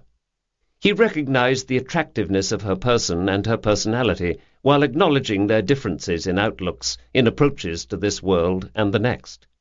These differences seemed to him insurmountable, particularly for someone in his position. Knowing this, he did not dare risk, realized he was afraid to risk, the friendship in an attempt to replace it with something more. Awena was too important to him. But even given his trust of her, he found it impossible to pierce the veil he had drawn across his former life. How to tell her why he'd left his old life behind, or even to tell her a fraction of what he'd witnessed and helped perpetuate? In polite conversation, it just didn't fit anywhere. Awena hardly came from a background of protected privilege. Her father, he knew, had been a Welsh fisherman, and she had told Max something of the man's struggle to raise a large family on his own. Presumably she knew something of the occasional brutality of real life, of strife and hard times, but there was a level at which it seemed impossible to expect anyone to understand what he himself had once been paid to do. The sitting-room overlooked a walled garden in the back, its boundaries marked by a hawthorn hedge, probably the source of their current drink. "We'll have rain later," she said to him now, looking out the picture window. He followed her gaze to where peace reigned in the moonlight. The silence of Nether Monkslip was one of its qualities he had slowly come to embrace. They were miles from any flight path, and the trains stuttered in so infrequently as to cause very little noise. The stillness was total, suggesting a purity of place and people unlike anywhere else on earth. Max, who had been used to uncontained traffic noises in London, had taken some time to grow accustomed to the few night sounds of the village, which struck him as a riotous cacophony of alarming and unwarranted outbursts, each more life-threatening than the last. The snap of a twig was surely a wild animal approaching, of a type long thought to be extinct. The rustle of the trees in the wind, a portent of doom, of the king's men coming to string up some hapless serf for some unknown minor offence. His mind had run riot as he tossed uneasily in his bed, uncertain what dangers the countryside might hold. But certain he was now, with Wanda's death, that the dangers were not of his imagining. He took a deep swallow of his wine. The chances were good that someone in his bran-muffin-eating, antioxidant-guzzling, holistic congregation was guilty of murder. Impossible, but true. He raised his glass. "Here's to rain to make a beauty spot more beautiful," he said, adding, It's easy to believe in God, isn't it, when we live in such an idyllic village, in such a pretty part of the world? It's in places like Darfur that belief must be nigh impossible. Awena's fine blue eyes met his in a graceful upward movement of her head. A necklace of azure stones set in gold gleamed against her neck. She was one of the most physically attuned people he thought he'd ever met, with the deliberate movements of a ballet dancer or an accomplished actress. "I'd have to agree," she said. "On the surface, at least, we have it made, living in our own little Eden, untouched by the world's pain." She again looked out the window that gave on to the back garden. Eden, thought Max. Funny she should mention. You would almost expect to see Wanda out there now, walking across the lawn, wouldn't you? Coming to collect for something, or to ask for something, or to simply borrow something from the potting shed without asking. She turned to look directly at him. "I'm sure you're the person to find him, or her, the killer. She would want that." "I suppose she would. Certainly in life she would let no score go unsettled. That was my impression." "If a death is unavenged, the dead can linger," Awena said without emphasis. "You must believe that as well." "Many believe that," Max said with studied neutrality. She gave him a long stare. Suddenly she straightened and said sharply, pointing at the wall behind him, "What's that?" Max, startled, turned to look over his shoulder. "Just kidding," she said. Max grinned at her. "Point taken. Very funny." "Look," she went on, "I know what people think. You have to have a screw loose if you're not following the traditional religious path. But who is to say I'm not doing just that? The worship of God in nature, supplier of everything we need, was around long before today's established religions. When you look at the healing power of plants, just for instance, medical science is not far behind me and my kind in catching up. There is nothing weird or otherworldly about this. It's common sense. Every seed that produces this miraculous bounty has the code that will heal all ills. And a sprout travels from the darkness toward the light just as we all must do. We simply aren't evolved enough yet to understand how it all fits together." "That I grant you," said Max. "Belief in a dimension beyond this one goes hand in hand with these daily miracles," she went on, refilling his glass. "On the most basic level, a case could certainly be made that my beliefs are the cause of fewer wars than what I would call man's religion. Mine is hardly a radical or a new concept. Like you, I concern myself with the great imponderables that possess us all, at least once we stop long enough to think of them. Or are forced to stop and think." He thought fleetingly of Paul. She continued, "More people than not are pushed into taking stock, and a vicar tends to be the person they turn to when that day comes. Or someone like me. The scientists, all the sources we've come to trust for all the answers, especially in recent decades, in the end they can still fail us. We're forced to look elsewhere for answers." "Any enterprise that involves humans is going to invoke failure. Vicars, scientists—" "All I'm saying is there are Christian successors to all the gods, goddesses, and feasts that came before. Who is to say who is right? All we know for certain is that prayer is powerful. It can heal the sick. You have seen that for yourself. People rebounding despite all the odds. And prayer heals every believer, not just the Anglicans." Later they moved into the candle-lit dining room, where mirrors in frames of semi-precious stone reflected the gentle light, and where she served him a harvest meal of pumpkin soup, acorn squash spiced with garlic and sweetened with honey, mushrooms sautéed in butter with garlic and cream, salad with lemon and olive oil, and sprouted wheat bread still warm from the oven.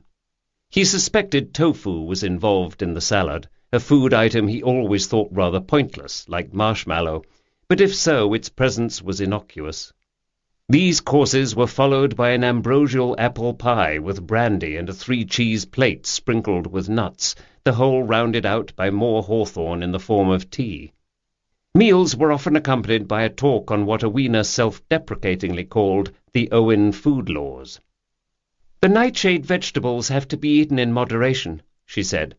Her hands, beautiful and white and plump as doves, fluttered gracefully in the candlelight.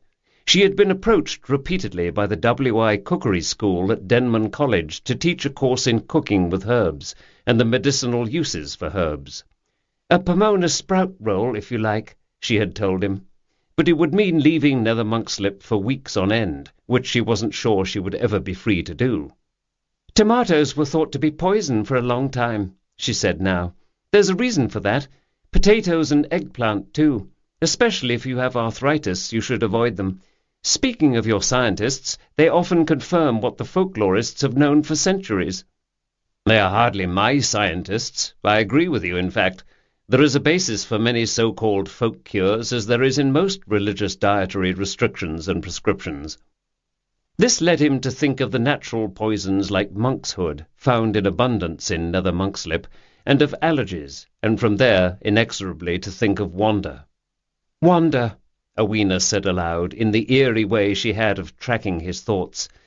There might have been hope for her in new therapies that introduced the allergy food in very small, very carefully controlled and supervised doses. Hard to believe she would be so careless, knowing her fatal weakness. She wasn't a careless woman. That earned him a look of interest, but she said merely, "More tea? Hawthorn is good for the heart. It increases blood flow to the heart muscle itself, you see." She used honey instead of refined sugar, which she claimed not to have in the house. Handing him the glass honey jar, which was shaped like a beehive, she said, "I suppose you don't believe either in the magic power of bees?" "I can't say I've thought much about it. Why, can they pull rabbits out of hats?" She sighed, carefully replacing the honey dipper in the jar. "Think about it, Max. If I were as flippant about your religion as you are about mine, would you be happy with me?" Abashed, Max looked at her. After a long moment, he said, "You're absolutely right. You are 100% correct, in fact. I do apologize." "A closed mind is like a closed book, after all. I accept your apology, and I will try to be more accepting of your beliefs. We might both learn something." Max, still confounded, merely nodded. "Now, what makes you think Wanda wasn't careless?" he asked. "And I gather you agree she was not." "Actually, in one way, I think she was. She was unpopular with the villagers in a rather foolhardy way, careless with people's feelings, you could say." "That's putting it mildly." "Traditionally, someone in Wanda's position should advise and encourage, not run the show like the Ruddy March on Leningrad," said Awena. "Why did the women of the Women's Institute not break with Wanda?" Max asked. "Oust her? Engineer a palace coup?" Thoughtfully, she poured brandy into her cup and stirred. Max imagined that would give the Hawthorn a jump-start. "I suppose because the WI provides nearly the whole social life of the village, as you know. No one wanted to fall away or to instigate the kind of rift that could fester for years.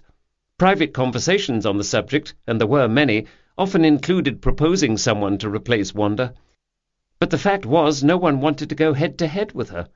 There were several handbags at dawn occasions, but no one seriously wanted to take her out of her position, I mean." "I suppose I can see that." "Life is too short," was Awena's summing up. Max thought this typical of her, what he saw as being in the plus column of a life devoted to a smorgasbord of philosophies of dubious lineage. Nor did anyone want to shoulder the responsibilities Wanda so eagerly shouldered. It's a pain in the you-know-what, volunteer work, and you have to have the kind of personality that thrives on it. Anyone who doesn't thrive on public speaking wouldn't want the job, for one thing. Wanda was good at that, but rather tended to thrill to the sound of her own voice. She must have had some good in her. Awena arched an eyebrow at this, silently wondering at his limitless capacity to trust. Typical Max, to see the good in everyone in that baffled, why can't we all be friends way of his. It was that religion of his, of course. The older religions were much more accepting of life as it is really lived, full of characters both devious and divine. Max caught a reaction. There it was again, this fond belief that Max was some naive babe in the woods. But he had come to accept that in fact it was this quality, tempered by later experience, that his bosses at MI5 had relied on for some of his undercover roles, a fact he had come to understand rather late in the game. It was a quality impossible to fake, Max's inclination to look for the good side of everyone he came across, even despite what he knew of the truth from reading their dossiers. It was, strangely enough, a quality that allowed him to excel at undercover work, befriending some of the most repellent people on the planet. By focusing on the good in them, Max could find the common ground, whatever it was, music, fine wines, cars, and play his target for all he was worth. Even a monster can love his dog, his mother, his family. Crimes that had been committed in the name of family values were in fact too numerous to list. If Max had not been able to look past the negative, he'd probably be at the bottom of the Thames right now. "I hear the son is coming back for the funeral," Awena was saying. "You've met him?" "Only years ago. He was young." "What were your impressions then?" She drummed her fingers on the tabletop a moment as she considered her response. "He was intelligent, more intelligent than anyone he'd ever met." She gave Max a sly wink. "He was, if you'll please excuse the expression, there is no other that fits, a jackass. He knew it all. He could be told nothing. He was the world's great unrecognized genius. Irritatingly enough, when it came to his self-assessment of his artistic talent, he was probably right." Max raised his eyebrows. She replied to the implied skepticism. "I'm afraid I'm spot on here. Others would tell you the same." Perhaps, thought Max, not Miss Pitchford, at least not in so many words. Certainly she had been hinting at something the other day, though. "Once he finished school, he hung around the village for a bit, perpetually on holiday, it seemed, in training to become a professional boulevardier, one supposes. He didn't want to go to university. Besides, why bother? He already knew everything. In fairness, all he knew to do well was paint and draw, and instruction can spoil some talents. Then one day he announced he was going to travel the world to study the museums or whatever, and off he went. China, I think it was." Max was not necessarily of the blame-the-parents school of psychological profiling, but he felt Wanda and her progeny might be a special case, the exception that proves the rule. "I gather there was bad blood between him and Wanda." "Oh, that came later. They were extremely close at one time. Extremely. She was a smotherer, I always thought. Well-intentioned mothering, much overdone, much too intense. Well, you can imagine, he was her project, which is no doubt why he left. You have to escape that chokehold, and distance is the only way sometimes. I can see that." "What happened to him eventually?" he asked. "No one knows, but I gather he's had some success with his painting. The Cavalier grapevine has revealed that he'll be coming back for the funeral, from somewhere in the Americas. Or was it Europe?" "The Major just heard from him. He was in Argentina." She nodded. "The prodigal son, a bit late returning." "Let me ask you what I've been asking other people," he said, in a cards-on-the-table manner. "Did you notice anything out of the ordinary going on with her at the fair?" "Only that her clarion notes tended to drown out all else, including the choir. I saw her by the children's clothing stall at some point, looking regal but rather giddy and light-hearted with it, like a queen amongst what she fondly supposes are her adoring subjects. You've seen that look on her?" Max nodded. "Anyway, I would say Wanda was enjoying life that day, absolutely in her element, until it was all cut short, of course. Seems a shame, doesn't it, really? I got no sense of a premonition, and I picked up nothing amiss," she added. "No aura about her?" he asked gently. "You mock, but I will reply in all seriousness. No, there was nothing to tell me or her what was coming. It doesn't work that way always. You should know that of all people." "I suppose I should. But you would say there was no sort of atmosphere?" "With Wanda you always got atmosphere you could cut with a knife. But nothing in particular that I noticed, no. She was basking at being the centre of attention, in her element." "All grievances forgotten, then, among her friends at the Women's Institute?" "All in all, we're an amiable group," Awena told him. "The personalities, well, they're just that, and everyone recognizes that not everyone can be the same." "No bun fights at the meetings, then?" She grinned. "No, but believe me when I say it came close some evenings." "How did Wanda come to head up the WI?" asked Max, chasing and successfully spearing a wayward slice of cheese. "Not by popular vote, surely?" She achieved prominence in the WI the way curling became an Olympic sport, I would imagine, through dogged determination, sheer willpower, and that indefinable goofiness of character that is behind so much innovation and change. Quite frankly, no one else wanted it near so much as our Wanda. Meetings in the past had sometimes devolved into either frenzied spectacles or monuments to apathy, and I suppose Wanda, hyper-organized and energetic as she was, saved us from much of that. Plus, she knew how to squeeze a shilling until it begged for mercy, and that is a good quality to have for someone in that role. In particular, the people over at Totley Hall had expressed no interest in seizing the reins, as they would have done in the old days, so Wanda had assumed the leadership to fill a vacuum of indifference from that quarter.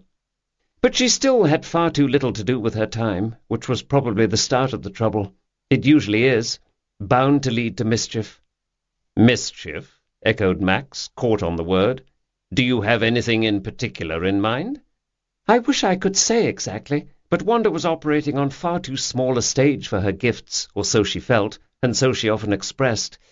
How a woman like Wanda might branch out, who can say? I dare say she was not sure herself, and was frustrated and vulnerable. Oh, yes, she added, off his look, not a word that first comes to mind with Wanda, but believe me, she was at a dangerous age. With some women it ends with all their savings going for Botox injections. Funny. I mean, you're not the first to mention it. Men have these stages too, of course, generally involving a blonde and an expensive sports car. Awena nodded appreciatively. Of course. But I've met women like Wanda before, and I've often thought their ferocious energy is as much sexual as it is targeted to organizing everyone to within an inch of their lives. Misdirected energy, perhaps, but there. Max thought, carefully setting down his knife and fork. Then he said, Did you notice any particular conflicts at the fair, involving Wanda or not? Odd moments? Someone there who seemed out of place? Awena said slowly, Well, one thing, and I tell you this only because I know you'll take it with a grain of salt and not rush about making a lot of assumptions, it was this. Frank was guilty that day of lèse-majesté as far as Wanda was concerned. I was passing by on some errand or other and overheard her making fun of those pamphlets of his. The word tripe was uttered. Well, his pamphlets are rather unique, but he just lit into her. Really, he was quite angry. You know how touchy writers can be. Max nodded. He'd only known a few writers in his life. One a former MI5 agent who had made a vast fortune writing spy thrillers. The man was rumoured to have sunk into a deep well of paranoia, making regular appearances on the various government conspiracy lunatic fringe blogs and listservs. Touchy didn't even begin to describe it. She didn't like this response of Frank's, I take it. Awena laughed, a dry, mirthless sound. Wanda could give as good as she got. In fact, she was expanding on the theme of Frank's general lack of talent and virility as I scarpered out of harm's way. Wanda always liked putting the boot in. Just then a candle on the table sputtered and went out. Picking up some matches to relight it, Awena said, One could so swiftly be banished to the outer darkness of Wanda's orbit. The aggravating thing was that one was supposed to care. Did you? You must be joking. But I think, you know, that some people did. Her eyes now looked worried as they met his over the candle flame. What madness, she said. Madness? Is that how you think of it? Or rather a cool calculation? This murder, began Max, who for all his experience of the subject felt genuinely uneasy. He faltered, choosing his words with care. The planning, the cunning. To smile and be a villain. Isn't that how Shakespeare puts it? She nodded. Someone with the beatific smile of a madman, like Bin Laden. I suppose we're looking for someone like that. Only there is no one like that here. How, well, Shakespearean it all is. Awena nodded. At least I am sure it may be so, in Nether Monkslip. What complete wickedness! Yes. Chapter 22. Quandary. He left Awena's around 10 in a good humour induced by good wine and food, unaware that this reaction to her company was typical of him. He felt exhilarated and at peace and able to go on. Perhaps, he thought, it was all that hawthorn. Hadn't she said it was good for the heart? His mind overflowed with their wide-ranging conversation that had put the world to rights, and with a few new items of interest. These had left him, alas, no nearer the solution to Wanda's death. And solution there was, he reminded himself, if somewhat blearily. It was a matter of excavation merely. The truth always was there, as in archaeology, below ground, just waiting to be exposed by the fall of the pickaxe. A lunar halo, now fading, had formed earlier around the moon, by a trick of the atmosphere appearing in the form of a silvery cross of light. It was easy to see why most cultures had worshipped a moon goddess, he thought, elusive, but in reality ever-present and watchful, and designed to make us feel insignificant as we hurtle through space in the darkness. He tarried by the wrought-iron gate that led into his front garden, quietly looking up at the anointing sky. Passers-by, had there been any that time of night, might have wished for a camera, seeing a tall man in clericals bathed in light standing outside a house of a barely contained eccentricity, for the vicarage was a twee, lopsided building of many windows and assorted chimneys. It looked like something drawn by a child, and it always looked to be near collapse. But Max had been assured it would stand many hundreds of years more. Come summer, the front garden would be shady, giving the visitor a respite from the heat even before reaching the vicarage's front door. In autumn, the shade cast a chill on the grass. A puff of smoke from the chimney of Dr. Winship's nearby cottage briefly obscured the stars. Winter was not far away. The snap of a twig set his heart racing, and he spun in the direction of the sound, reflexively poised to defend himself. DCI Cotton appeared out of the mist, walking along Vicarage Road and carrying a briefcase, looking like a well-dressed commuter on the way to catch a train. It was apparent he'd been waiting for Max's return. They exchanged greetings, and Max ushered him inside, where Thea gave Cotton the once-over and then disappeared. The two men had not spoken except in passing for several days. Max offered the policeman a glass of wine, which had been a gift from a parishioner, and of such a rare vintage he had put off finishing the bottle himself. It was the kind of special treat that needed to be shared, not drunk in solitude. Now he doled out a glass for both of them with a flourish and a final sommelier-like twist at the end of each pour. He turned his attention to the fire, for the night had turned chilly, then said, "You have news?" Cotton tweaked the perfect crease of his trousers before sitting in one of the fireside chairs. He said, "Developments, big and small. My people have found the discarded auto-injector in the pond in Ravenswood." "You're not serious? Constable Mustile?" "No, but I'm letting him take credit for now. He would anyway, and failing that he's solved the case already may keep him out of harm's way for a bit. But that's all by the way. The real news is that even though it's waterlogged, it looks as if the auto-injector had been tampered with, and the antidote substituted with something innocuous. Tap water, at a guess. It was very subtly done. Wanda wouldn't have noticed the difference. Well, not unless she'd had to use it and found it useless. But even better, he went on, in going through her things at Morning Glory Cottage we found this note. He showed Max a single piece of foolscap with writing in block letters. Max saw the words, "I can wait no longer. Meet me. The usual way. Destroy this." "No prints," Cotton informed him.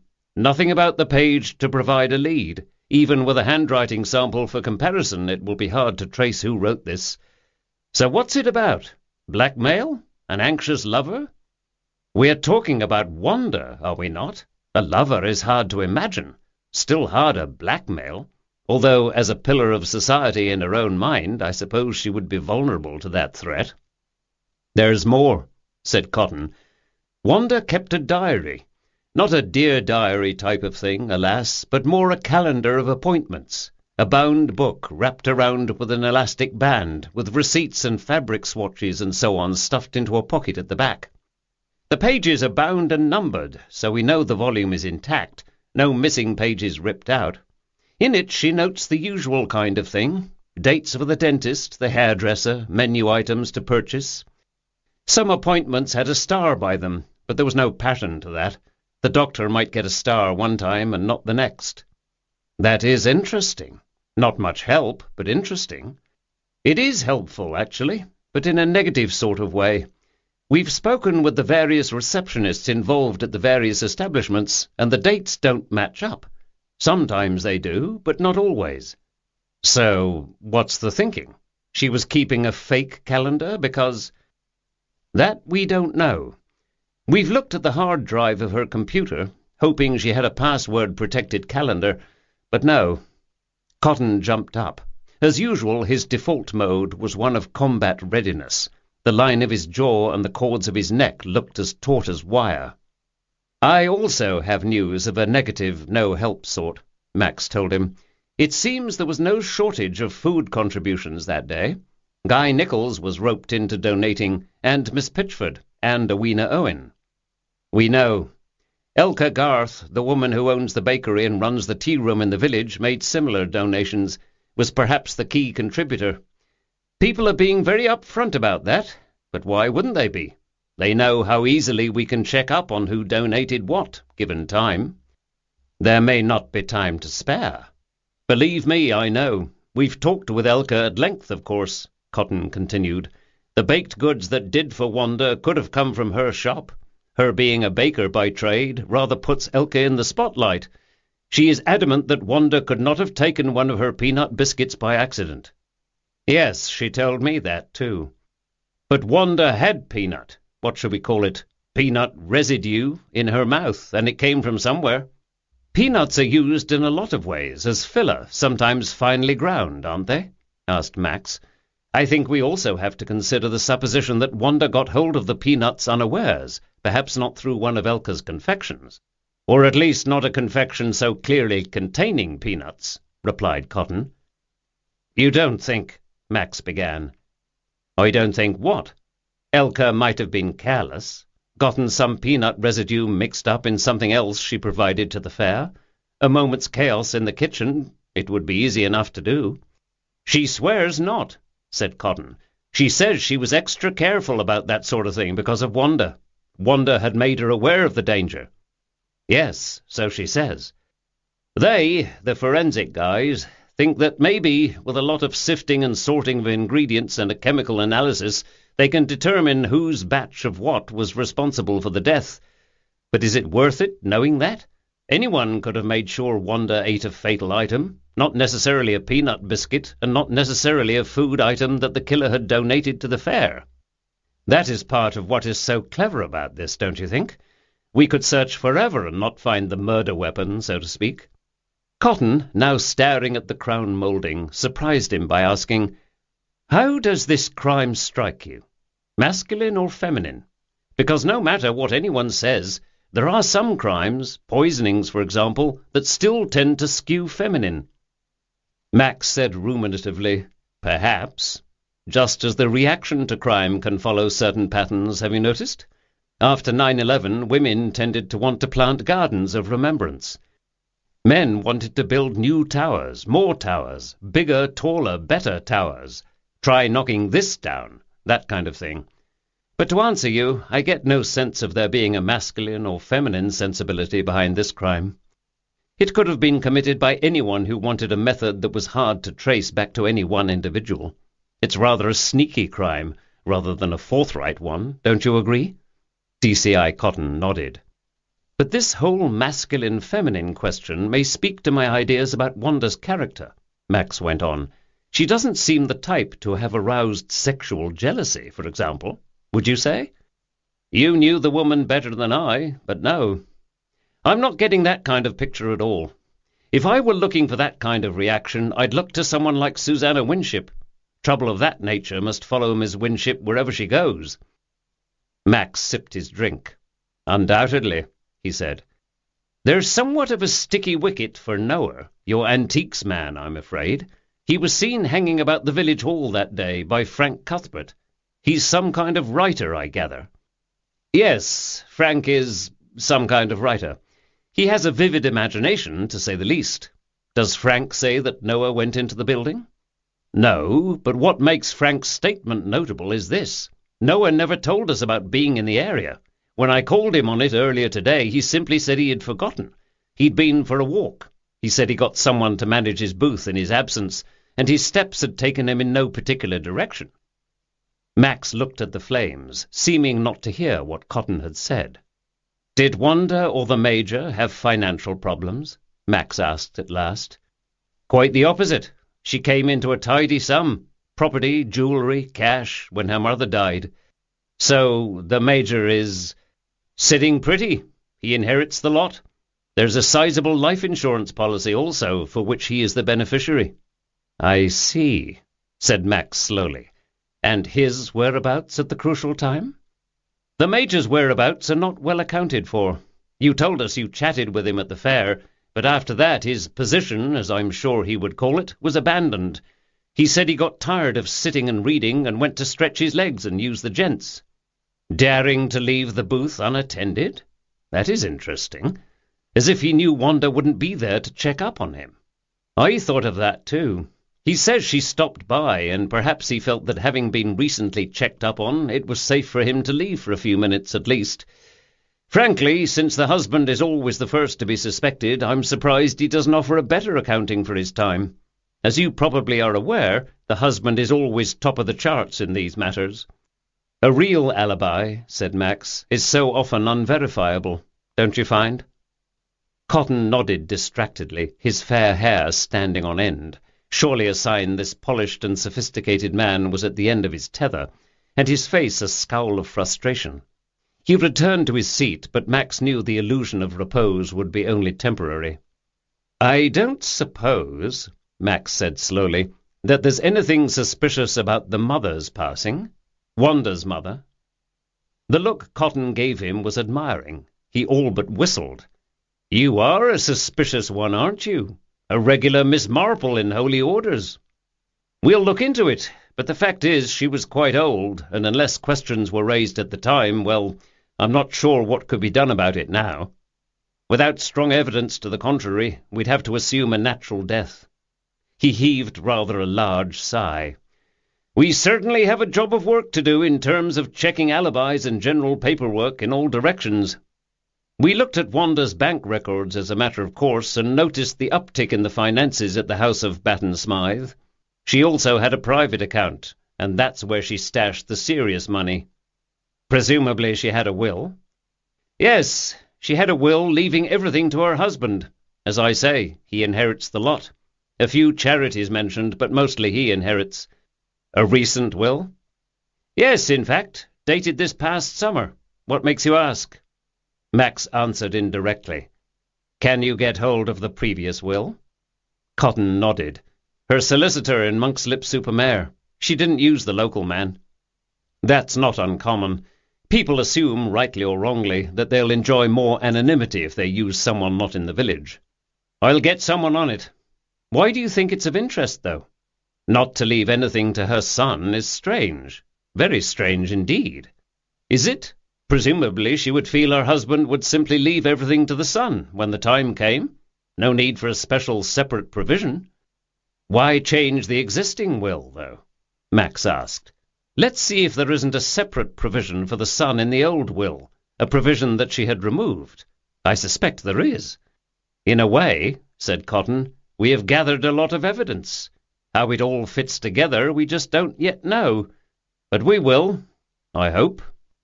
Max had earlier passed along what Miss Pitchford had told him of Lily Iverson's disappearance from her stall. "She wanted to buy a tea cosy from her," Miss Pitchford said, "but it's not much in the way of evidence, is it? Lily's temporary disappearance was, I'm sure, being replicated by others throughout the day. A call of nature, that kind of thing." "Interesting, though," said Cotton. "When I asked Miss Iverson about it, she said she'd just forgotten to tell us earlier. But she looked scared to death. For all we know, she's another Madame Defarge, knitting coded names into her sweaters of all those who won't make it out alive come the revolution." "Lily always looks scared to death," said Max equably. "Perhaps she's telling the simple truth, though." "There is no simple truth in a murder investigation. As you know," musingly he added, I still say poison is generally a woman's weapon, and of course, effectively, Wanda was poisoned. Max shook his head, trying to take in the idea of the timorous Lily as poisoner. Her timidity seemed endemic, but he supposed it was just possible. Anything was possible. But her motive? Hurt feelings over the fair chairs? There had to have been more to it than that. Lily is another newcomer to the village, like me, he said finally. Like all of us who weren't born here. Cotton flipped through his notes. Yes, born in Yorkshire. Moved about a bit. Pitched up in London at some point. Yorkshire? Yes, why? No reason, really. Lots of people are born in Yorkshire. What is it you know? Out with it. I don't know, really, said Max. I just was talking with someone who thought Wanda might have been from Yorkshire. Cotton nodded. That person might have been right. It was years ago, but she did live there. It came up in the routine we ran on her. Doesn't even count as coincidence, said Max. What's the population of Yorkshire? Chances would be well against the two of them ever meeting. Same as with all of the villagers. Most are from somewhere else. Madame Cuthbert, of course, is French. She and her husband Frank lived in Paris for a time before settling here. Guy Nichols was from Belgium and... Belgium? Yes, what about it? He indicated he was from Paris most recently. He didn't actually say that, but I gained the impression. Cotton shook his head. Belgium. But, began Max, why would he mislead me? He didn't want you to know he'd been in Belgium, obviously. But he didn't mind me, the police, knowing where he'd been. So it can't be for any reason he'd want to keep hidden, like trouble of an official nature involving my French-speaking colleagues, drugs, theft, or the like. Can it? No reason I can think of, Max said slowly. I'll get in touch with our friends in Belgium. If anything emerges of great interest, we may have to send someone over there. He smiled. Strange, but it's always easier to find volunteers to travel over to Europe than to, say, Milton Keynes, for example. Max held up the bottle, offering the last few sips, which Cotton accepted. Your instincts are good, Cotton said. Who do you suspect? Max could only shrug. He suspected everyone. He supposed it was a legacy of his MI5 days. The Major, Lily Iverson, Frank Cuthbert. The list was long of people who were at the fair, but whose exact presence was not accounted for at the crucial noon hour. No matter how suspicious he might be, he could not see any of these people committing murder. And yet it must be one of them, or someone just like them. The fair attracted every sort of person from miles around, but no one who would have stood out as a homicidal maniac. More was the pity, of course. It was going to make finding whoever was responsible deuced hard, and finding proof that they did it. I told you I saw the Major the other day, said Max, and he told me his wife was not using the local GP. Right, and he showed you that letter from his son, the contents of which we verified, by the way. He was where he said he was. Which reminds me, along with the calendar, we found a stash of letters to Mumsy from the son, Jasper. I have them here. Really? Could I see them? Cotton fished for the briefcase at the side of his chair. Go carefully there, he said, handing over a small stack of letters inside a clear plastic bag. We didn't bother to bag them all separately. Here, put these on. He handed over a pair of disposable plastic gloves for Max to wear. The letters, Max saw, were nearly identical in style and type with what Jasper had written to the Major, asking for money or thanking for money effusively, and addressed to only one parent, not both. The last was dated in May. The husband hid them from the wife and vice versa, is that it? More strangeness in that family, commented Max. We're absolutely sure, are we, that the son is in the clear? Cotton nodded emphatically. Passport control confirms it. The media in Argentina confirm it. No way he was anywhere near the scene. They chewed over the evidence, the inconsistencies, and the possible motives for another few minutes, but little of useful note emerged. Where to now, Max?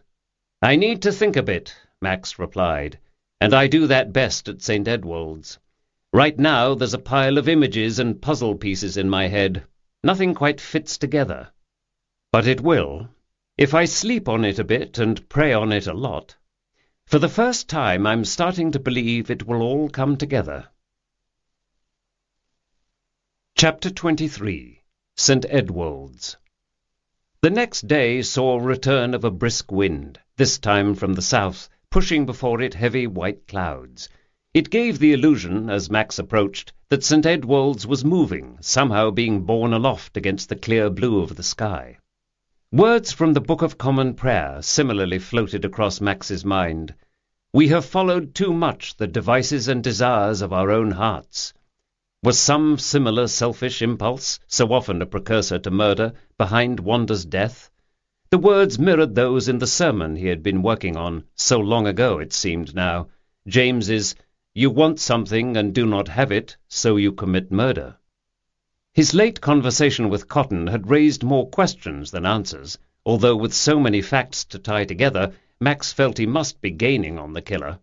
He had the fanciful idea he was stepping on his or her shadow. DCI Cotton appeared just then, coming from the direction of the horseshoe. He paused just long enough to wish Max a good day. Frank Cuthbert, accompanied by the faithful Sadie, came into view as Max parted from DCI Cotton at the lich gate to the churchyard. Frank lurked, it was the only word for it, watching closely and waiting as Cotton crossed the high to the police pod near the village hall, where the ceramic shepherd and shepherdess peered blindly out on the scene from their respective windows. Max, wanting to hear Frank's own version of his run-in with Wanda at the fair, could see no sideways approach to the matter, but Frank, as if reading his mind, saved him the trouble. "I was just on my way to see your DCI," Frank told him. "Best to make a clean breast of things." It would be too much to hope, thought Max, that Frank was confessing to the murder. Things were never that simple.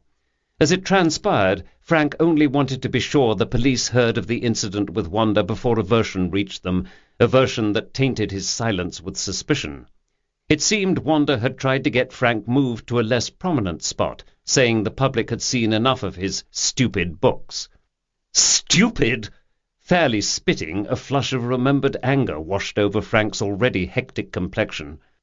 "It's a minor thing," said Max soothingly, "but I do feel telling Cotton up front would stand you in good stead." Frank, with a tip of his beret, said, "Minor, is it? Damn the woman! As much trouble in death as in life. Always the corrosive influence around here, and she wouldn't know a good book if it bit her." But seeming to gather together the shreds of his authorial dignity, Frank turned and followed in Cotton's steps over to the pod. Max opened the lich gate, which was rusting about the hinges and making an unnerving Boris Karloff-type creak whenever anyone touched it. He'd have to get the sexton on it. Even though such things were best left to Morris, there was a weird proprietary game being played between the two men with regard to the church, and Max wasn't sure he knew all the rules as yet. Skirting the churchyard, Max opened the church door and stepped through the narthex and into the nave. The murk was at first blinding, and he nearly tripped on the flagstone floor, which had been scooped and worn into a veritable pothole by centuries of worshippers.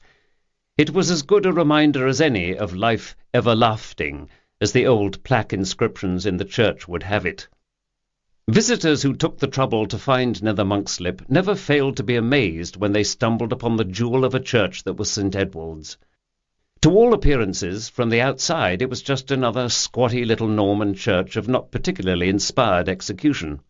Inside, the stained-glass windows caught and scattered light in a way designed to transfix. The few entries in the church's guest book usually fell back on words like awesome, breathtaking, and peaceful, invariably followed by a row of exclamation points. For while England had many lovely old churches, St. Edward's, through some divine trick of light or cunning artifice of its builders, seemed to shimmer and glow in the patina of centuries. People swore it was a holy place on holy ground, and Max could only agree. In the days and nights that followed his conversion in Egypt, he had puzzled to pick out the thread in his reasoning. Why the Church of England? Why not go the whole hog and join, say, a Tibetan monastery? It was not merely the pull of the familiar, although that played a part. One of his aunts, his father's sister, had become an Anglican nun. He could recall, as a small child, walking between his parents on the way to church, each of his small hands clasped in one of theirs, his body nearly suspended, his feet barely touching the ground. This was before his siblings had come along. Like all only children, he gloried in having his parents to himself. As much as they had travelled during his nomadic childhood, the Anglican communion, the local church with its predictable rituals, had been his consistent home. Even in adulthood, when he was an occasional churchgoer at best, he would have questioned his own sanity had he suddenly taken up a religion about which he knew next to nothing. It seemed to him it almost didn't matter, the outward form a religion took, the prayers and rituals. What mattered was the near universal agreement throughout mankind's time on earth that we weren't here, on this lonely planet, alone. These were views he kept quiet about while reading theology, especially from the more knee-jerk conservative of his instructors. Like a magpie, he selected from their teachings what made sense to him, what brought him comfort, and hid from them his more elastic views. There was beyond all this, of course, the question of joining an institution that to all appearances was foundering, rocked by scandal and nearly toppled by indifference. Why the C of E beyond habit? Perhaps because at the end of the day it was Max's church, the selfsame church that had taught him right from wrong, however far he might later have steered from the path. He looked about him in the glowing silence of the building that had awed and humbled so many strangers, of all faiths. It helped that the sexton who maintained the church building, and did double duty in the office of verger, assisting at services, was a punctilious and conscientious man who seemed to regard the place as his own property, and its care a divinely appointed task, hence the open rivalry with Morris. Mr. Stackpole was a dour, humourless man Max had inherited from his predecessor. While the sexton was always polite, just, he seemed to regard Max as an upstart interloper. His narrow figure, like something out of Edvard Munch's The Scream, exuded condemnation for the way the world was turning. He was one of the staunchest preservationists in the village, and while Max agreed in theory with much of what he stood for, his inability to see both sides of any issue made him a difficult person to deal with. Max always felt that he himself was on trial with the sexton, a normal ordeal for any incoming parish priest to go through, but in this case Max believed that no matter how exemplary his conduct and personal habits, Mr. Stackpole would always find him wanting when measured up against the conduct of Walter Bokeler of sainted memory.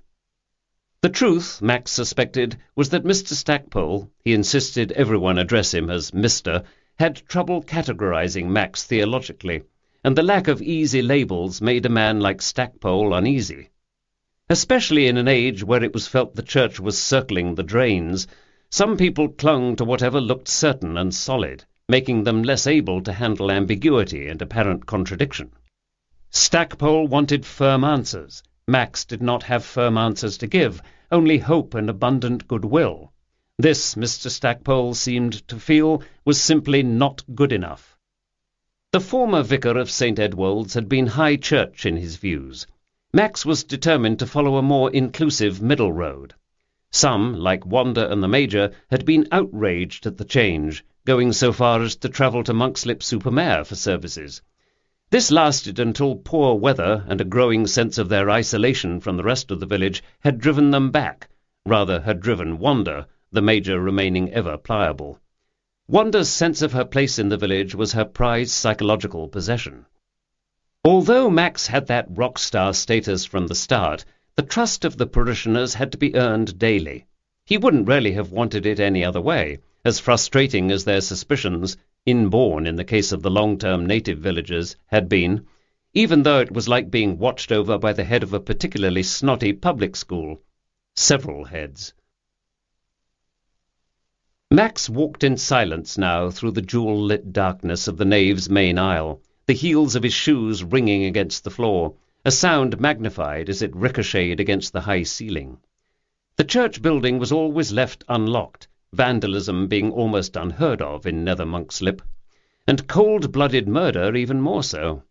Would Wanda's death change all this, make his parishioners fearful, contaminate them with the urban fears and prejudices and phobias they had come here to escape?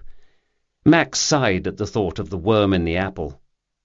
As he approached the chancel steps, he heard a slight pattering sound, and, on turning, saw he was not alone. Little Tom Hooser was sitting in one of the pews, rhythmically tapping the toes of his small feet together. He was so small the top of his head with its springy dark hair could not clear the pew in front of him. Max wondered not only how he had managed to crawl up into the pew, but also how he had slipped the bonds of the all-seeing Tildy Ann. Possibly he was here because it was one of the last places his sister might look for him. Max had been uncertain until this moment that Tom could function without her, but Tom seemed to be managing well. Max, greeting him, sat in the pew in front. "There's something growing there," Tom informed him. Slowly, dramatically, he lifted one small hand, a bit the worse for what looked like the remains of a peanut butter and jam sandwich, and, like Scrooge's ghost, pointed a finger at the wall directly to his left. Max followed the spectral-like directive. Together, solemnly, they gazed at the wall, where there was, no question about it, a moist stain of some kind, a dark nimbus forming on the white plaster like a solar eclipse in reverse. Max barely suppressed an oath. Damn and double damn it all forever. The roof must be leaking again, water seeping down through the old cracked walls. Another item for Morris to assess, and probably well beyond his capacity to fix.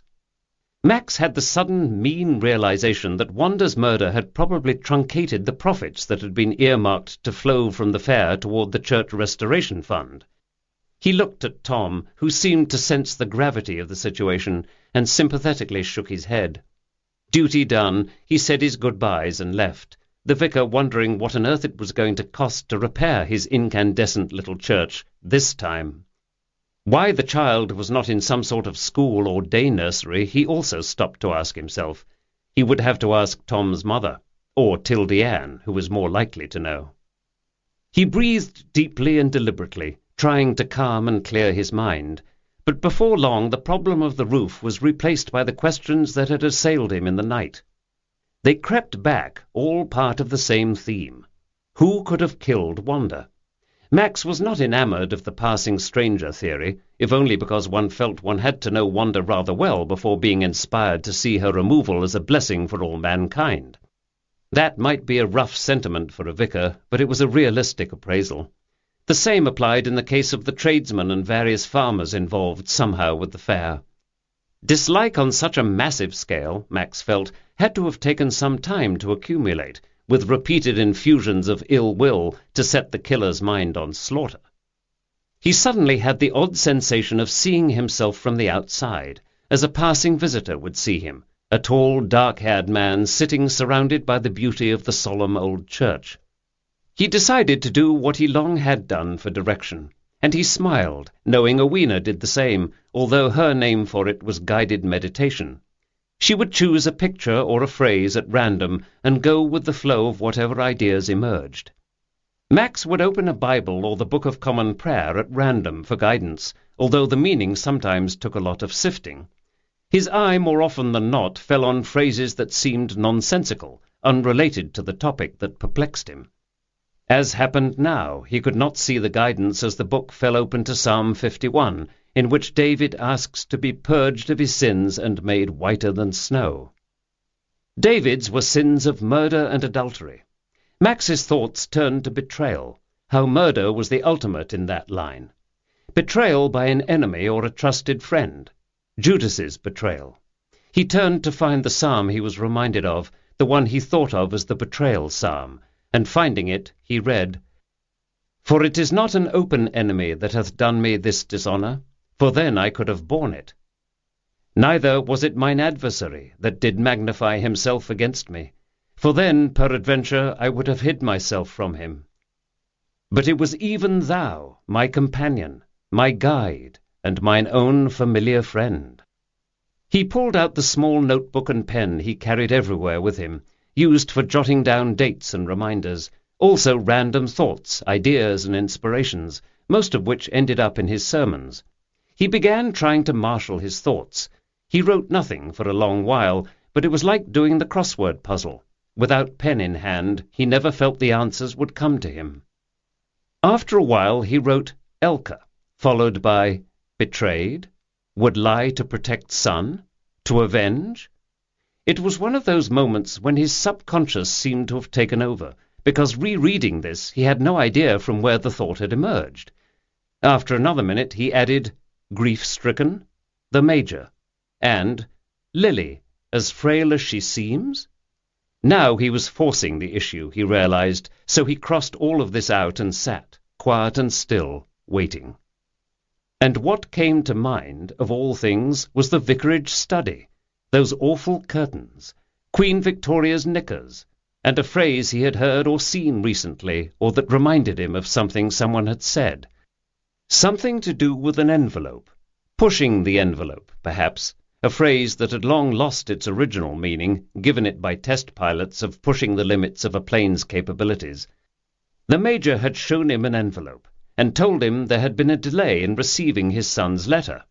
Max thought of all those letters found in Wanda's house, read and presumably treasured and stored away. The lyrics of a treacly old song came to mind, a song of innocent summer times, summer memories. So let us make a pledge to meet in September. Sealed with a kiss, that was it. She had died in late September. He tried to catch the memory or idea that now danced tantalizingly out of reach, and could not. It seemed significant now. Drat! Chapter 24. Acolyte Down. The night before Wanda's funeral, Max dreamt he was solemnizing a wedding. The couple stood before him at the chancel steps. In the way of dreams, it made perfect sense to him that both bride and groom had their faces swathed in heavy black veils. Wanda, mother of the bride, was there, her face wearing its accustomed mask of displeasure. He began to read aloud the lovely and age-burnished words, "Dearly beloved, we are gathered together here in the sight of God, to join together this man and this woman in holy matrimony."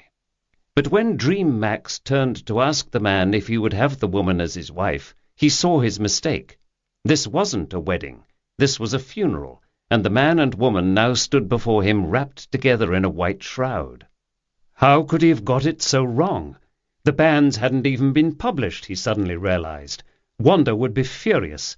Desperately he began to search the prayer book for the order for the burial of the dead. All he could remember of the words was that we brought nothing into this world. We brought nothing into this world, he told the couple. Nothing. The shrouded bodies began to stir, and again Max knew in the way of dreams that whatever the white cloth covered was decayed and no longer human. Terrified, his heart pounding, in a cold night sweat he awoke to a room bleached grey by moonlight. The next morning, Max, who had been up since before dawn reworking the funeral sermon, looked out blearily over his congregation. The vestiges of his dream hung over him, lending a dreary pessimism to the already distasteful task of laying Wanda to rest. An open verdict had been returned at the reconvened inquest, and the body freed by the coroner's order for burial. The Major, far from barring its release, had begun agitating for it. The Major was the type of man to chafe at any uncertainty, to need official opinions and renderings and judgments, and this uncertainty regarding his wife's fate was surely the greatest test of any man's patience. The open verdict, the verdict of last resort, meant the jury found the circumstances of Wanda's death suspicious, but they could definitely say no more than that. On a fact-finding mission only, they could legally make no accusations. They had been nothing if not earnest and thorough, but the law as they were allowed to apply it was narrow in scope, a verdict of unlawful killing too far a reach with the evidence at hand. Max had felt the palpable suspicion as well as frustration hanging thick in the air that day, and not all of it emanating from DCI Cotton alone. The truism of any investigation was that as the trail grew colder, the chances of the culprits going free increased, even if the culprit were caught eventually. At the rendering of the verdict, the Major had retrieved a large handkerchief and let into it a loud snort of either grief or disbelief, perhaps both. In the interim, St. Edwald's had continued to enjoy a boost in attendance, which would reach its apex with Wanda's funeral, where Max knew he would play to a packed house. Murder had either put the fear of God into the villagers, or, far more likely, they didn't want to miss out on any developments. It was interesting over the days to watch when the time came to exchange the peace. It was like a live illustration of shifting alliances in the antechamber of a medieval court. Suspicion fell on first one villager, then the other. The major was first out of favour. Wasn't the husband always guilty? Then back in. Surely he wouldn't have had the nerve. He wished he could take credit for this measurable spurt in the village's spiritual rebirth. More than that, he wished Wanda had not been murdered. Her passing had torn the fabric of the place, and the fact that he was not much closer to discovering who had killed her rankled as a personal and professional failure, no matter how he tried to look at it as something beyond his scope and control. There was one measurable change. As Max had gone from house to house, trying to suss out information about Wanda's death, he had been relentlessly plied with little sandwiches and cakes. Word of his movement through the village, like that of a king on stately progress, had preceded him everywhere, to the point where he had added some noticeable bulk to his carefully monitored weight. By the end of each day he felt he could not stand to see another starchy, sugary confection, however well made or beautifully presented, and certainly no more liquids. "Tea, vicar?" some well-meaning soul would ask, and it was all he could do not to recoil in horror. A lot of nonsense is spoken at funerals, especially when the deceased had not been well liked in life. Many euphemisms are called into play, vital, energetic, and, repetitively, full of life, and frequently these funerals of the unpopular are sparsely attended, many people suddenly recalling another engagement of critical importance elsewhere. This was not the case with the funeral of Wanda Batten Smythe. As expected, attendance at St. Edward's hadn't reached such dizzy heights since 1980, when a baseless rumour had gone round that the vicar's wife was having it off with the verger. Now the fact that a villager had been murdered added a frisson of danger to the attraction. The sudden and suspicious death of Wanda had outstripped even the draw of the handsome new vicar. Besides, people wondered whether not appearing might not be taken as a sign of guilt. So in they all packed, cheek by jowl, necks craning, and friendly little waves being exchanged when they momentarily forgot the solemn reason they were there. As the organ wheezed its way to the concluding chords of Amazing Grace, Max's gaze took in the elaborate coffin and the congregation arrayed before him. The squire's pew in front was left empty, by old tradition and unspoken agreement, although there was no reason, earthly or otherwise, for this undemocratic holdover from the past to persist into the 21st century. These worthies, the squire and his family, were in any event not yet returned from holiday, and would be most distressed when they learned they had missed the most exciting event to befall Nether Monkslip in many decades, if not centuries, although the affair did have about it the air of serfs misbehaving, which is never quite as interesting, it was felt, as murder among the upper classes. Susanna Winship was looking her usual ravishing self in vintage Chanel, beige wool trimmed in black, with a black chiffon scarf draped gracefully over her hair. Her skin was dappled green by light from the stained-glass window near which she sat, her brother at her side. Max had been hearing that the passing of Wanda had left a vacuum in the bossy busybody department. It seemed nature did indeed abhor a vacuum, if the bright light of excited ambition in Susanna's cat-like brown eyes were any indication. The Women's Institute would not long suffer from lack of leadership. Max gained the strong impression that wardrobe for the occasion had been given a great deal of thought by many of the women apart from Susanna. Owena Owen was resplendent in a dove-grey robe accented with amber at her ears, wrists and throat. On her feet were embroidered slippers with small transparent heels. Tara Rain sat beside her, looking transcendental in a dress of dark saffron and a short netted veil springing from a black bow atop her head. Elka Garth had put aside her usual workaday, flour-dusted clothes and found an old dress for the occasion. It might have been a dress better suited for a tea-party on the lawn, but Elka, judging by her expression, felt her presence at the service was sacrifice of time enough. Miss Pitchford wore a deep lavender suit, the matching plumed hat tilted at a rakish angle over one eye. Lily Iverson was dressed somewhat festively in a knitted navy blue suit embroidered at the neckline with bluebells and cherries. Mrs. Hooser, having left the children with a sitter, wore a confection of beige lace that Max knew had been purchased for the recent wedding of a cousin. He supposed it was as well she had not been the bridesmaid, or something even more clingy and inappropriate might have made an appearance. Max also spotted Guy Nichols and Frank and Lucy Cuthbert, but it was hard to see everyone in such a crowd, and some were half hidden behind the church pillars. However, the young man and woman sitting by the dark-suited Major in a front pew were impossible to miss. The word that best summed up the young man was trendy. He wore glasses with rectangular lenses and thick frames, and sported a soul-patch beard. The eyes behind the glasses, however, were rimmed red, as if he had been crying earlier.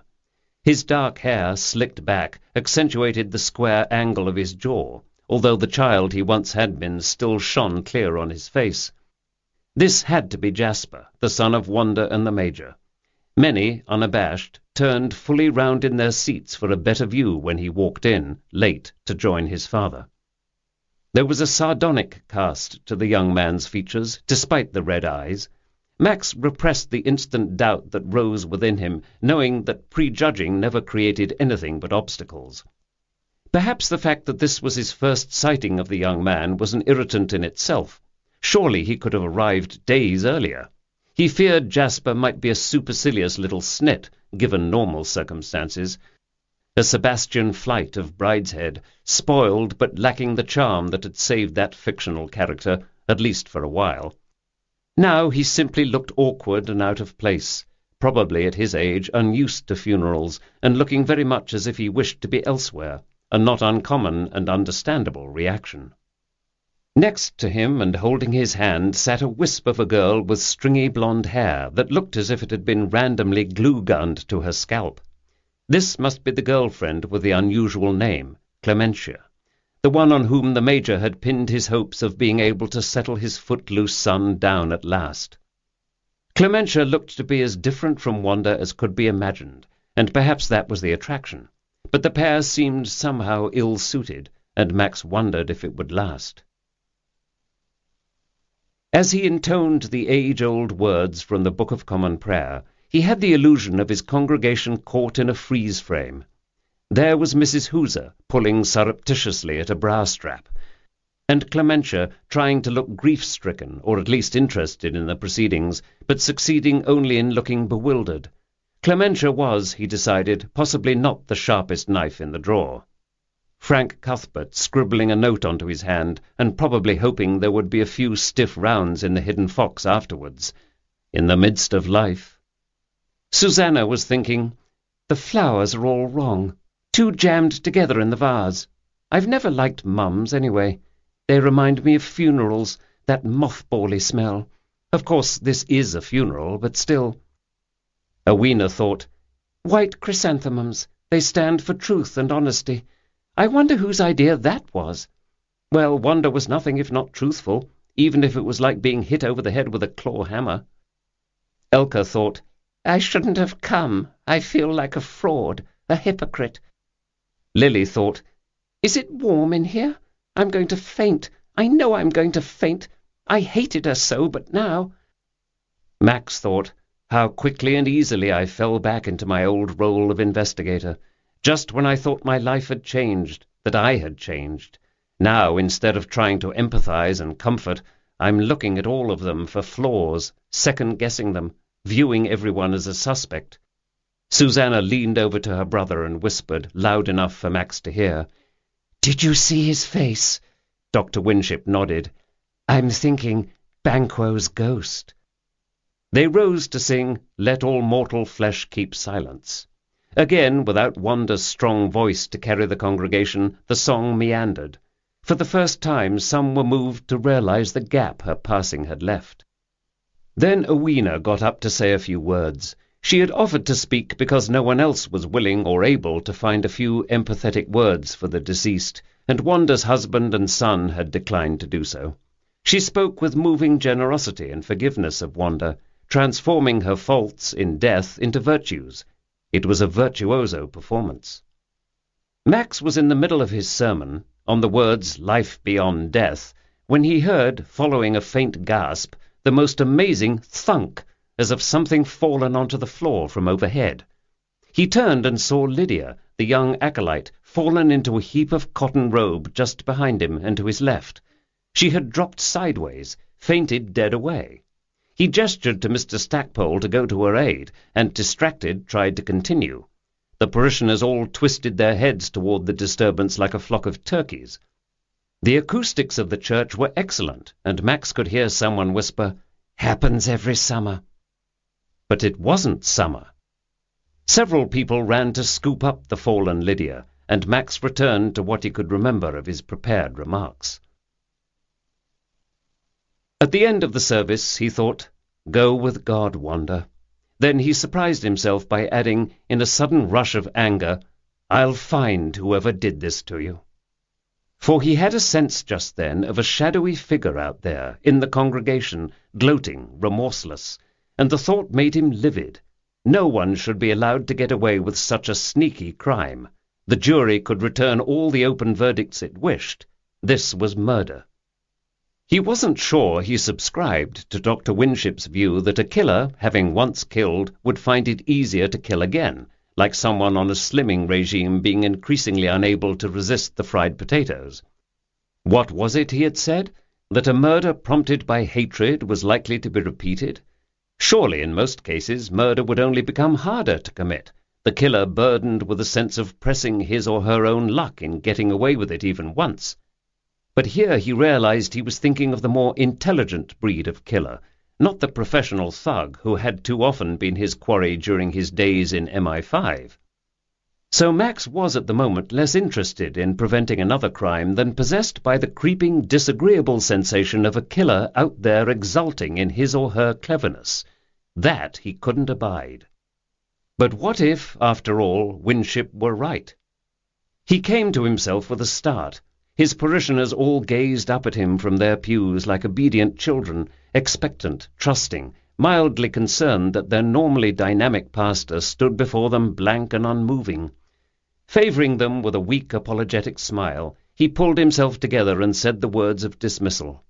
The organist struck up, "I vow to thee, my country," a special request of the Major's, and the church began to empty. Chapter 25. After the funeral. Man that is born of a woman hath but a short time to live, and is full of misery.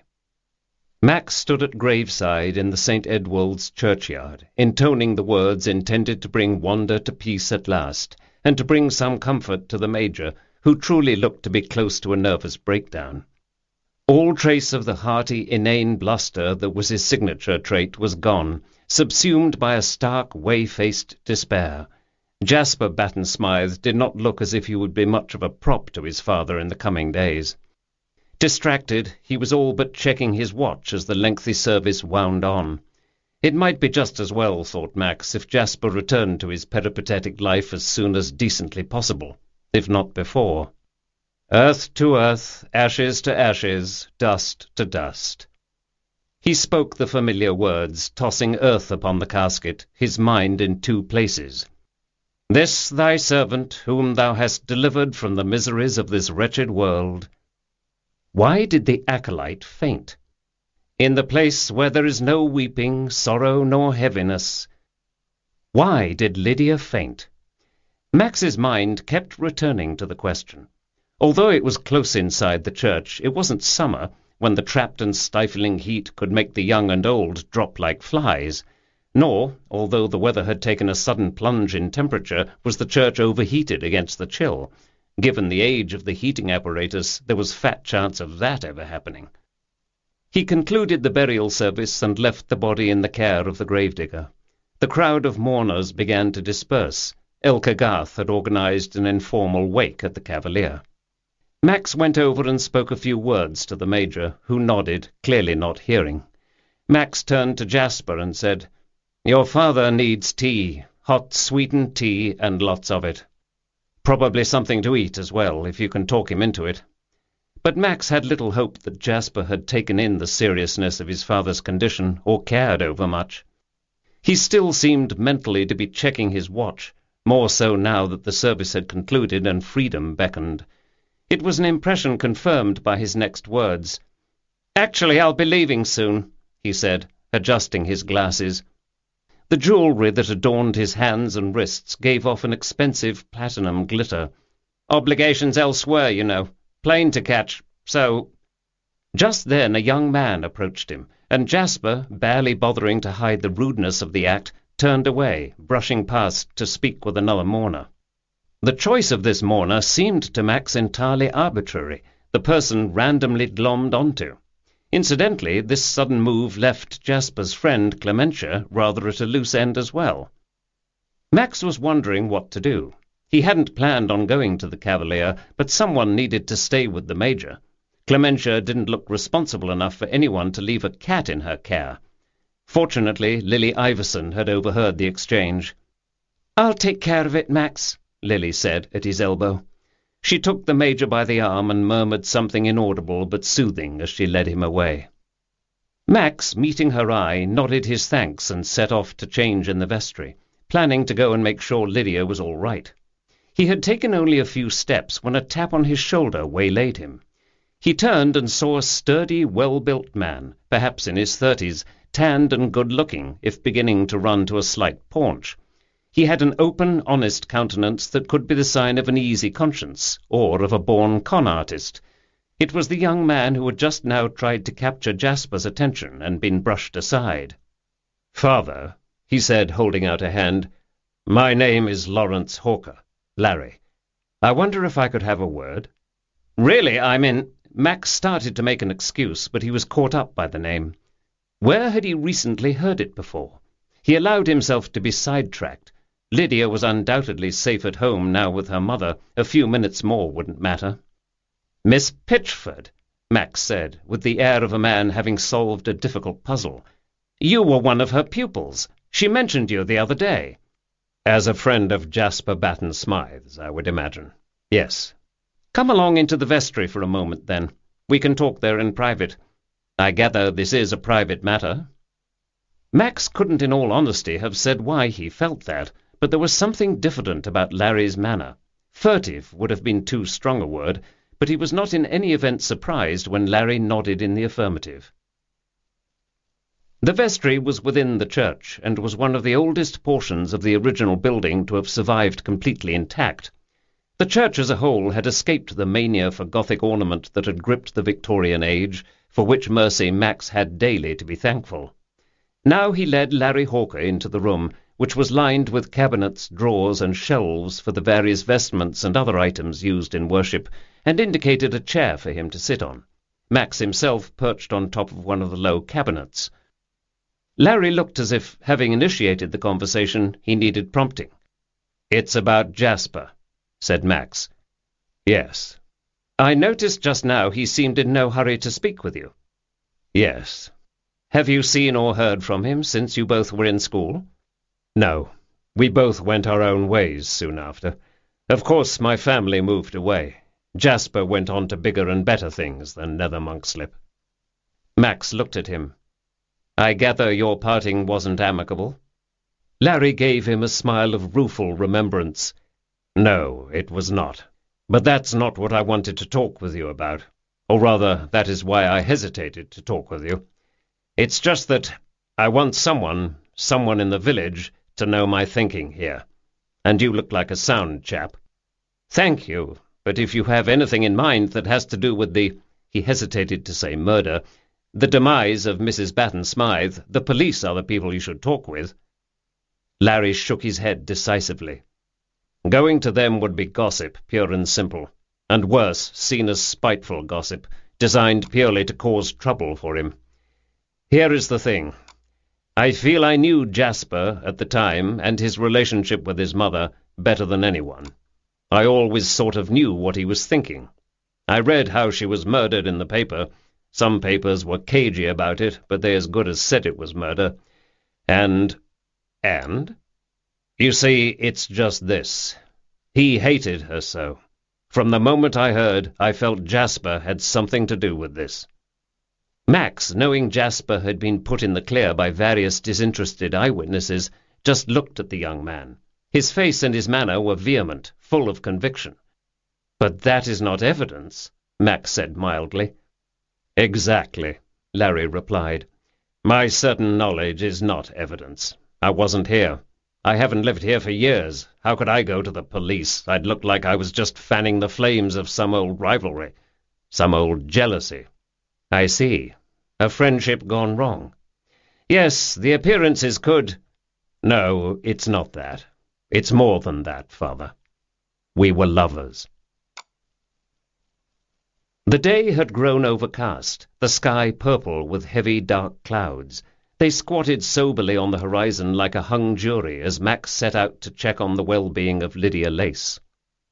Max reflected as he walked that while what Larry had told him was interesting, it had nothing to do with Wanda's death. Larry spoke of Jasper with a livid dislike he barely bothered to conceal, a dislike that seemed to have its roots in Jasper's belief that he was socially a cut above a poor farmer's son. "One day," Larry had reported, "he just stopped talking to me. There was no quarrel, no rift. He'd simply had enough. It was time to move on. I suppose he'd taken up with someone else, but I was crazy about him, as you are at that age. Crazy. You don't just dump people who care about you. But Jasper did. That was Jasper all over." But Jasper had been in Argentina around the time his mother died, being interviewed on live television about his art in advance of an exhibition there, a fact DCI Cotton had confirmed. It had been a live, not a taped appearance, an unbreakable alibi. There was no question that Jasper could have been anywhere near the United Kingdom at the time of his mother's murder. Max was glad the young man had come to him, not to DCI Cotton, for Larry's instincts were right.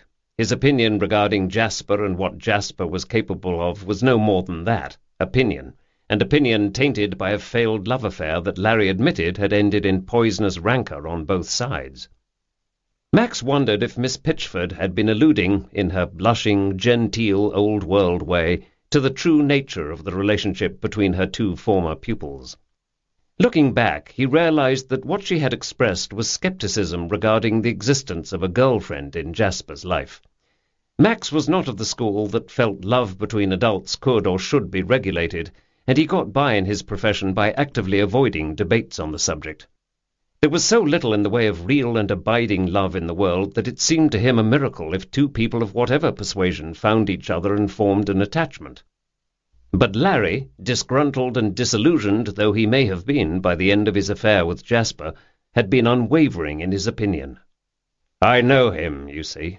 I know what he's capable of, the greedy, sewage-minded little— I know what he's capable of, that's all. And I know he did this." Lydia Lace lived not far from Miss Pitchford in one of the old cottages along the river, converted in the 1990s into an estate agent's dream. The prospect of selling such an abode frequently led said agents to their most orgiastic levels of praise. The word stunning was often evoked. Still, there was no escaping the fact that such dwellings, while as charming as something out of a fairy tale, were little more than doll-houses, barely large enough for two modern adults, however small.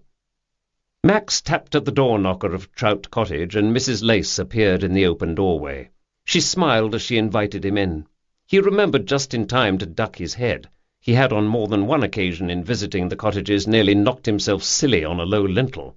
Stunning indeed. "Could I have a brief word with your daughter, Mrs. Lace?" "She's having a lie-down in her room. I'll just fetch her." "Let me talk with her alone, please. I'll leave the door open, but I'd rather you let me speak with her in private, at least at first." Mrs. Lace, seeming to understand there were things a girl would tell Max Tudor but would not say with a mother present, and not resenting this fact in the least, merely nodded. He was shown into a room covered in taupe wallpaper with a green design, like mould viewed under a microscope. Lydia was at that awkward age, torn between idolizing teddy bears and rock stars.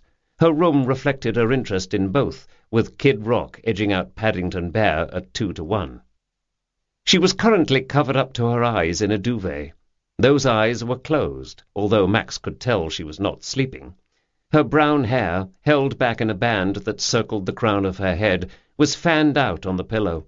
She looked like a pre-Raphaelite illustration of the Lady of Shalott. As he pulled up a chair beside her, she looked up at him, relief at his presence written plain on her face. "I was worried," he said simply. "Are you all right?" An explanation for Lydia's sudden faint had occurred to him, one which he hoped very much would turn out not to be the correct explanation. It was a concern she immediately put to rest. "I'm not, pregnant?"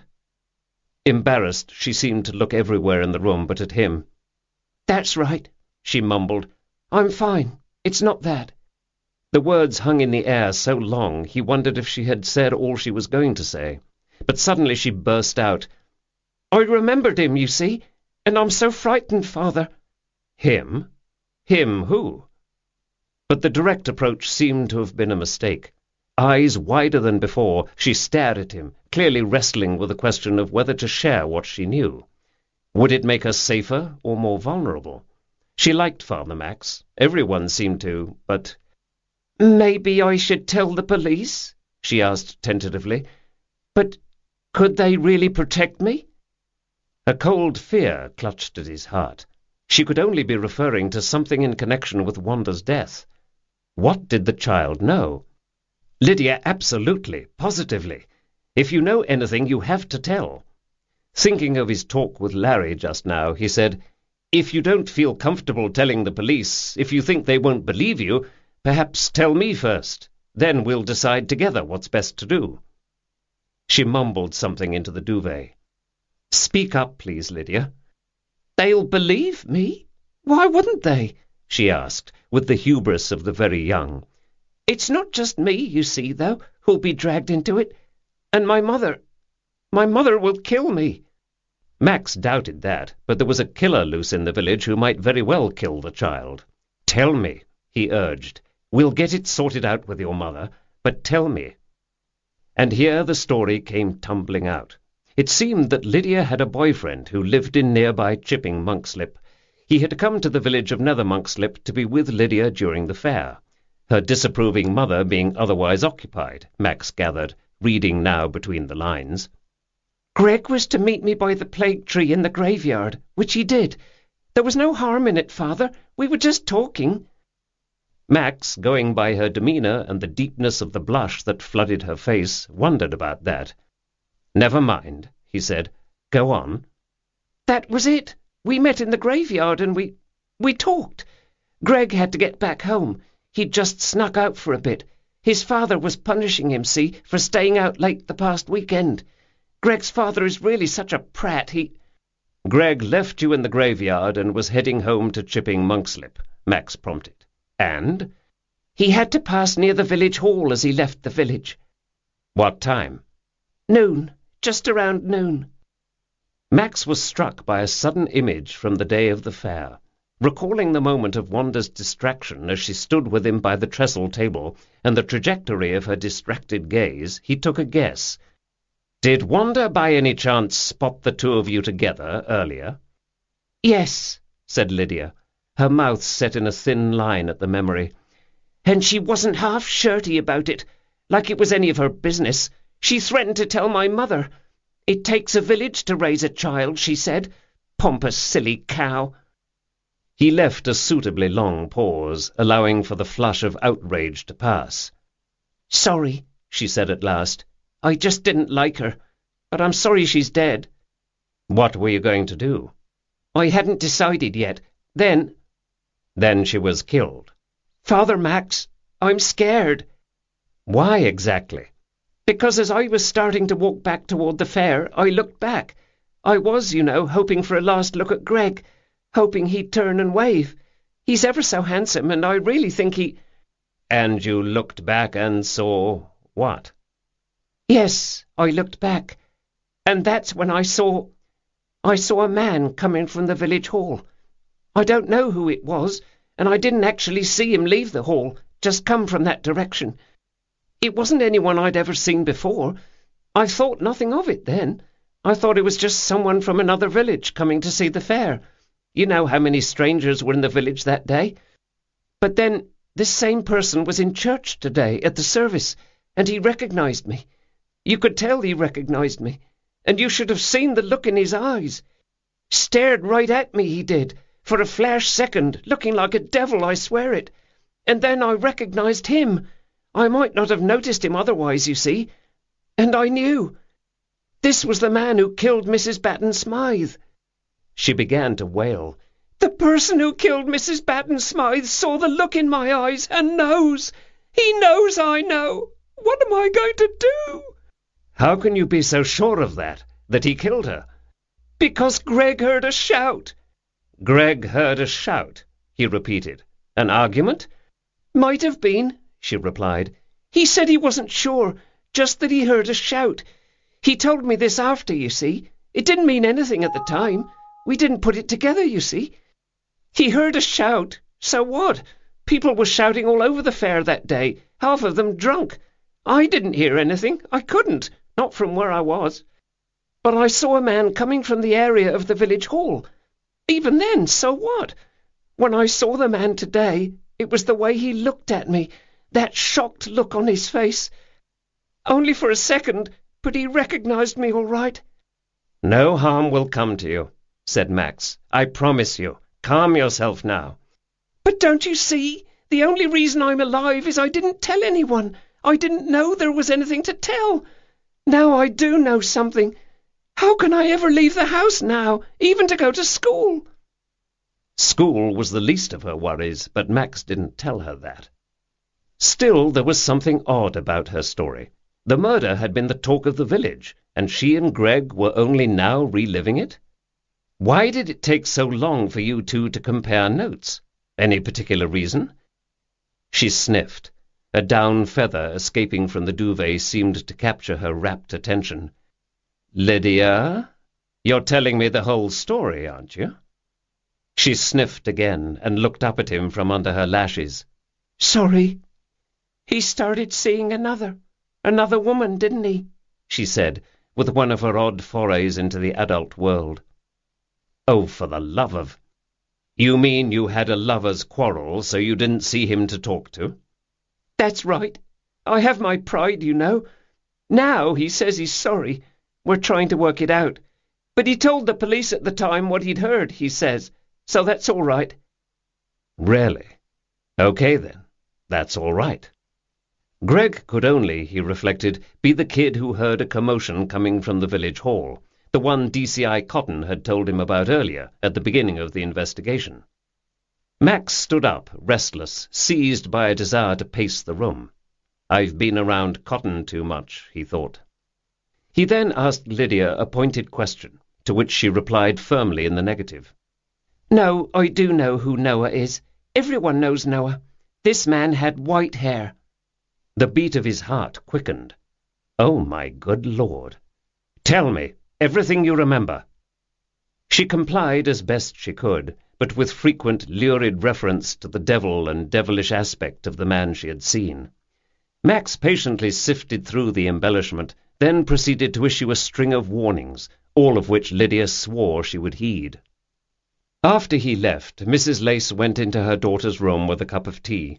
She sat waiting until she had Lydia's full attention. No question about it. Lydia had been hiding something. No doubt to do with that no-hope boy from Chipping Monkslip, the boy Lydia fondly believed her mother knew nothing about. Finally, she asked Lydia what she'd told Max. At Lydia's reply, her mother looked satisfied, as if some of her worst suspicions were confirmed, but also very frightened.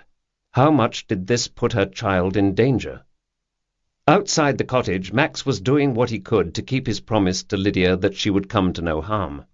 He walked over to the river to a spot where he was sure he could not be overheard, and put in a call on his mobile to DCI Cotton. He got his voicemail and asked that the detective call him back immediately. As he waited for a response, he reflected on what a short time it had been since he had found Wanda dead, and had witnessed the, as it transpired, already hopeless attempt at mouth-to-mouth resuscitation. The kiss of life, a technique discovered centuries before for reviving drowning victims. Kiss of life, kiss of death, Judas kiss. Sealed with a kiss.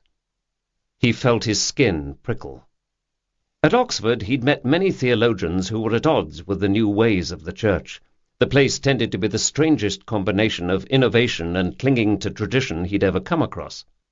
He thought now of a particularly unruly professor he hadn't thought of in years, a peculiar man even by the standards of Oxford dons, many of whom seemed to revel in their reputations as lunatic crackpots.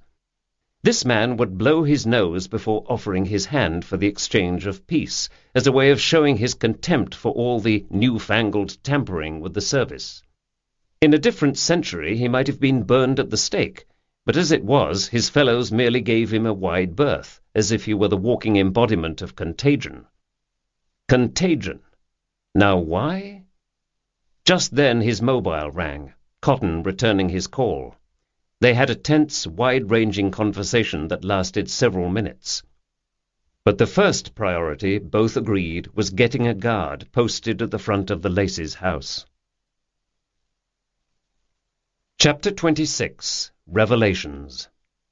The church that had so recently held the mourners and the curious at Wanda's funeral was hauntingly empty that afternoon. Max sat in a pew near the altar, to all appearances deep in thought. Unlike DCI Cotton, Max had an endless capacity for the still, silent vigil. His notebook and pen rested at his side. He needed all his attention focused outward. In speaking with Cotton outside Lydia's cottage, Max had relayed the suspicions of Jasper's old school friend. "Evidence, Max. We need evidence," said Cotton. "That," Max told him, "is precisely why we're setting a trap. I'll draw off the poison, direct it away from Lydia and her friend Greg. Whoever shows up is by definition our man, frantic to know what Lydia told me. Agreed?" They argued, but in the end Cotton could hardly keep a priest from sitting in his own church, all night long if he felt like it. Max had come to this point in his reflections with a sure and growing conviction as to how Wanda had been killed, when he heard the main door into the church open, and the whispery sound of soft-soled footsteps brushing the stone floor. Max didn't have to turn to know who was there. And he was certain it wouldn't be Jasper.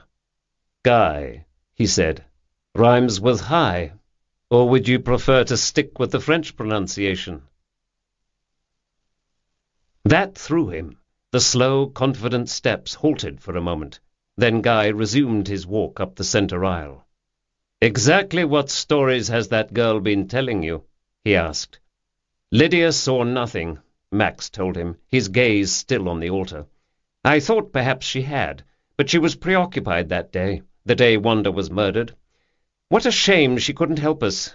Lydia would have been the only witness to who had gone near the village hall when they should not have been there, when they had pretended not to have been there." "You're lying," said Guy at last. "Padre, you really need to learn not to meddle." He sat in the pew directly behind. After a brief internal struggle, for he hadn't thought the try-on would work, Max turned to face him, one arm resting on the back of his pew. "I'm out of practice," Max acknowledged. "I thought it was worth a shot to try to protect her from you, but lying is an art that requires frequent rehearsal. I've been away from MI5 too long. She saw you that day at the village hall, where you and I know you didn't belong, but she didn't recognize you until the funeral. She'd never seen or met you before then. She'd have been in school on many of the occasions when you'd come to Nether Monkslip for supplies. She thought the man she'd seen that day of the fair was just a visitor from another village. Which, as it turns out, he was." No need to mention Lydia's boyfriend, thought Max. At least he could keep one of them out of it. "If you hadn't come to the funeral," he went on, "this might not have unravelled for you so quickly. But how were you to know Lydia would be assisting at the service, and would have a front-row view, as it were, of the entire congregation? What really threw her was that she recognized your face, but when she saw you at the fair you had white hair. A wig, of course, a disguise to hide your distinctive haircut and colour, just in case you were seen. A wig long since consigned to the fire, I'd be willing to bet. From a distance the disguise worked, but only from a distance." Guy might not have been listening. "MI5, he said. "I didn't really believe the talk about your background, you know." "That was wise," said Max. "It is all much exaggerated. They like to have a little story to tell about their vicar. Gives them bragging rights in the other villages, I would imagine. So, let me tell you what I know about how you pulled this off. You can fill me in on the why. How's that? Fair enough?" Guy just looked at him steadily. Only a slightly ragged edge to his breathing betrayed his agitation. "When we found Wanda," Max said, "you raced over to give her mouth-to-mouth resuscitation, thus obscuring your role in causing her death. Should anyone have thought to test the saliva in her mouth, there was a perfect explanation if your DNA was found. You thought of everything, didn't you?" Could they separate his DNA from Wanda's? Max was certain they could. Scientists could do almost anything these days. What was important was, Guy had thought so. He'd thought of every way to eliminate any trace of his involvement, just in case. Max said, "I knew with near certainty she was dead beyond hope, but I have a familiarity with death. It didn't occur to me that there was another reason for your persistent attempts at revival. I just knew in good conscience we had to try. Miracles do happen." He smiled. "I have it on the highest authority." Guy's rapid breathing was becoming more pronounced, but Max judged that his adversary was not ready to strike, yet. "When I asked myself what had happened in Nether Monkslip in recent weeks or months, what had altered, at first I drew a blank," he went on ruminatively. "Nether Monkslip is what it is, unceasing, unchanging. That's why we like it. But in fact, one inhabitant had experienced a life-changing event, a loss, in fact, of the most basic kind. Wanda. Her mother had died, and as a result Wanda came into a substantial amount of money and property. That is what had changed." There was a gaping, pinterish pause as Guy evidently considered his options. "Okay, look," Guy said, looking incrementally less sure of himself than before. "It was an accident. I didn't know about her allergy." "That is a lie," said Max, all traces of cordiality gone from his voice. "You knew perfectly well she was allergic. She was planning a catered dinner party, and you were to be the caterer. The chances were nil she wouldn't mention she was deathly allergic to a particular type of food as you were going over menu choices with her. People who had practically never met Wanda knew of her allergies. That's how obsessively she worried about an accidental ingestion. The Major has already confirmed this. He was there. So you can stop lying and start telling me the truth." "All right," said Guy, with the air of a man making a huge concession. "You may as well get the full picture before you go." This was said softly, the threat only implied. "I don't want you to get the wrong idea. That would be creepy." You might well be the authority on creepy, thought Max. Guy said, "We weren't having a full-blown affair, are you kidding me, with Wanda? But a rather heavy-handed, old-fashioned flirtation. It pleased the old cow to engage in this coy, tortuous type of romance, the kind of thing women's magazines peddle by the page. Moonlight and roses. It was our first kiss. Touching, eh? Actually, it was disgusting. That old woman, that silly, stupid old woman. I could hardly bring myself to touch her, let alone—" He used several Anglo-Saxon words and phrases to express his revulsion for Wanda. Max could forgive any witticism, however crude, however sprinkled with four-letter words, so long as it was actually witty. This was not. His face hardened with distaste. "If you were finding it all so distasteful, so upsetting to your aesthetic sensibilities, you could have backed out of the scheme. You could have let her live in peace, talked her son out of this. You're the strong one in the relationship, after all. The brains. Not Jasper. You. Anyone can see that." Flattery, in Max's experience, often worked. The stupider the criminal, the more likely it was to work. What was more, Max believed what he said to be true. The older man of the pair had a talent for deception that required a mature intelligence, an emotional intelligence that Jasper, less able to mask his feelings, lacked. No doubt this failing had contributed to the decision to keep Jasper well out of the picture until the deed was done. Guy was the leader of this folie à deux. But the expedient of flattery was not going to work this time, Max realized. "Do you have any idea how much money is really involved? Don't you be stupid, father." The last word came out as a scornful sneer, familiar to the believer confronted by a non-believer. Too much to hope, thought Max, that he'd have stumbled across a murderer with some vestiges of childhood religious training, relics of some superstition even, that might make him hesitate to attack. Guy moved suddenly, and Max saw he was carrying a knife, sharp from his kitchen. On his face a vicious smile. "Kilo!" Max shouted, standing, the agreed-upon code word for the choice of weapon. K for knife. Max had known there would be one. Suddenly there was a huge crash, the sound of a dozen votive candles tumbling against the stone floor, and DCI Cotton and several of his team erupted from the Lady Chapel.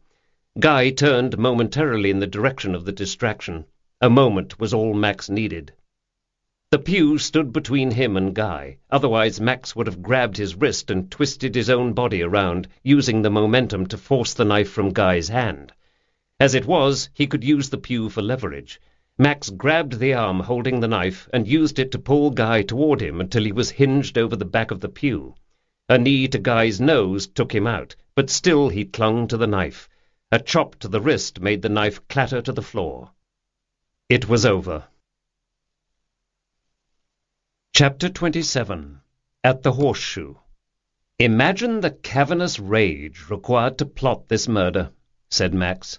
"A murder at second hand against one's own mother." Did the distancing make it more or less cold-blooded? Max couldn't decide. "Followed by a carefully calculated display of public crocodile-tear grief," added Cotton. Max nodded. They sat before 2 pints of ale in the Horseshoe's saloon bar. It was mid-afternoon on a cold day, and they, along with Thea, who napped at Max's feet, had the run of the place. The landlord had served them at their table by the fire and discreetly slipped away. Then, just as discreetly, he had slipped back. Max had rather thought he might. This was too good a chance to be in on the ground floor if the scoop villagers would crowd in later to hear. Cotton had politely but firmly told him they needed to be left completely alone. "That's the worst of it," said Max. "Jasper did it rather well. He probably rubbed something like salt in his eyes to make them red. I can just picture him rehearsing his demeanour over and over in front of a mirror, or with Guy. Going over his lines, the body language. Susanna said something about Banquo's ghost. I thought she was intimating that Jasper was a manifestation of his father's feelings of guilt or something like that. But she now says Jasper reminded her of an actor she and her brother had once seen on the stage. She had picked up on the fact that what we were watching was a performance. As a former stage actress herself, even amateur, she saw what we missed. It was all a performance by Jasper and by Guy. But really there was no disguising Jasper's core personality. It was Guy who was the real performer here. Max nodded. They must have realized they were in dead trouble when they saw Lydia's reaction in church, and saw me going to see her. If I'd realized the danger at that point, of course, I'd not have gone there. Afterward, I knew you'd need to station your people in front of her cottage. We couldn't risk either of them trying to eliminate this witness against them. But that couldn't go on forever. Of course, her boyfriend, Greg, would also need to be eliminated, if they learned he was also a witness. Where it would have ended, heaven knows. She was in the wrong place at the wrong time. At the right time for us, as it turns out. Meeting her young love by the plague tree, long a village courting spot. She saw Guy coming from the village hall. If what Jasper's old school friend said were true, and Jasper was behind this, Jasper had to have had an accomplice. But we didn't know for certain who that was until I asked Lydia to describe this man she saw. She only later realized, in comparing notes with her boyfriend, that because of the timing, Guy had to have been leaving Wanda, leaving her body, that is. At the fair, Lydia had been, for one thing, too preoccupied with her own assignation, and with not getting caught herself, to have been paying much attention. When she saw Guy in the church congregation, she recognized his face, and being so young, she wasn't able to mask her reaction quickly enough. His own look told her he had caught her start of recognition. I had my back turned, but it was impossible in any event to say what or whom she was staring at before she fainted. It could have been any of the suspects, the people who had some sort of history with Wanda, who were all sitting more or less in the same area. Max glanced around him. The pub, living up to its name, sported a horsey theme. Whips, saddles, and similar equine paraphernalia hung on the walls, along with a few hunting prints and a staggering collection of old horseshoes. The place always had the not unpleasant smell of polished leather mixed with hops. "I'm not sure what it was that chummed the water for me," Max went on, "but in thinking of the crime, I felt the psychology of it was striking. There was something sneaky about it, as I think you and I discussed, a betrayal of trust on a large scale. It was several things, really, that set me off, beginning with the thought of contamination and poison, which is really what happened to Wanda, of course, a form of poisoning." "This is one for the books," Cotton said, settling back into his chair, fingers woven together across his flat stomach. "Literally the kiss of death. He was hoping to make it look like accidental ingestion, he says. He's singing like the proverbial down the neck, and happy to drag his partner in crime, Jasper, into the frame at every step. That plan, to make it look like an accident, fell apart almost immediately when she struggled, but undaunted, I think they hoped, to pin the crime on the Major if it came to that. Jasper could tick 2 boxes that way, get rid of 2 people who stood in the way of what he wanted." Max nodded and said, "The Judas kiss is what really put me on the trail to Guy. Thinking of that. Perhaps it was what inspired these 2 also. One thought led to the next step of wondering where she was most vulnerable. Of course, Jasper knew all about where his mother was most vulnerable. The aggravating thing is," he continued, striking one fist against the arm of his chair, unintentionally disturbing Thea's rest, "a copy of Caravaggio's The Betrayal of Christ hangs in my study. I'm kicking myself because it's something I see every day, that painting, where Judas Iscariot greets Christ with a kiss to point him out to the soldiers waiting to capture him. It was, he realized, a classic case of what he thought had happened not having happened at all. Had he really forgotten so much of his life in MI5, that hall of mirrors where almost nothing was ever as it seemed? Once I began to suspect how the poison was administered, I looked around for likely partners for Wanda, including the Major, of course. At least I felt certain I could eliminate the women of the village, which narrowed the field considerably." "What made you suspect Guy?" Cotton asked. Maybe it was years of pretending to be someone I was not, Max thought. I could spot a phony. I was one. That he nearly hadn't spotted this one bothered his pride more than he cared to dwell on.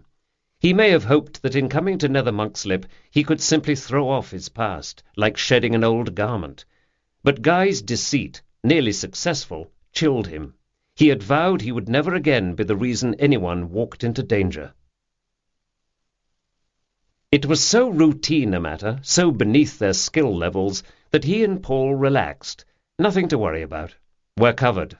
If anything, Max was annoyed by the assignment, while easy-going Paul just accepted it as part of the job. And now Max was even leaving early to meet a date, having taken over part of the earlier shift from Paul, who was on night duty at home with his newborn son. They would sort it all out later. Then it would be the weekend, and the Russian was leaving to go back to his unsuspecting family in Moscow. The man seemed to have 6 mistresses in London. He and Paul could handle this with their eyes closed. It was his own arrogance that he later found so appalling, so unforgivable.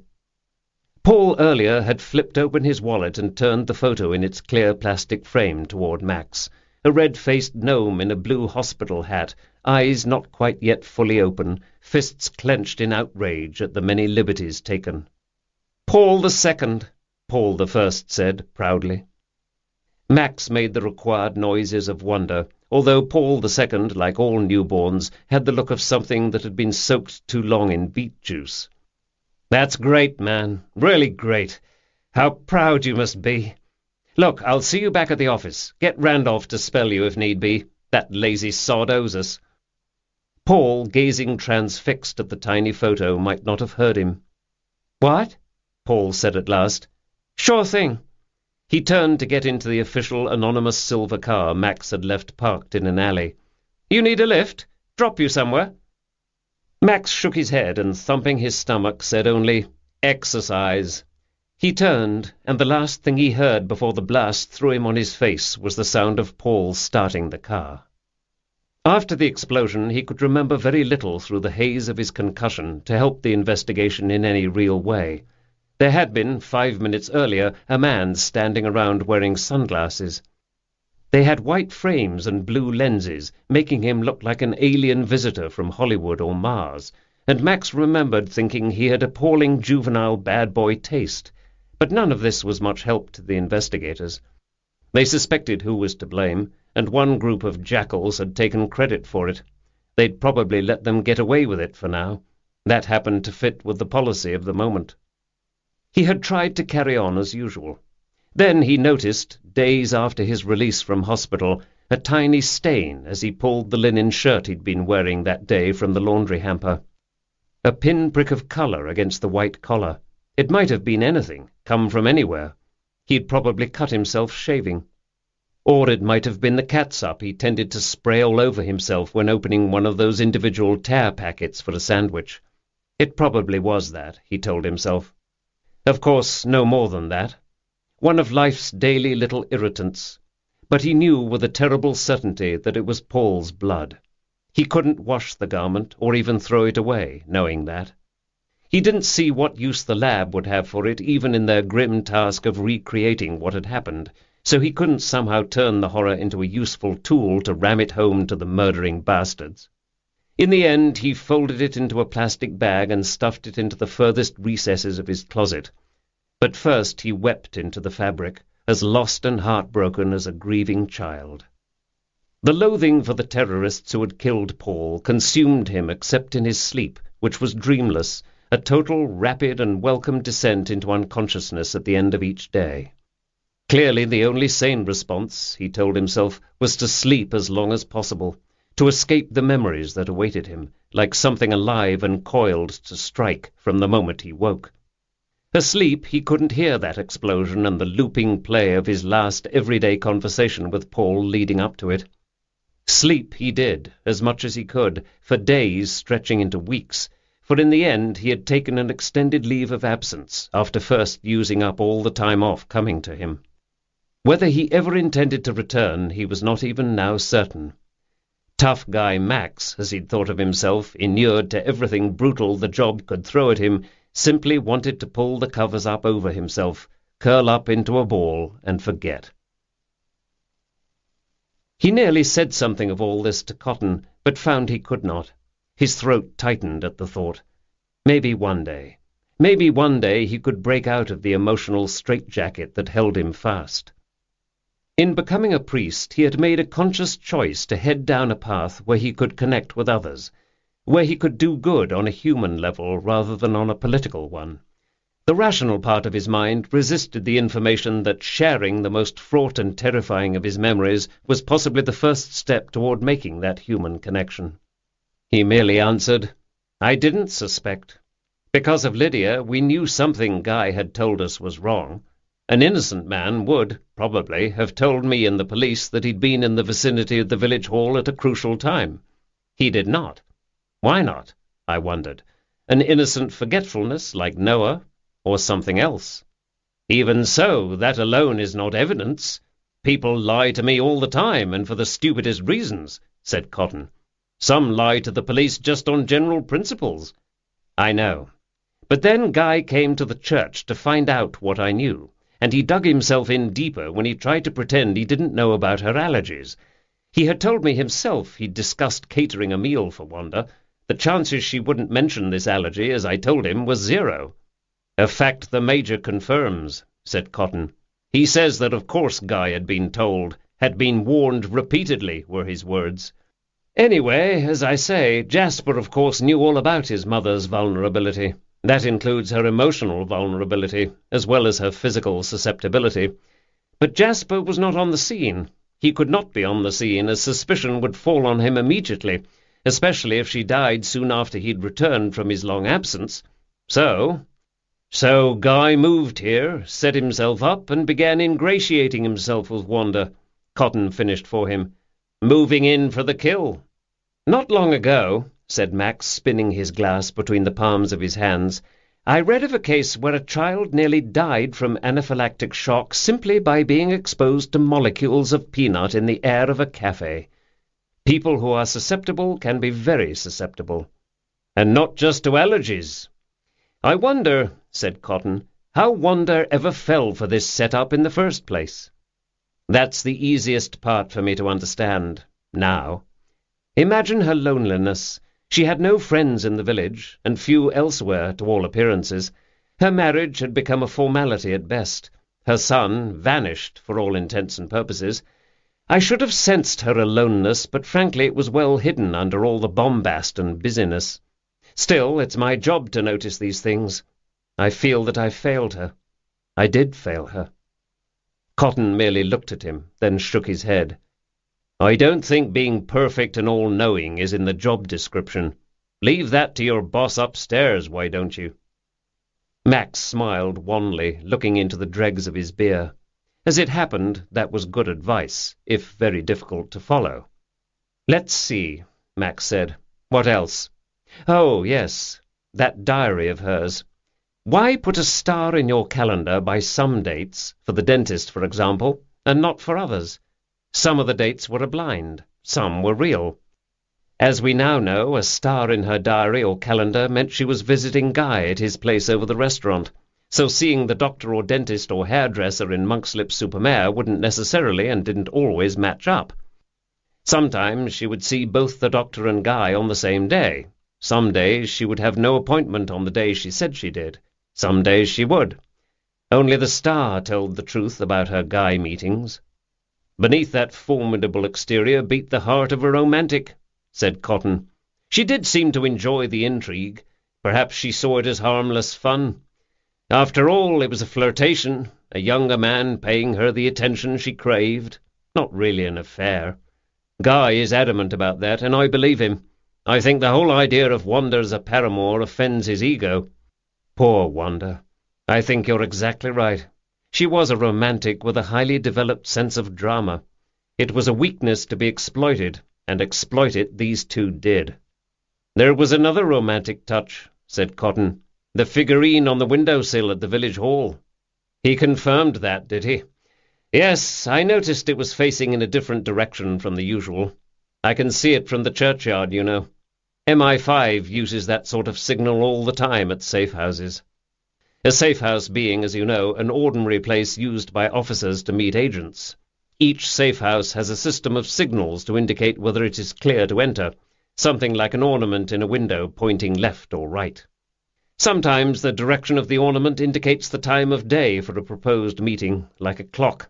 If the ornament or figurine is pointed straight ahead, the meeting time is noon. If pointed with its back to the window, that means 6 o'clock. And so on. Cotton laughed. No one but you, Max, would have noticed, or attached any significance to it. But I didn't piece that bit together until very late in the game, and even then Guy's actions were what drew my attention to it. He made a move to straighten up the shepherdess figurine when we discovered Wanda's body. Wanda and Guy used it as an all-clear signal on the occasions they met up in the village hall. It was frequently deserted, at times Wanda would know all about, and so ideal for one of these passionate, or rather passionless, little trysts she so enjoyed. You must be right about her loneliness. Max nodded. I imagine he would flatter her, soften her up.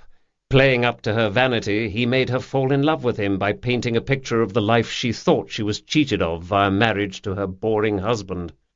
It was a courtly courtship. No doubt she saw his impeccable manners as part of his deep and abiding respect for her and their timeless love for one another. Her ego would blind her to the fact that these corny, courtier-like manners masked his repugnance. Maybe even, in his heart of hearts, there was a feeling of self-loathing, knowing what he was going to do to her. What heart? Max said, with sad resignation in his voice, You may have a point. Anyway, her son wanted to be rid of her because it might be years before someone of her vitality might die of natural causes, and he wanted all the money she inherited from her parents to go to him. He had begun to fear she might change her mind and her will the longer the years of estrangement went on. She might even be able to put an entail on his inheritance via his father. Guy probably got out of her how much money was involved in her inheritance, making sure all this trouble was worth their while. We have learned one interesting thing on that score, said Cotton. "There was a young man hanging about the widowed grandmother before her death. Your hunch may have been right there. From the description, it might have been our friend Jasper. A neighbour lady didn't like the look of things she saw going on across the lane. Funny that if it was Jasper, he wouldn't introduce himself as the grandson, isn't it? We'll ask him a few questions on that score, too. Having an eyewitness will be of inestimable help there. Is the thinking that they hastened the old woman's death?" Cotton nodded soberly. "Good heavens! Even though it occurred to me, it's diabolical if they really did that. The level of planning involved." Cotton asked, "Do you think there's a chance Guy may initially have planned simply to convince Wanda to reconcile with her son?" "No," said Max flatly. "I don't. I think he and Jasper both realized that was a non-starter. And anyway, it didn't carry the guarantee of inheritance they craved, even if she had agreed to reconcile. Wanda's mind made up was, well, a mind made up, utterly unchangeable. No, I think her death was in the cards from the moment the grandmother died and Wanda safely inherited. Oddly enough, the Major intimated to me that things might have swung quite another way. The old lady was going to leave much of her wealth to the church, but then became disillusioned by her new rector. Wanda's coming into the lot was almost a fluke." "Unfortunately," said Cotton, "it was a fluke she broadcast to her son in a moment of braggadocio, perhaps thinking she could dangle wealth in front of him as a bribe, a way to bring him round to being the devoted kind of son she wanted. But all it did was, as they say in melodrama, seal her fate." Max drained his glass, declining Cotton's invitation for a refill. "The more I thought of it," Max said, "the more the oddest small things fit together. The change in the usual direction of the bibelot, the shepherdess ornament, suggested an assignation, a way to say, 'I'm here, waiting, the door is unlocked.' More playing to Wanda's sense of the drama of the thing, no doubt. As I say, I watched as Guy made a grab for the figurine to switch it back into position that day we found Wanda's body. I thought nothing of it." Cotton said, "Wanda and Guy would always have bolted the door from within for privacy. They were both inside when Morris tried the door, although Wanda may have been dead at that point, with Guy still there just making sure he'd not forgotten something. But why was a signal even necessary that day? Why not just murmur a time and place in passing?" "As Dr. Winship said," replied Max, "there was a mash of people at the fair. Even if you'd had one eye out for Wanda, you might not have spotted her to pass a message, to arrange an assignation. This is why the prearranged signal was necessary. There was no way to whisper in her ear or pass notes because finding her was challenging enough. And this was the day Guy had settled on for her death. Nothing must go wrong, no slip-up in the timing. So he had her do what they had often done in the past. The direction of the shepherdess indicated the all-clear," said Cotton. "Brilliant." "I do think diabolical is the word," said Max, a distraught hard edge to his voice. "Those two, Jasper and Guy, they planned and plotted this crime literally for years, probably as sort of a game at first. Then, the more they talked about it, the closer they came to acting it out in reality." "Tampering with the auto-injector was a particularly nasty touch," said Cotton. "Guy says he did that a few days before, at some other meeting with her." "Yes, Guy stole the auto-injector in advance from her handbag and replaced the contents with water. He had to do it that way because she was never without her handbag with the auto-injector inside. He couldn't steal the thing outright because she would undoubtedly notice it was missing. Then, once she was dead, he removed the fake auto-injector from the handbag. He later threw it in the lake, where Constable Mustile was instrumental in its recovery." Cotton reached into his ever-present briefcase. "I thought you might want to see this," he said, handing Max a small, flat, square package wrapped in brown paper.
Chapter 28.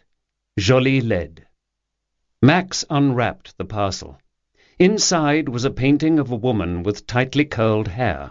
Max immediately thought of the term Jolie Lead.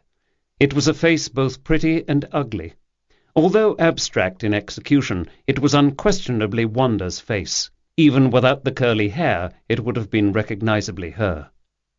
Max had once visited the Lady Chapel of Ely Cathedral, which had been vandalized by the Puritans in the 16th century. The faces of the statues had been mutilated with a criminal ferocity. Of course, in that case, obliteration was the goal, but a few had escaped with their features merely damaged, not hammered off entirely. Max wondered how well those men, the destroyers, had slept at night. Probably well. The smug self-righteous always did. Wanda's face in the painting reminded him of this. It was a work of genius, stark and vicious, executed in bold, unhesitating strokes. An evil genius in this case. "Jasper's work, of course?" he said. Cotton nodded. "It was found hidden in Guy's flat above the restaurant. A gift from Jasper, a picture of their intended victim. Bizarre, is it not? Everything about these two is bizarre." Max gazed at the painting, at the audacious slashes of black and grey mixed with violent shades of red and deep purple. And Wanda, her reaction to the setup as well had the taint of a pathology, don't you feel? Asked Max. I think it is possible that Guy reminded her a bit of her son on some unconscious level. There is a logic to that, since Guy had spent many years in the company of her son. His mannerisms, patterns of speech, it's a commonplace that long-time couples grow to be alike. Her reaction was unconscious, and probably as much maternal as anything else, a reaction to the familiar. This goes in part to explain her unreasoning devotion to a man too young for her, apart from the fact he played to her vanity and her ego. One clue I missed was that she had taken to wearing a great deal of makeup lately. It didn't necessarily mean she was having an affair, but it suggested something in her life had changed to make her overly concerned with her appearance. Cotton said, Jasper had at one point been on the receiving end of a smothering love from his mother. He told us this at great length. A more self-involved, snivelling little nub of humanity it would be hard to find. Anyway, smothered he was. At least in the beginning he was showered with anything it wasn't Wanda's gift to give the boy. But her gifts of money were always conditional. Jasper's father, meanwhile, intuited that he had not exactly fathered the prototype of the macho man, but he could not, would not accept that he had fathered a gay man. Don't ask, don't tell. Don't even allow the possibility of opening a discussion of such a topic in the Major's view, and in Wanda's. I think Jasper's exile may have been self-imposed, but it was also encouraged. Neither of his parents could begin to cope with Jasper's sexual orientation. His looks, talent, and undoubted gifts were never enough to reconcile them. Max asked, Has that anything to do with Guy misleading me about Belgium? Yes, that was a minor thing that loomed large in Guy's mind. Guy's specialty seems to be panicking over the details, even though he's cool as can be when it comes to the big picture. Guy and Jasper were legally married in a ceremony in Belgium some years ago. In Belgium, as of 2003, there are no restrictions regarding nationality in entering into such a contract. Naturally, this formalized relationship is a matter of public record. Guy didn't want you to put us onto searching records in Belgium, which is where they lived together. So he pretended to you to be most recently from France. It was overkill, really. Clearly he is one to believe the devil is in the details. There was little reason for us to start questioning his orientation or Jasper's, and it is irrelevant to the murder. But just in case, he wanted as much opaqueness with regard to their relationship as he could manage. I did wonder why he felt Belgium was something he should conceal from me. Why do people lie about where they've been recently, I ask myself? To get a job, perhaps, when their former employment didn't end satisfactorily? That's understandable if a man is desperate for work to feed his family. I understand that kind of desperate, and wouldn't try to parse the morality of it. But Guy was the restaurant owner, so why lie to me and then tell you, the police, the truth? Only one reason. because he knew you could and would check what he said about his places of residence, and what he told you had to match up. Cotton nodded. He didn't appreciate the danger. You had the old connections to do some verification on your own, if you took it into your head to do so. He thought the MI5 gossip, when he came to hear of it, was just that, and he also didn't realize at first you would be so involved in the investigation that I would confide in you. He smiled. I didn't think so myself. Ordinarily, said Max, you would not have shared the background details about a suspect with me or with anyone. As it happened, you didn't tell me Guy was from Belgium until I asked. Max looked into the fire, mind back over the days of the investigation. Thea nudged his hand until he began gently to scratch her ears. It really was the unrelated details that tripped them up, although I nearly missed their significance every time. There was an odd moment or two in my conversation with Miss Pitchford, her unusual emphasis when she told me about Jasper's school friend. I misread her and thought she was being a social snob, that she felt a friendship with a poor farmer's son was slumming it for the son of a military family, which in her fine scheme of things would be just a rung above, socially. But no, she was trying to tell me their relationship was outside the limits for her generation, that it went beyond schoolboy friendship. Educated a woman as she was, Jasper's orientation was not spoken of directly by her age group. The habits of a lifetime are not easily broken. The love that dare not speak its name. Certainly not as far as Miss Pitchford is concerned. What I barely noticed in all this was Miss Pitchford telling me that Bombay was a favourite place of Jasper's. She was using the name she'd grown up with, rather than its modern name of Mumbai. Mumbai, where Guy told me he had lived a while. They met in Mumbai originally, Cotton told him. Guy was travelling about, and Jasper was simply looking for a cheap place to live where he could stretch out the money his parents sent. Interesting, that. He would play one parent off against the other, at least until Wanda pulled the plug, and neither parent knew the other was sending him money. It's a game you might call double your money, double dipping, hitting both parents up for money and swearing each parent to secrecy about it. The cynicism is breathtaking, said Max. Isn't it just? Apparently he hated both of them. I have the idea, a dead certainty in fact, that the Major might not have lasted long after he inherited from Wanda. Not long at all. I'm sure the Major was their next intended victim, after Jasper's mother. The rich pathology of this family hardly bears scrutiny. I'm afraid you are quite correct about that, agreed Max. What no one told me was how much both parents adored Jasper, each perhaps in their own way, and in Wanda's case up to a point. But the sentiment wasn't returned. No, it was not, said Cotton, the whole point being the money he and Guy coveted so much, for this restaurant of Guy's for one thing, to keep it afloat, and for their travels for another. I gather they'd run through quite a bit of cash, via one scheme or another, never thinking 2 days out, especially in Jasper's case. Guy, with his business experience, seems to have been somewhat of a stabilizing influence. Jasper was always the dreamer, and the big spender.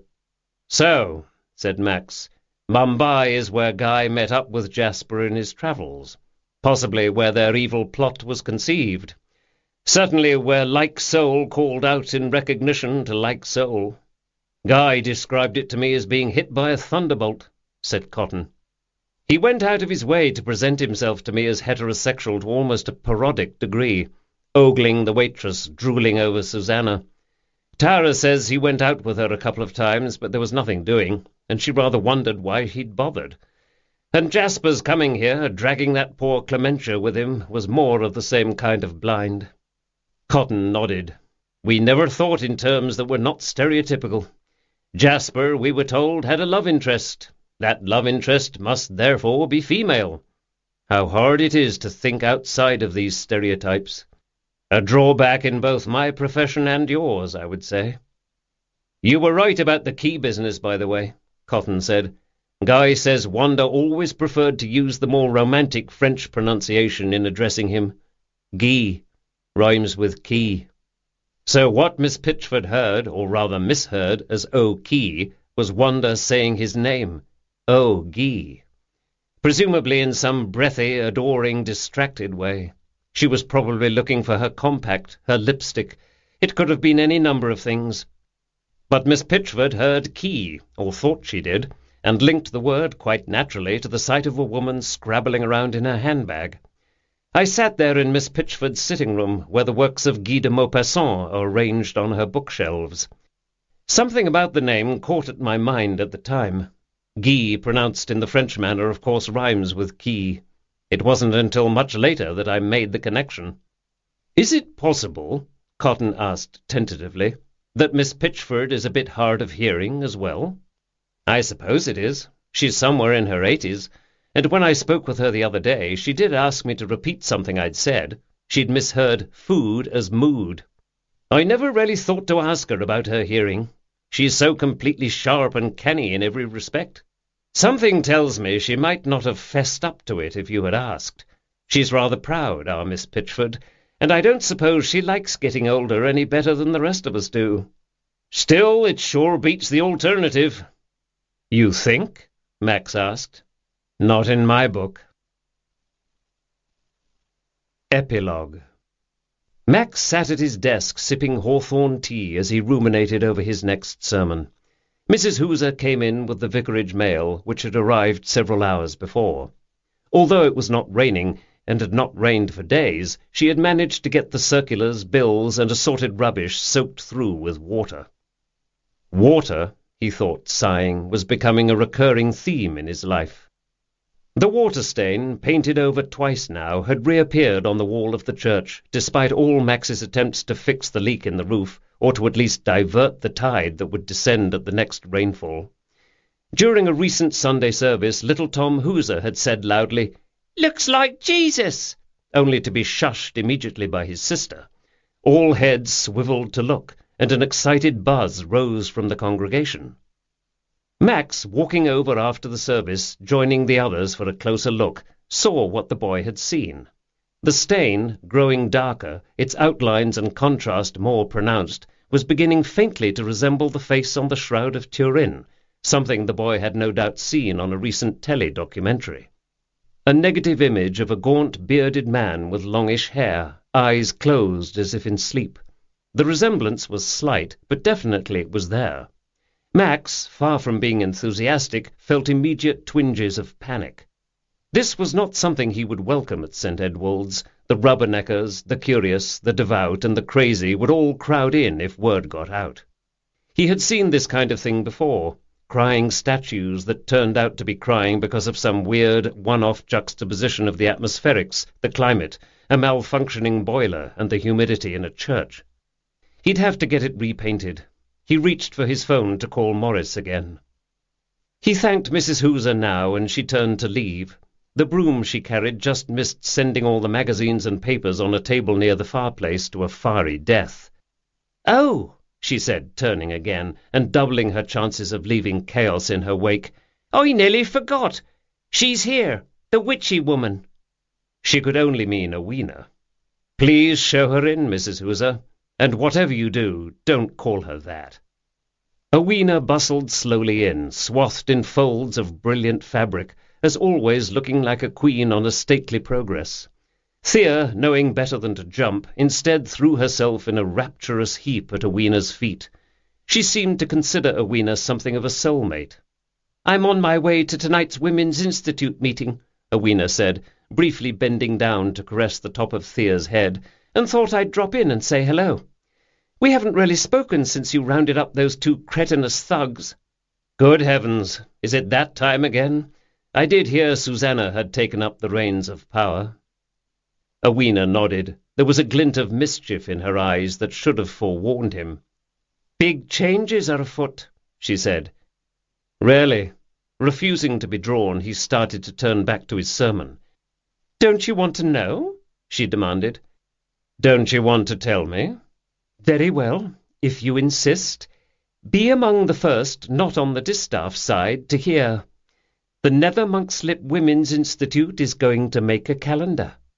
"They do that every year, I thought. So you can only be saying—" "That's right. A nude calendar. Well, not completely nude, but—" "You mean like the North Yorkshire women in Calendar Girls?" "Exactly. Miss Pitchford is positively scandalized. This could only be Susanna's idea, he thought. Susanna with her pin-up looks.